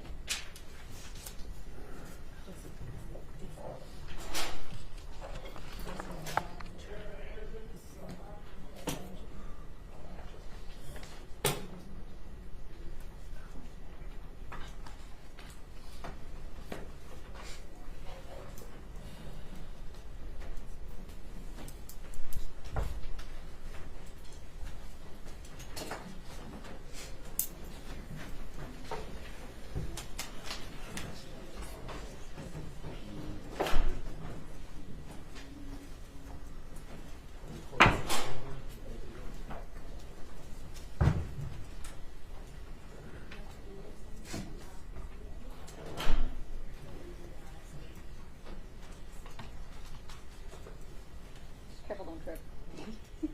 Raise your right hand. You swear to tell the truth, the whole truth, and nothing but the truth. Yes. Okay. Just watch your step.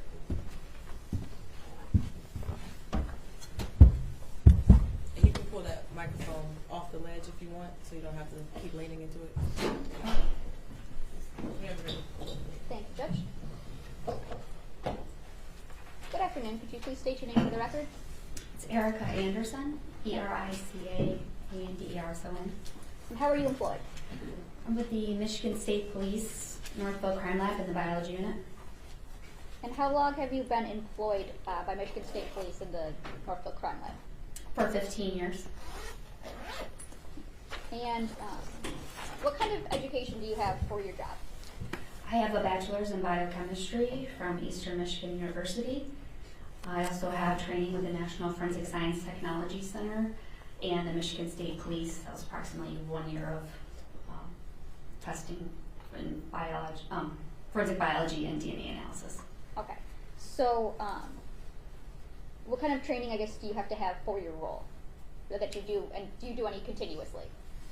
Yes, so I had approximately 1 year of training with, I previously mentioned, as well as continuous education, which includes at least 8 hours in DNA specific training, as well as up-to-date journal articles and current technology. Okay. And do you have any certifications or any necessary licenses for this job? No, we don't. Okay. And have you testified as an expert before? Yes, I have. Okay. Where at? Washtenaw County, Wayne County, St. Clair, Oakland County, Federal. Okay. And approximate how many times have you testified as an expert? About 40. Okay. And what is it that you've testified as an expert in? On DNA analysis. Your Honor, I move to certify Erica Anderson as an expert in DNA analysis. No objection. Okay.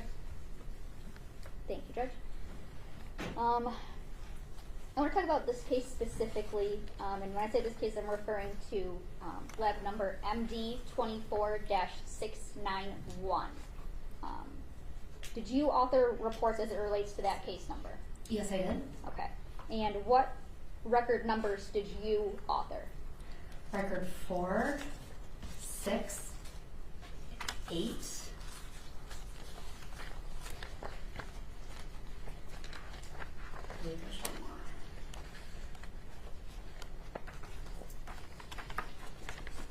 Oh, and 5, sorry. Okay.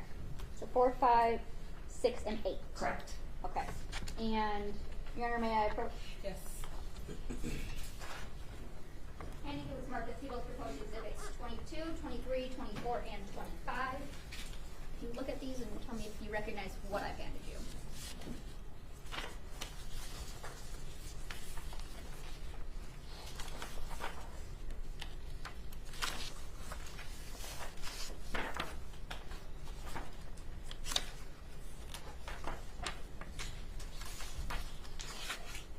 These are the reports I authored. Okay. And we'll go through these one by one. Is People's Exhibit 23, is this a fair and accurate copy of the report you authored as it relates to record number 5? Yes, it is. I move for the admission of Peoples 23. No objection. It'll be admitted as Peoples 23. Okay, sorry, I missed 22. In proposed exhibit 22, is this a fair and accurate depiction of the report that you authored in record number 4? Yes, it is. Move for the admission of Peoples 22. No objection. It'll be admitted. Thank you. And in proposed Peoples 24, is this a fair and accurate depiction of the report you authored as it relates to record number 6? Yes, it is. Move for the admission of Peoples 24. No objection. It'll be admitted. And 25, is this a fair and accurate depiction of the report you authored as it relates to record number 8? Yes, it is. And I move to admit Peoples 25. No objection. It'll be admitted. Thank you.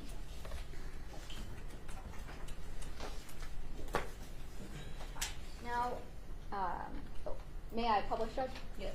Thank you.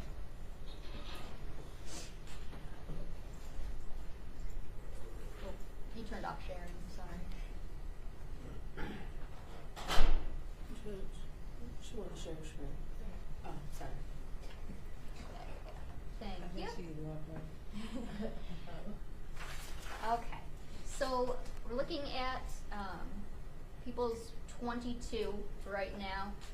Tell me, what is it that like these reports just generally start with at the top? The information that is submitted by the agency with the evidence, which is their agency number, as well as the investigating officer, and then we assign a laboratory number to the case. It also has the date received for that evidence and the date the report was completed. And who comes up with the nature of offense? Do you list that? Does the police list that? The agency. Okay. And what about the victims and suspects? Who lists those? They also list those on the paperwork when they submit the evidence. Okay. So in record number 4, what did you do in record number 4? I interpreted and recorded 2 items of evidence that were submitted. What were those items of evidence? A buckle swab from Jarvis Butts and an ID, swabs of an ID card. And what is it that you did to them? What's the process that you did?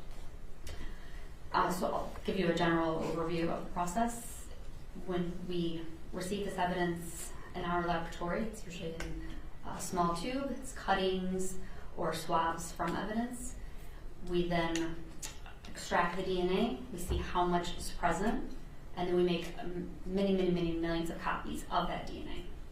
We can then get a picture of that DNA profile from the evidence or the individual, and we can compare those.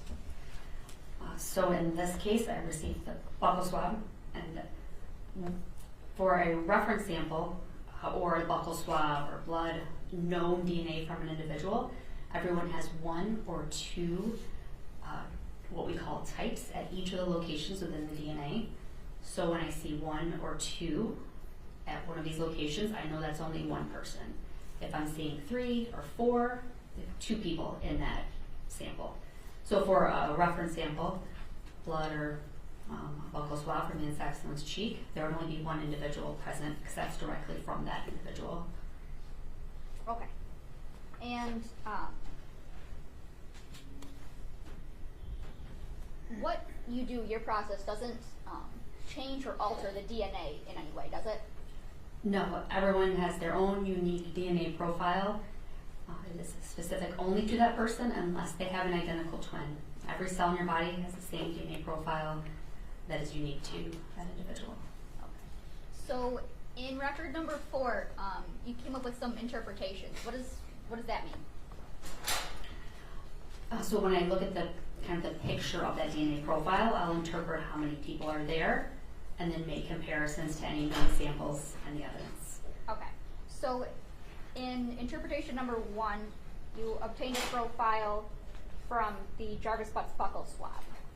Yes, I did. Okay, and that was sufficient for comparison purposes. Correct. What does it mean to be sufficient for comparison purposes? So the DNA must be above a certain threshold for evidence or references, and in this case that DNA profile was all above that threshold, and it can then be compared to evidence. Okay. And the interpretation number 2, you obtained a DNA profile from ID card swabs but that was insufficient for comparison purposes.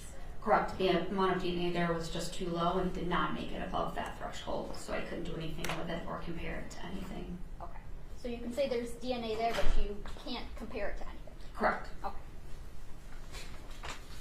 And that was the entire substance of record number 4. Is that fair? Correct. Okay. In record number 5, what evidence did you analyze in record number 5? I received earbuds that were submitted as a possible alternate known, fabric mattress pad cover cuttings, plastic mattress cover piece. That's it. And these earbuds, alternate known. What does it mean? What does alternate known mean? When there isn't a known sample from an individual, occasionally they can bring in, an agency could bring in an alternate known. Usually this would be a toothbrush or something that you knew belonged to them, a comb or something along those lines. And then we could use that as an alternate known for that individual as their known sample. Okay, so as opposed to there's a straight buccal swab from them or a hair strand from them. Generally, buccal swabs or blood samples are used as references Okay. or known samples. And in this case, do you know what alternate known you received? This is an alternate reference known possibly for the victim in the case. Okay. Would an alternate known, could that also be like a blood card from birth? Yes, that there are blood spot cards taken at birth that can be obtained from hospitals to be used as known samples. Okay, so it'd be a known sample.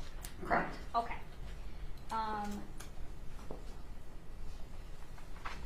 And your results in this case,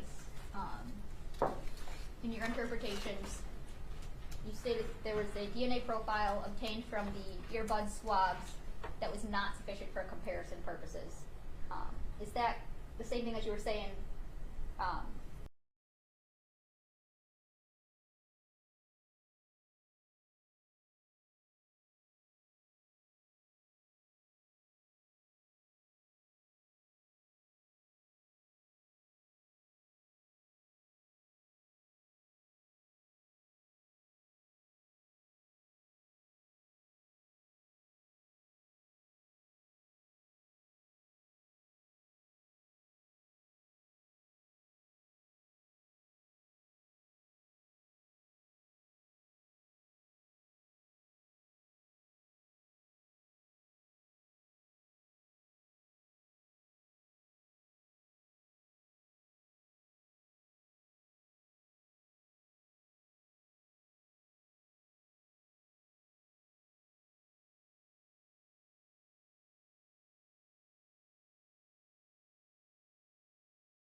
very strong support the other way, or you could have just moderate support or just limited support, which would be just, you know, a little bit of a tilt, or they can be fully excluded from the sample.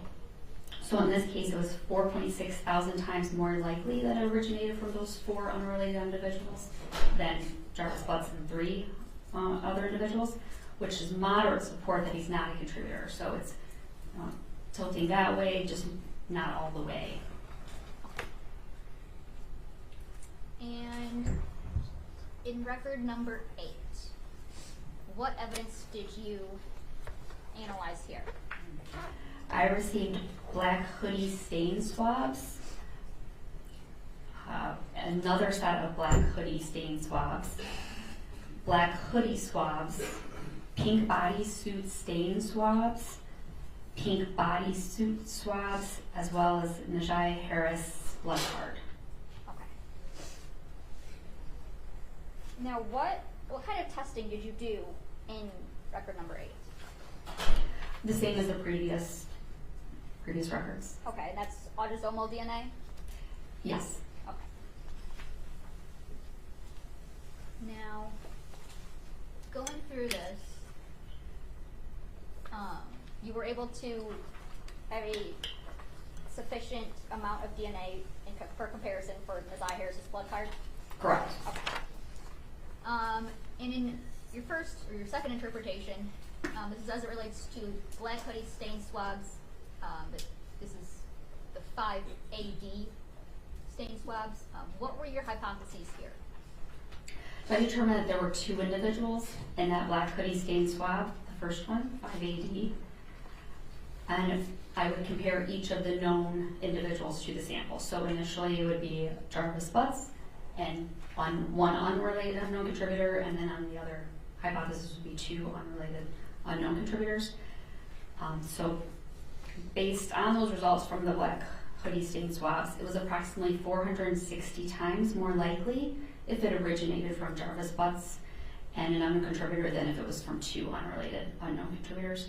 And this provides moderate support that Jarvis Butts is a contributor to the black hoodie stain swabs. Okay. And you can't say what that stain was, can you? No. Okay. And then you said you did one for Jarvis Butts and you did one for Najee Harris. Correct.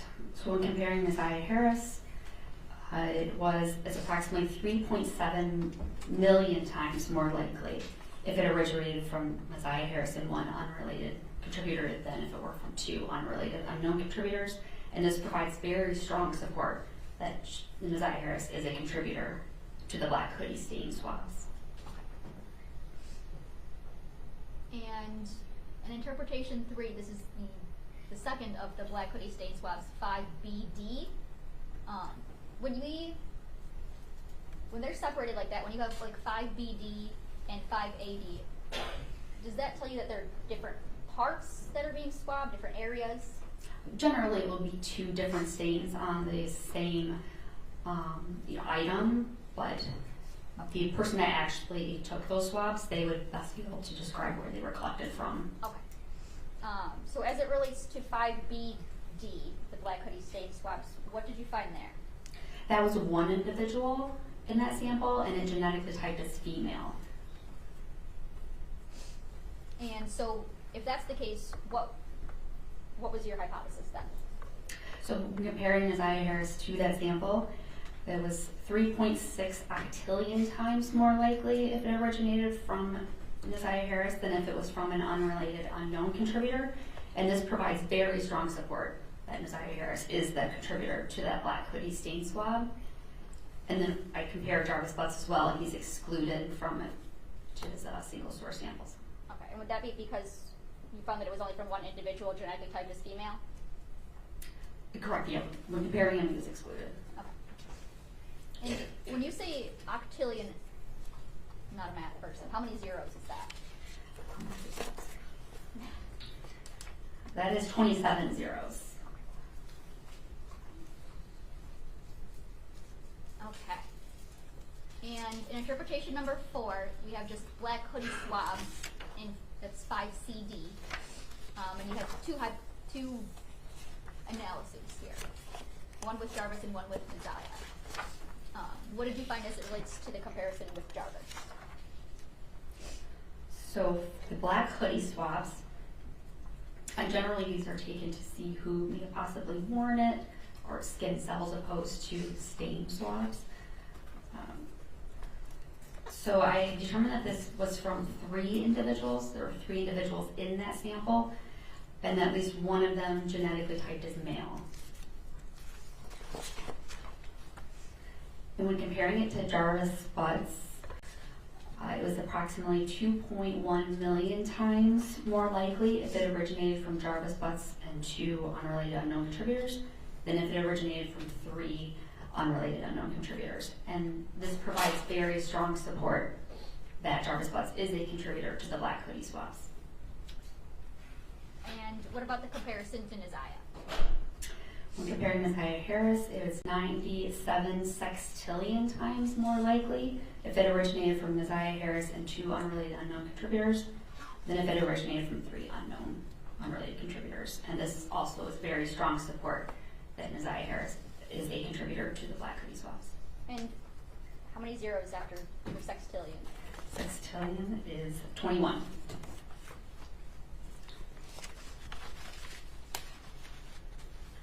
And just for reference, anything over 1 million is considered very strong support. Okay. And your next interpretation is to the pink bodysuit stain swabs. And you performed this assuming that there was 2 individuals. What was your comparison as it relates to Jarvis butts? When comparing to Jarvis butts, it was 6.3 times more likely if it originated from Jarvis butts and 1 unrelated unknown contributor than if it originated from 2 unrelated unknown contributors. And this provides limited support that Jarvis butts is a contributor to the pink bodysuit stain swabs.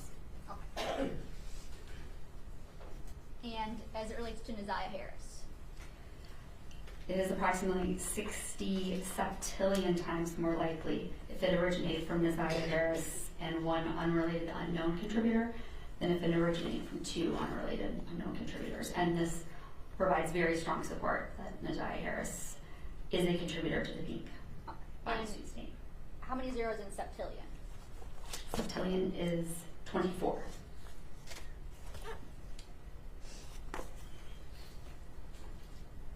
And then you interpreted the pink bodysuit, just regular swabs of it. And you determined that there was 2 individuals, at least 1 was typed as male. Correct. Tell me your comparison with Jarvis butts. So it was 24 trillion times more likely if it originated from 2 unrelated unknown contributors than if it originated from Jarvis butts and 1 unrelated unknown contributor. And this provides very strong support that Jarvis butts is not a contributor to the pink bodysuit swabs. And you had said previously, just the swabs of items, you said they're more related to like a wearer ID type thing? Generally, if it's possible stain, blood stain, semen stain, it'll have the word stain. It's just swabs of. Generally, it is just swabs looking for who was possibly wearing that item. But I did not take the swab, so that person would be able to tell exactly. Okay. And for the comparison with Neziah Harris, what did you find there? It was 150 sextillion times more likely if it originated from Neziah Harris and 1 unrelated unknown contributor than if it was originated from 2 unrelated unknown contributors, which is very strong support that Neziah Harris is a contributor to the pink bodysuit swabs. And I think we said previously that was 21 zeros? Sextillion, yes. Okay. And what were your findings as it relates to interpretation number 7 of the fabric mattress pad stain cover? So in the earlier report, we did not have a known sample from Neziah Harris, so I went back and compared her to those previously submitted evidence samples, one of which was the fabric mattress pad cover stain, which she was excluded as a contributor to that stain. Also, Yeah, you can Also to the plastic mattress cover piece swabs, which if you'll remember that was 4 individuals. When comparing her, it was 430 million times more likely if it originated from 4 unrelated unknown contributors than if it originated from Neziah Harris and 3 unrelated unknown contributors. And this was very strong support that Neziah Harris is not a contributor to that plastic mattress cover piece swabs. The final was the shower drain swabs. That was also 4 individuals. And that was 13,000 times more likely if it originated from 4 unrelated unknown contributors than if it originated from Neziah Harris and 3 contributors. And that was strong support that Neziah Harris is not a contributor to those shower drain swabs. And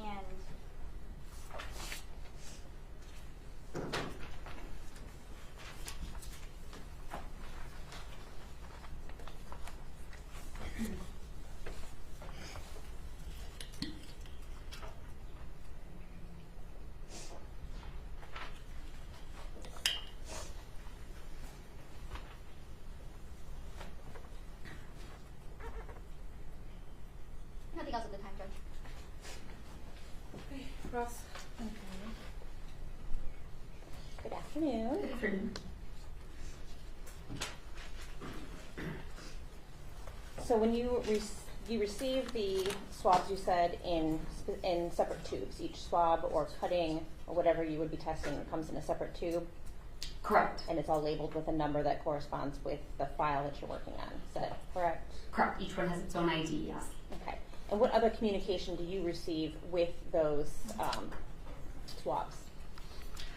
We have submission paperwork, and that is in our system loaded, as well as all of the worksheets from the analysis that we go through.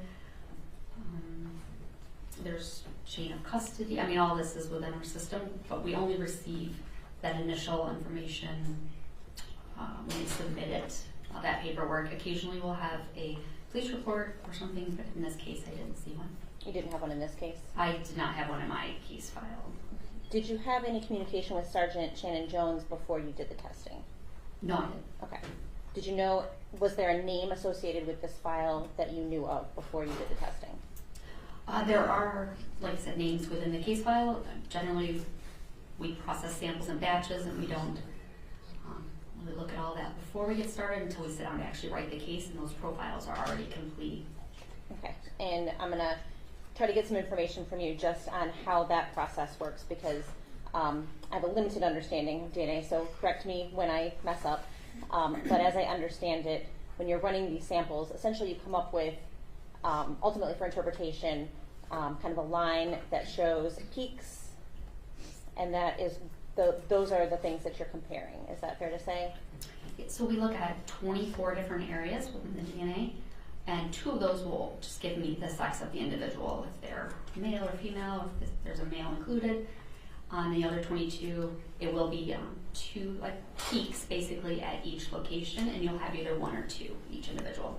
And there could also be other peaks. So typically you have some that are taller than others, but you could also have shorter peaks. Is that fair to say?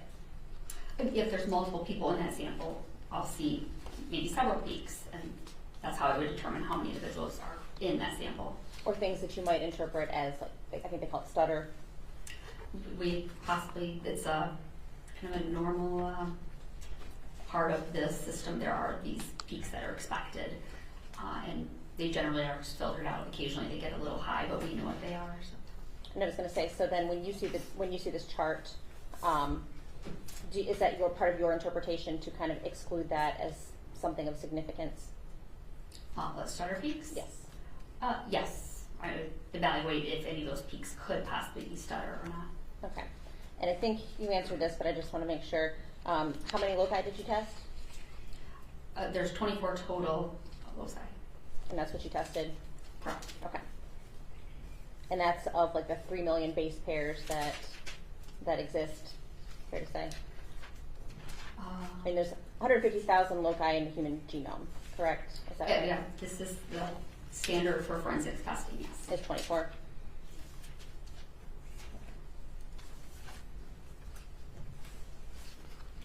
And so I think you indicated in almost all the things that you tested, they were mixed samples, except for the two initial, the buccal swab and the ID card. Is that fair to say? More than one contributor? Yes, except for the mattress stain swabs, I believe was a single contributor. Otherwise, yes, okay. More than one individual.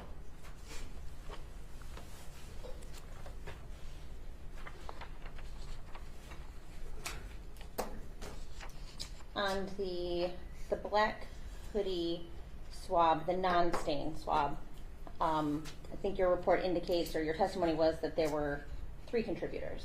Is that correct? I just wanted to kind of double check to be sure. Of course, yep. Are you going to refer to your report to do that? Yes, my report. Okay. So the second, the 5BD? Yes. Oh, 5BD was only one individual, a female. I'm sorry, I guess I'm looking at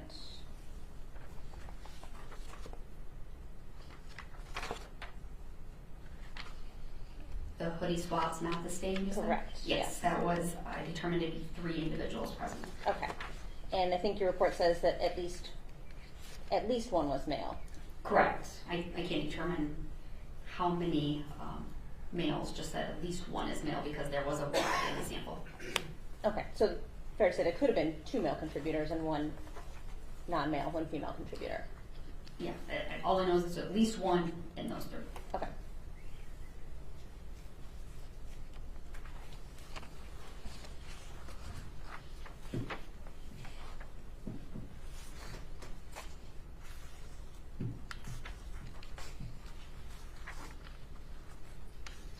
Now, is it the program that determines the statistical number, the probability, or how is that determined? I determine how many individuals are in the sample, and then the software determines that likelihood ratio. Okay.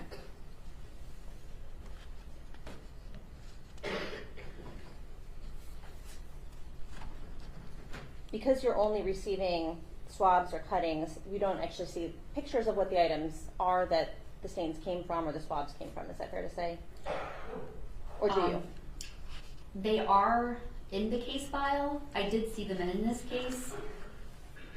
So sometimes I'll look at them, and sometimes I'll just write the report unless there's a need to see them. They're not always provided, but. Do those pictures indicate to you where the different samples might have been taken from, or the swabs may have been taken from? Yes, the pictures in this case were taken by the previous analysts that provided the samples to me. So she would have actually examined the evidence itself, took the pictures, as well as where any swabs or cuttings were taken. So the previous analyst would be testing for genetic material in general. Is that fair to say, like saliva, blood, semen, stuff like that? She's the one that's making that determination? Yes, she would do any body fluid testing, such as blood, semen, saliva, and then any swabs of just for skin cells. Okay. DNA can degrade over time, fair to say? Over time and in certain conditions, sure. Weather, stuff like that? Potentially as sunlight can degrade DNA. The elements in general, bacteria? Yes. Okay. And so when it degrades, does that mean that the DNA molecule itself is breaking down? Yes, it's degrading, yeah. And what is the impact of that on a DNA test? It could just be lower than it would have been. So there's still a profile, it's just lower. We also see a very specific pattern when something is degraded, where it, instead of peaks kind of being nice and straight, they kind of ski slope off. So we can identify it. Okay. Could it mean that you get an incomplete or a partial profile? Sure, yeah. Was that a factor at all in any of the swabs that you tested in this case? I didn't see any very specific, that pattern that I was talking about. I didn't see that. Some of the samples are lower, so they may have been possibly, if they were in the elements, degraded or diluted. Okay.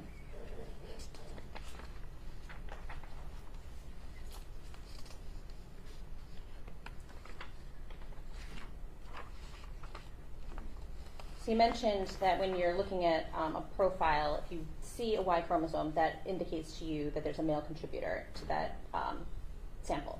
Correct. And try to say this in the least amount of words possible. And so if you have a mixed sample, you can do, or one of the ways to determine the male profile would be to use a Y-STR analysis. Is that correct? Yes, we do offer testing that specifically looks at only that Y chromosome in our lab, and I don't perform that testing personally. Somebody else would perform that? Yeah, so when we need it, they will perform it, yes. And what would indicate, or what would determine when that would be needed? Generally, it's in samples where it's a mixture usually from a female, let's say a body swab, and there's so much of her DNA, it's overwhelming the small amount of male DNA present. So they can do this testing to only look at that Y chromosome so that that large amount of female DNA kind of isn't in the way. And so this would be done for something like skin cells or saliva or some DNA, some genetic material that's not specific to males. Is that correct? Like you wouldn't need to do that kind of a test on semen or something that's only going to come from a male. It's any sample where there's just an a large amount of female DNA, but a very small amount of male DNA is generally when we use the testing. Okay. Would you use it if there were multiple suspected male contributors? I don't want to speak to that test, like when we would use it, since I don't do it. Okay. Would it be, is it possible to use that, or would that be helpful in general? I have no idea. Okay. You're not familiar with?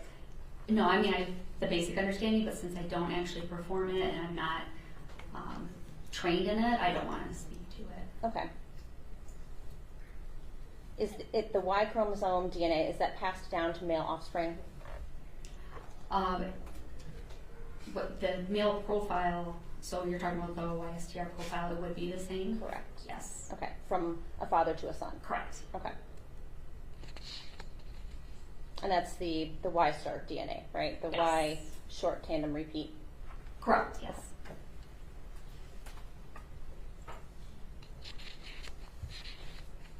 And so you could have a similar Y-STR profile between a father and a son because that chromosome is being passed down almost completely unchanged. Is that fair to say? Or is it correct scientifically? I mean, scientifically, they would have the same, without any mutations, that father and son would have the same Y profile. Okay. But in autosomal testing, they would not. And when you were doing your testing on these samples, you had 2 known profiles, correct? Correct. You were testing against Jarvis Butts? Correct. Yes, and Messiah Harris? That's correct. You weren't testing it against any other males? No other references were submitted to us for comparisons. Okay. So a DNA test obviously can't tell you when DNA was deposited on an item. Is that correct? That's correct, yes. And it can't say how it came to be put there, right? Correct. Like it could be there's primary DNA, right? If I cut myself and I get blood on my shirt, that would be a primary transfer, right? Yes. If I then touch something and get blood on that, then the blood that's on say it's on my paper, the blood that's on the paper then would be a secondary transfer. Yeah, like from your shirt? Yes. Correct. Or say if I hand my pen to Mr. Riggins here, and then he hands it to somebody else, that would be a third. Is that correct? It's the transfer of the DNA. So I touch this, primary, then you come and touch it, my DNA's on it, that would be secondary. And tertiary would be, then that DNA moves again. Of course, each time DNA is transferred, it's lower and lower generally. Okay. And so then if Mr. Riggins walks away with my pen and leaves it in another room and somebody picks up that pen and uses it, in theory, they could be tested and have my DNA on them, correct? Possibly. Even if we were never in the same room together? Correct. Okay.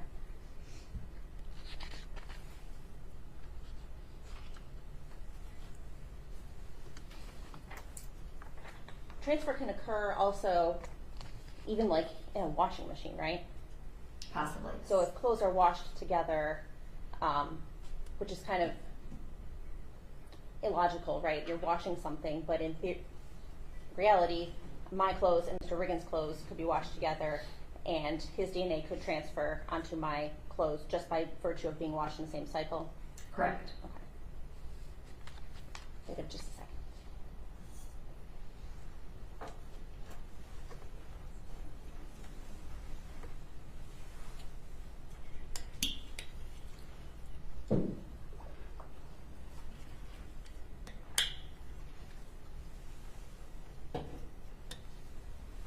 I don't have anything else. Thank you. Yes. Just briefly. You asked some questions about YSTR testing. Would it be fair to say that that's kind of like a secondary test you would do if nothing comes up in autosomal DNA testing? Correct. That's when we look at that type of testing, is when we don't get results with autosomal. And is that because in autosomal testing would be a direct match as opposed to just a match on a Y chromosome? Yeah, to a Y profile that is shared. Yeah. Okay. So in these reports, you had known samples from Neziah Harris and known samples from Jarvis Butts. Correct. Okay. And they were direct autosomal matches to Jarvis Butts. Well, we don't use match. Yeah. We would compare them directly. Yes. They were direct comparisons to Jarvis Butts' DNA. Correct. Okay. And so I believe, as you said, he would share Y DNA with his biologically related male children. Correct. But his X DNA would not be the same as his biologically related male children. No, we get half our DNA from our mom, half our DNA from our father. That's what makes up your DNA profile. So if he has a male son, their DNA would not compare, it would only be compared comparatively to the Y chromosomes, not the X chromosome. Yes, so father and son, they would not have the same profile, but they would have the same Y profile, which is not the testing that was done in this case. Right. This was direct autosomal comparison. Correct. Okay. And is it fair to say that people shed or produce or leave DNA at different rates? Yes, everyone is different. How much DNA do you leave behind when you touch something? Things like blood, semen, saliva, we would expect there to be more DNA present in those types of samples versus just touching something in skin cells. And given that people can shed DNA at a different rate, if that's kind of the right way I'm wording it, you can't say whether or not something was a primary transfer or a secondary transfer based on the amount of DNA present. No, I can't say at all how it got there, or even if it's a body fluid. I mean, I don't do any body fluid testing, so I can only say what the DNA is and not where it came from or the type of possible fluids.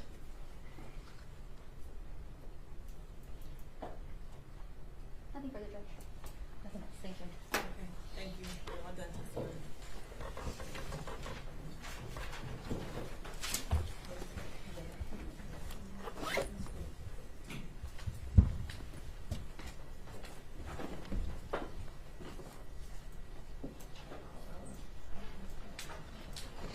You ready to keep going, Mr. Rick? Yeah, Judge, if we could do one more. At least one more. At this time, people call Lieutenant George Harris.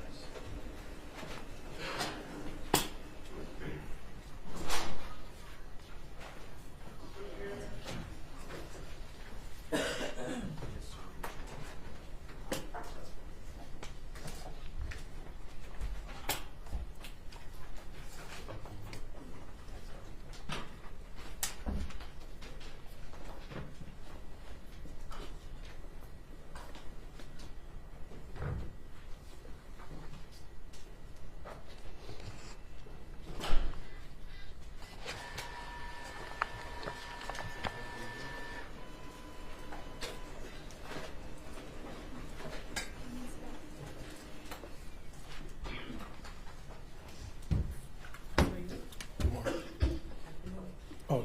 Please swear to tell the truth, the whole truth, and nothing but the truth. Yes, ma'am. Okay. May I proceed, Judge? Yes. Could you state your name for the record, sir? George Harris. And just like that.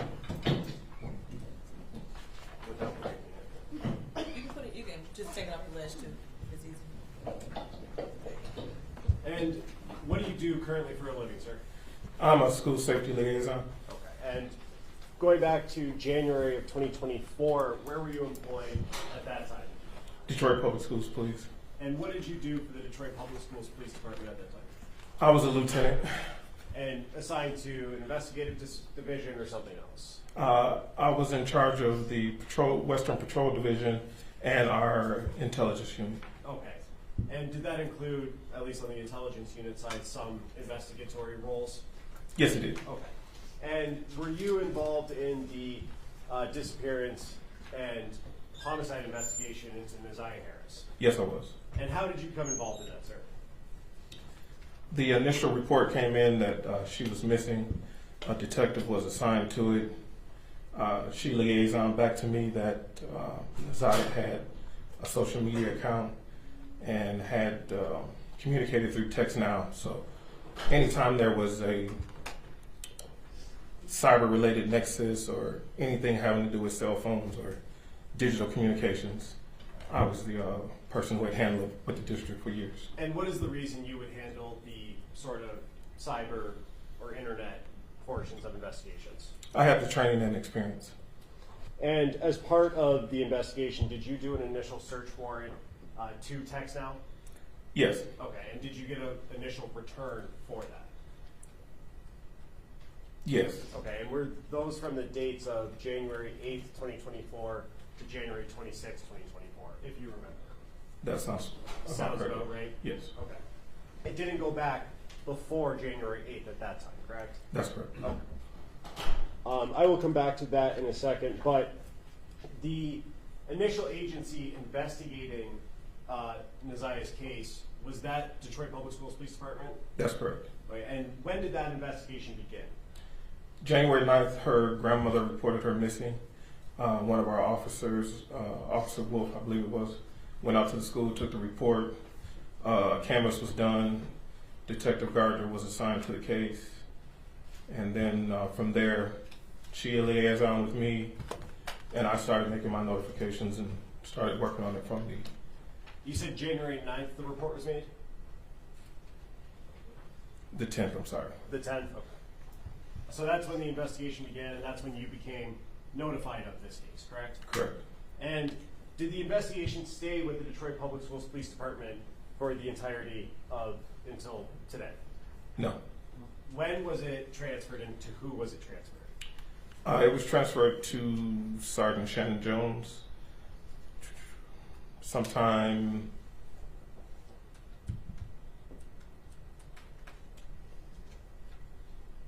I don't remember the exact date, but it was later in January, maybe early February. Okay.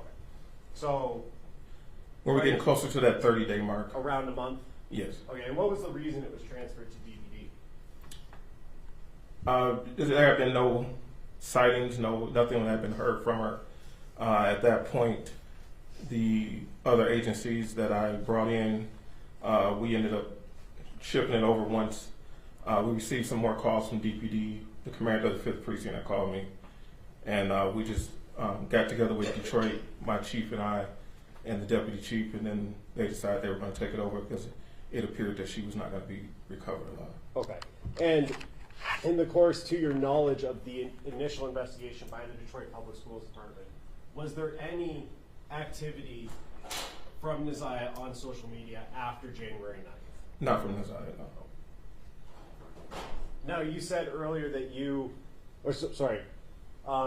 after it was transferred to the Detroit Police Department, did you receive a call regarding, from Sergeant Jones, regarding a request to confirm an ID that was found, a school ID? Yes. Okay, and did you receive a copy of that picture of the ID to confirm it? Yes. Okay.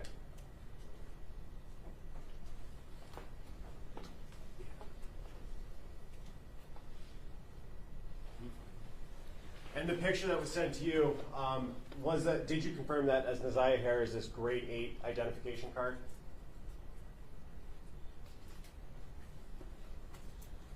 If you don't remember. I'm not sure Okay. what grade she was in, but yeah, it was her identification card. All right. May I approach Judge? Yes. Approaching with what's already been admitted as Exhibit 40. Does that look similar to what you were asked to confirm? Yes. And that one you went into, did you go into the school system to confirm that that was Naziah's ID? Through an intermediary, but yes. Okay. And in the bottom corner of one of that, it says grade 8, correct? Yes, it is.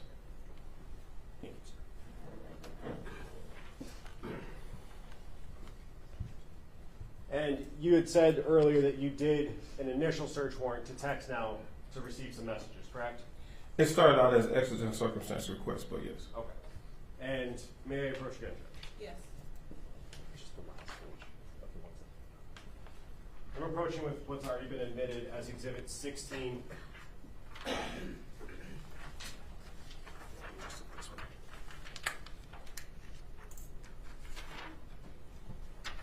And if you could take a look at that, I'm handing you the last page of Exhibit 16.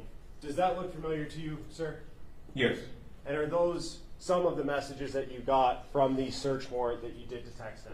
Yes. And are there on that page that you're holding 3 highlighted ones on the bottom of that message or of that page? Yes. And the first highlighted one, is there a number associated with whether that it was sent or received from or to?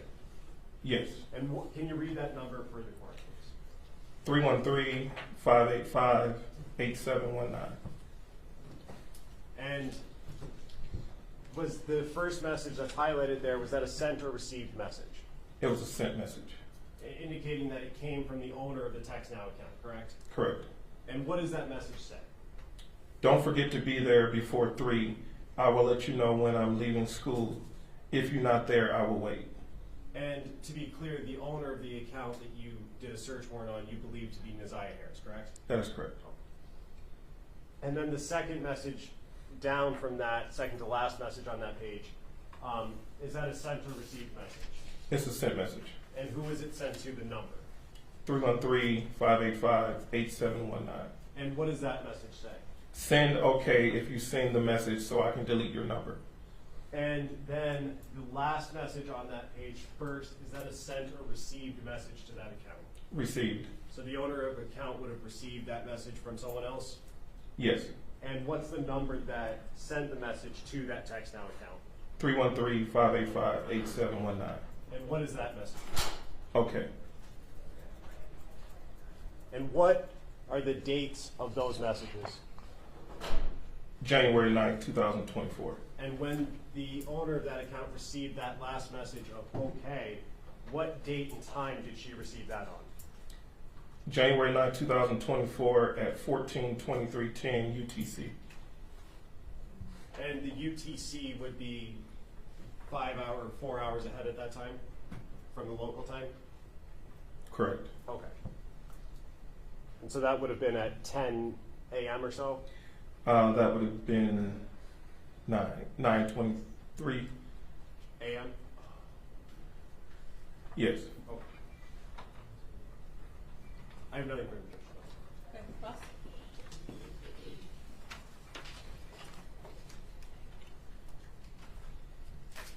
Is it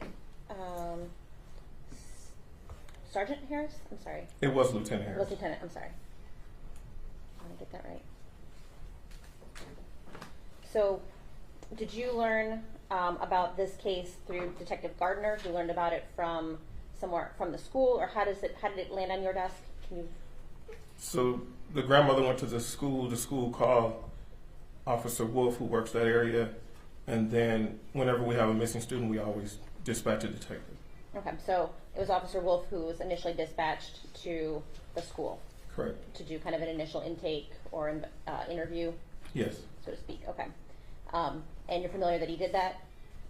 Yes, he generated a report and did that, and then Detective Adele Gardner took over from there. So when Officer Harris, Wolf came back with his report, he passed, essentially, the report indicated what he did on the case and then handed it off to Detective Gardner. No, Detective Gardner responded to the scene before he even came back and did the report. Okay, so Detective Gardner is also involved in some of the things that Officer Wolf did. Yes, the canvassing and talking to people, yes. Okay. That's what I was going to get to next. So you're familiar that at least Detective Gardner and Officer Wolf went out to the 3 Mile Drive location at Cornwall where the bus stop was and canvassed that area. Not just them, but other officers, yes. Others too? Okay. Did any of the officers in DPS interview the teacher that was in Nazai's class that day? Yes, I believe so. Yes. Do you know who it was? It would have been Detective Gardner. And do you know if Detective Gardner has authored a report? She would have case notes and interview statements with everybody she interviewed. Okay.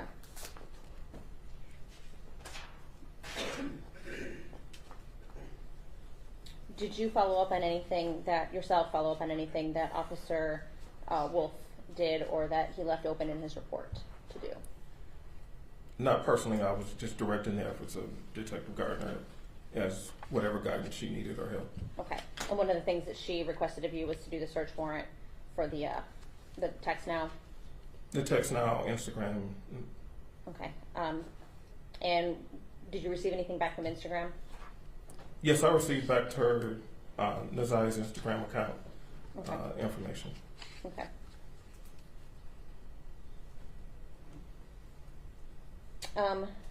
Now, ultimately, you came into possession of Nazai's laptop. Is that correct?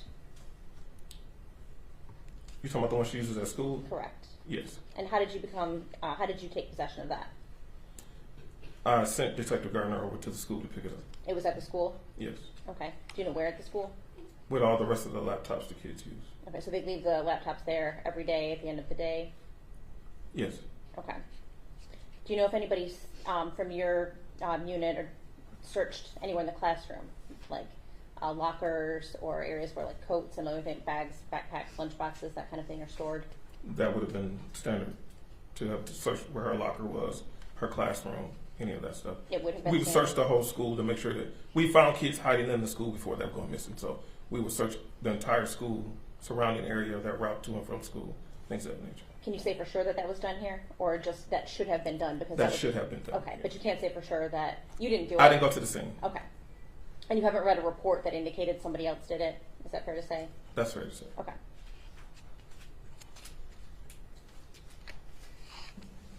Now you also were shown a picture of Nazai's 8th grade ID card from the school? Yes. Okay. Do you know when that ID card was issued to Nazai? It should have been the beginning of the school year. Okay. So then it would have been end of August? Yes. Or, yeah, because we started before Labor Day again last year. Okay. Other than the warrant and giving the laptop over to DPD, did you do anything else yourself in this case? Yes. What else? Went back out to the school, interviewed some students, got some more information from some of Nazai's friends, different from what they had given earlier. Spoke with her little sister, spoke with the grandmother, got the release for her dental records, picked up the toothbrush, went out on a couple more canvases, things of that nature. Okay. Now you mentioned that you passed this case off, or your department passed this case off to DPD at about the 30-day mark? Somewhere around there. It may have been a little after, because right around the 30-day mark is when I would have went and got the toothbrush, so we still had it then, because you have to make that update in the system when you get close to the 30-day mark. So the case was opened on January 10th, correct? Correct. And was it the 13th of February that you gave the laptop to the Detroit police? Do you recall? That sounds about right, around Valentine's Day. Okay. And would that have been about the last thing that you did at that point? Yes. Okay. And that's right around a 30-day window, fair to say? A little bit past at that point. Okay. Now, is that 30-day window, is that kind of a standard protocol, or is there something that kind of where your jurisdiction kind of expires and you pass it on to a different agency? I would say no, because I had been with the school police since 2011, and this was the first missing we hadn't recovered within a couple of days. So normally we would, continue on with our cases, but once it got to that point, once we suspect, it could be a possible homicide, then the jurisdiction goes back to Detroit. So that's kind of how we went. Would it be fair to say that once you had kind of exhausted your tools?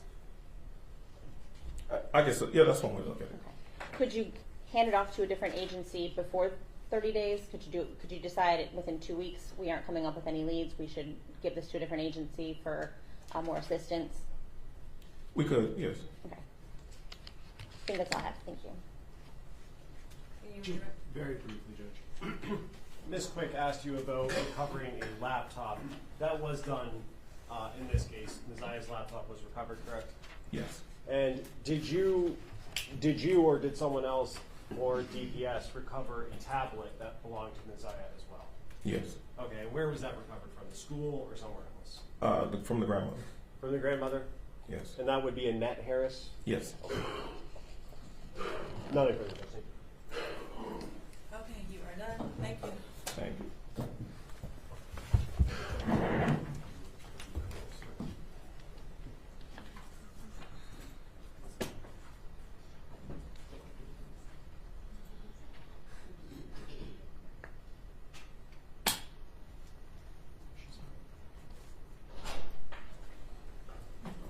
Maybe we have one moment, Judge. Yes.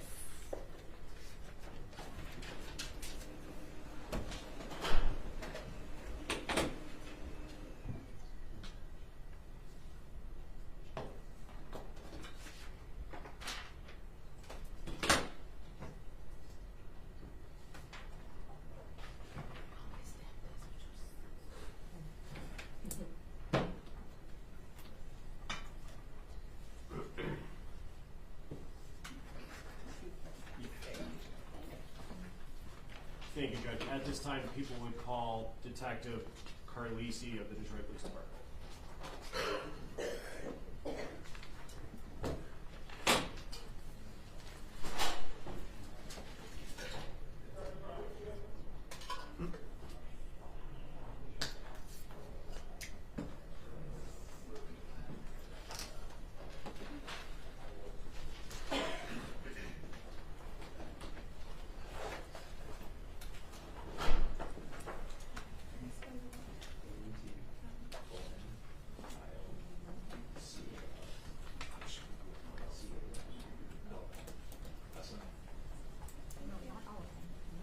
Do you swear to tell the truth, the whole truth, and nothing but the truth? I do.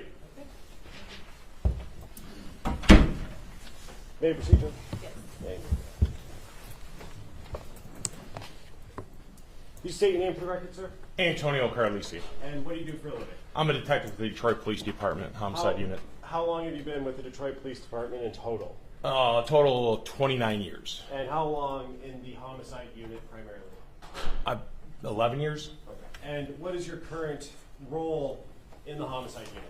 At this time, I am one of two that extract surveillance videos from locations.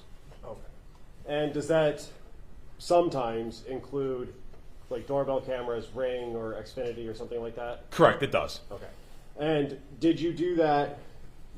I want to take you back to January 20th, 2024. Did you receive a request or a dispatch to go to a location?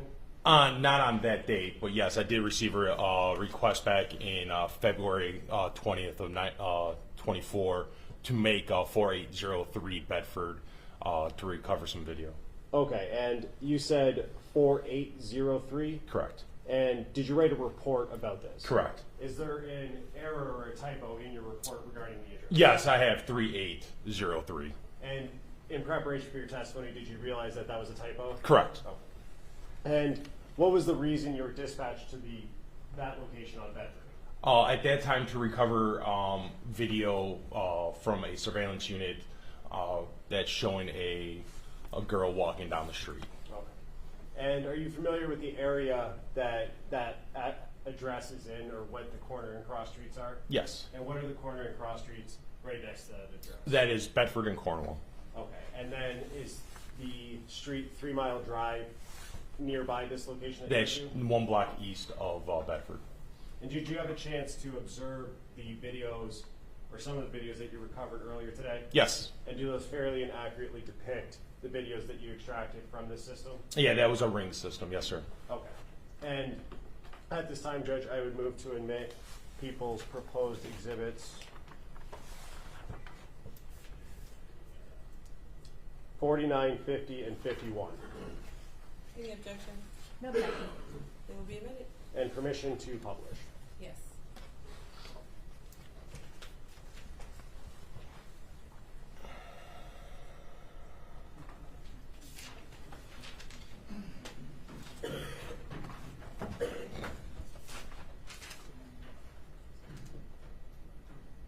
And playing exhibit. Oh.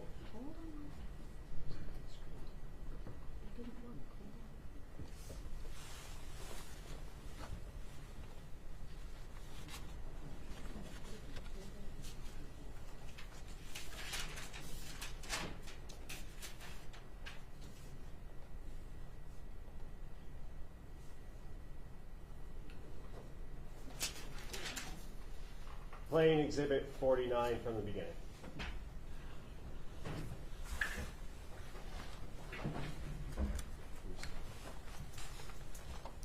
And stopping the video at 9 seconds in.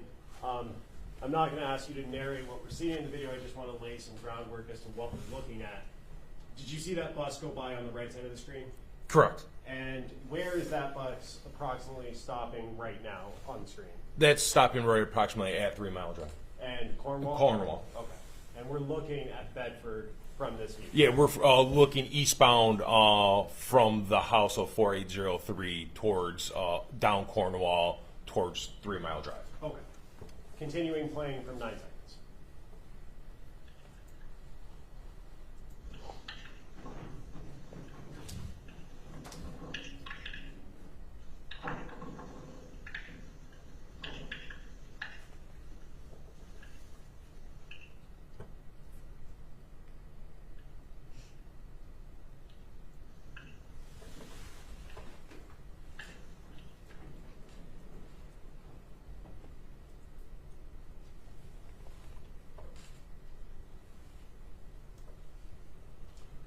And moving to exhibit 50 and playing from the beginning.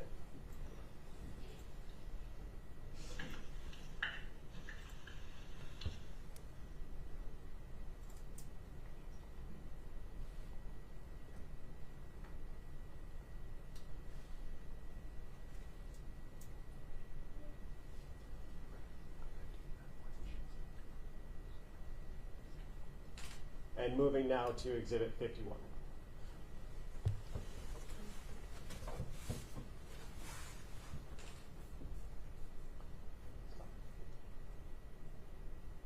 And stopping at 6 seconds into the video. Detective, is there a timestamp on this video that you can see or that you know of? There is a timestamp. Can Yes. you see it on the screen right now? No, sir. Okay. And is it being obscured by the zoom thing in the bottom right corner? Correct. Okay. Is there anyone-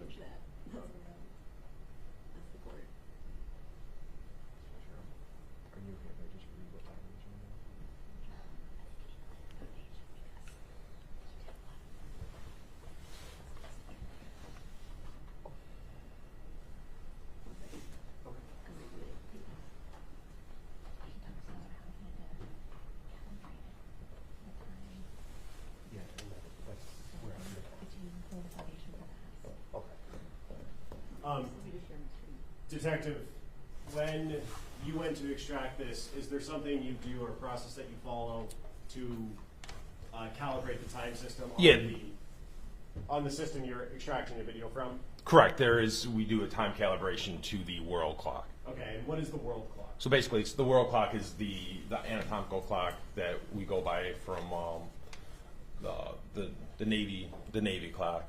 So looking at the anatomical clock or the world clock to the video system, we calibrate how if it's zeroed, which this one was, or if it was short or fast. Okay. So you would be able to tell if the video, the time system that is on the video is 10 seconds fast, 2 hours fast, or slow? Slow, correct. And what was the result again for this video? Again, this was 0 to the world clock, so it was on time. Okay. And are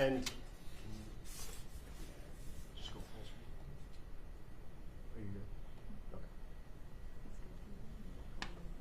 Move light. And you can see the bottom.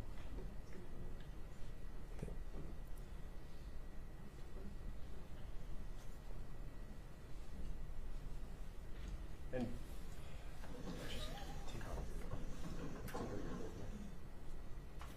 I'm not going to take out the hard drive.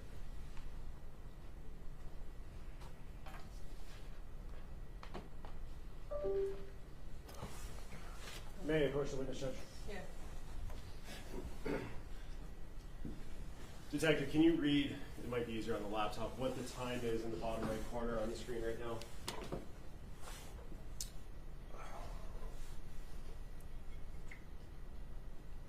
Once it's still covered up. So that time is, and I don't have my glasses, it is January 9th, 2024.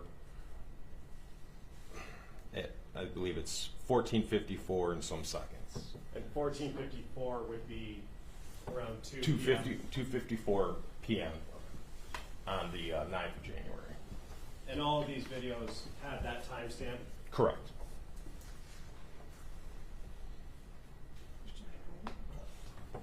And playing the video now from 33 seconds.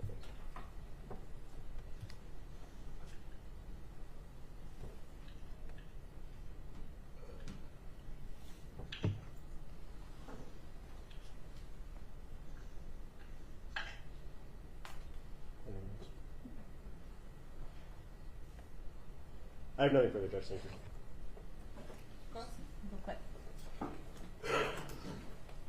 So in that video, are you familiar with that area that's depicted in the video? Correct. Okay, so you said that that was a view from the camera on a house viewing Bedford going east. Is that correct? Bedford runs north and south. Cornwall runs east and west. So it's shooting eastbound down Cornwall, basically. Okay, but the view, your view is is looking towards the east. Correct. Okay, and so in Bedford, you said is a north-south street. Correct. And so the person walking down Bedford would be going towards the north. Yes, ma'am. Towards East Harper? Warren. Or is it Warren or is it Harper? That's Warren. Warren. Okay. Well, Warren, then Harper. That's all going in that direction. Okay.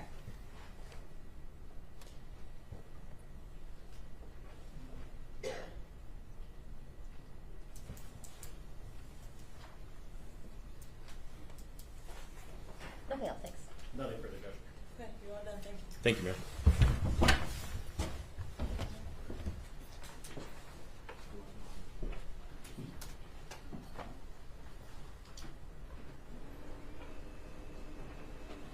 I think that might be For good today. place to stop today. Okay.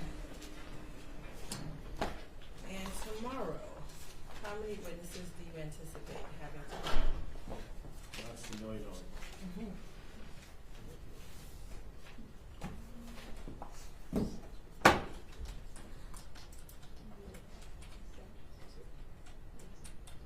Six, Judge. Okay. Yeah.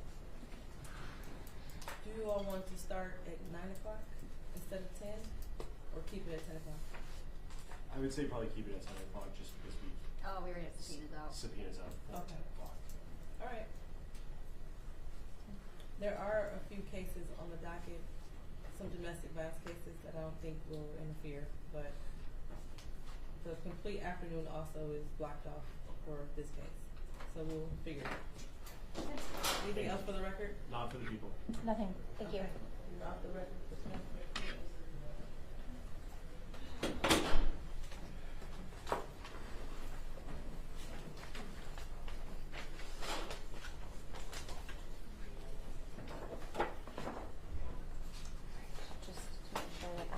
right. So tomorrow you said Green, Markle, Rez.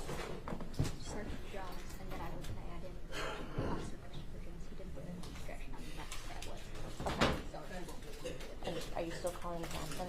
So, Since Mabe testified? this is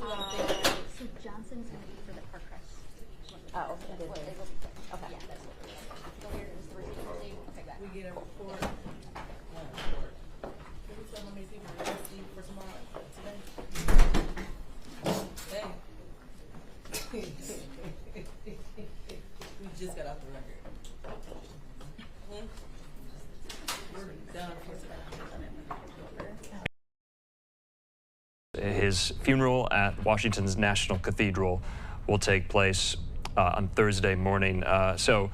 Very poignant, very somber, very historic. Of course, we have not seen the nation say goodbye to a president since 2018, Mike, with the passing of President George H.W. Bush, now some, 7 years ago. And so very significant that this ceremony was held outside the U.S. Navy Memorial. President Carter was the nation's first president to be a graduate of the U.S. Naval Academy there in Annapolis, Maryland. And so you're seeing a lot of that symbolism resonate throughout the course of today. You also saw on hand the Joint Chiefs of Staff, led by the chairman of the Joint Chiefs, General C.Q. Brown, representing the nation's armed forces, the Coast Guard, the Marines, the Army, the Air Force, and the Space Force as well, and the Navy, of course. And now you're watching the casket move down Pennsylvania Avenue. If you're familiar with D.C., you know on the opposite side, the National Archives, the National Gallery of Art nearby, moving down to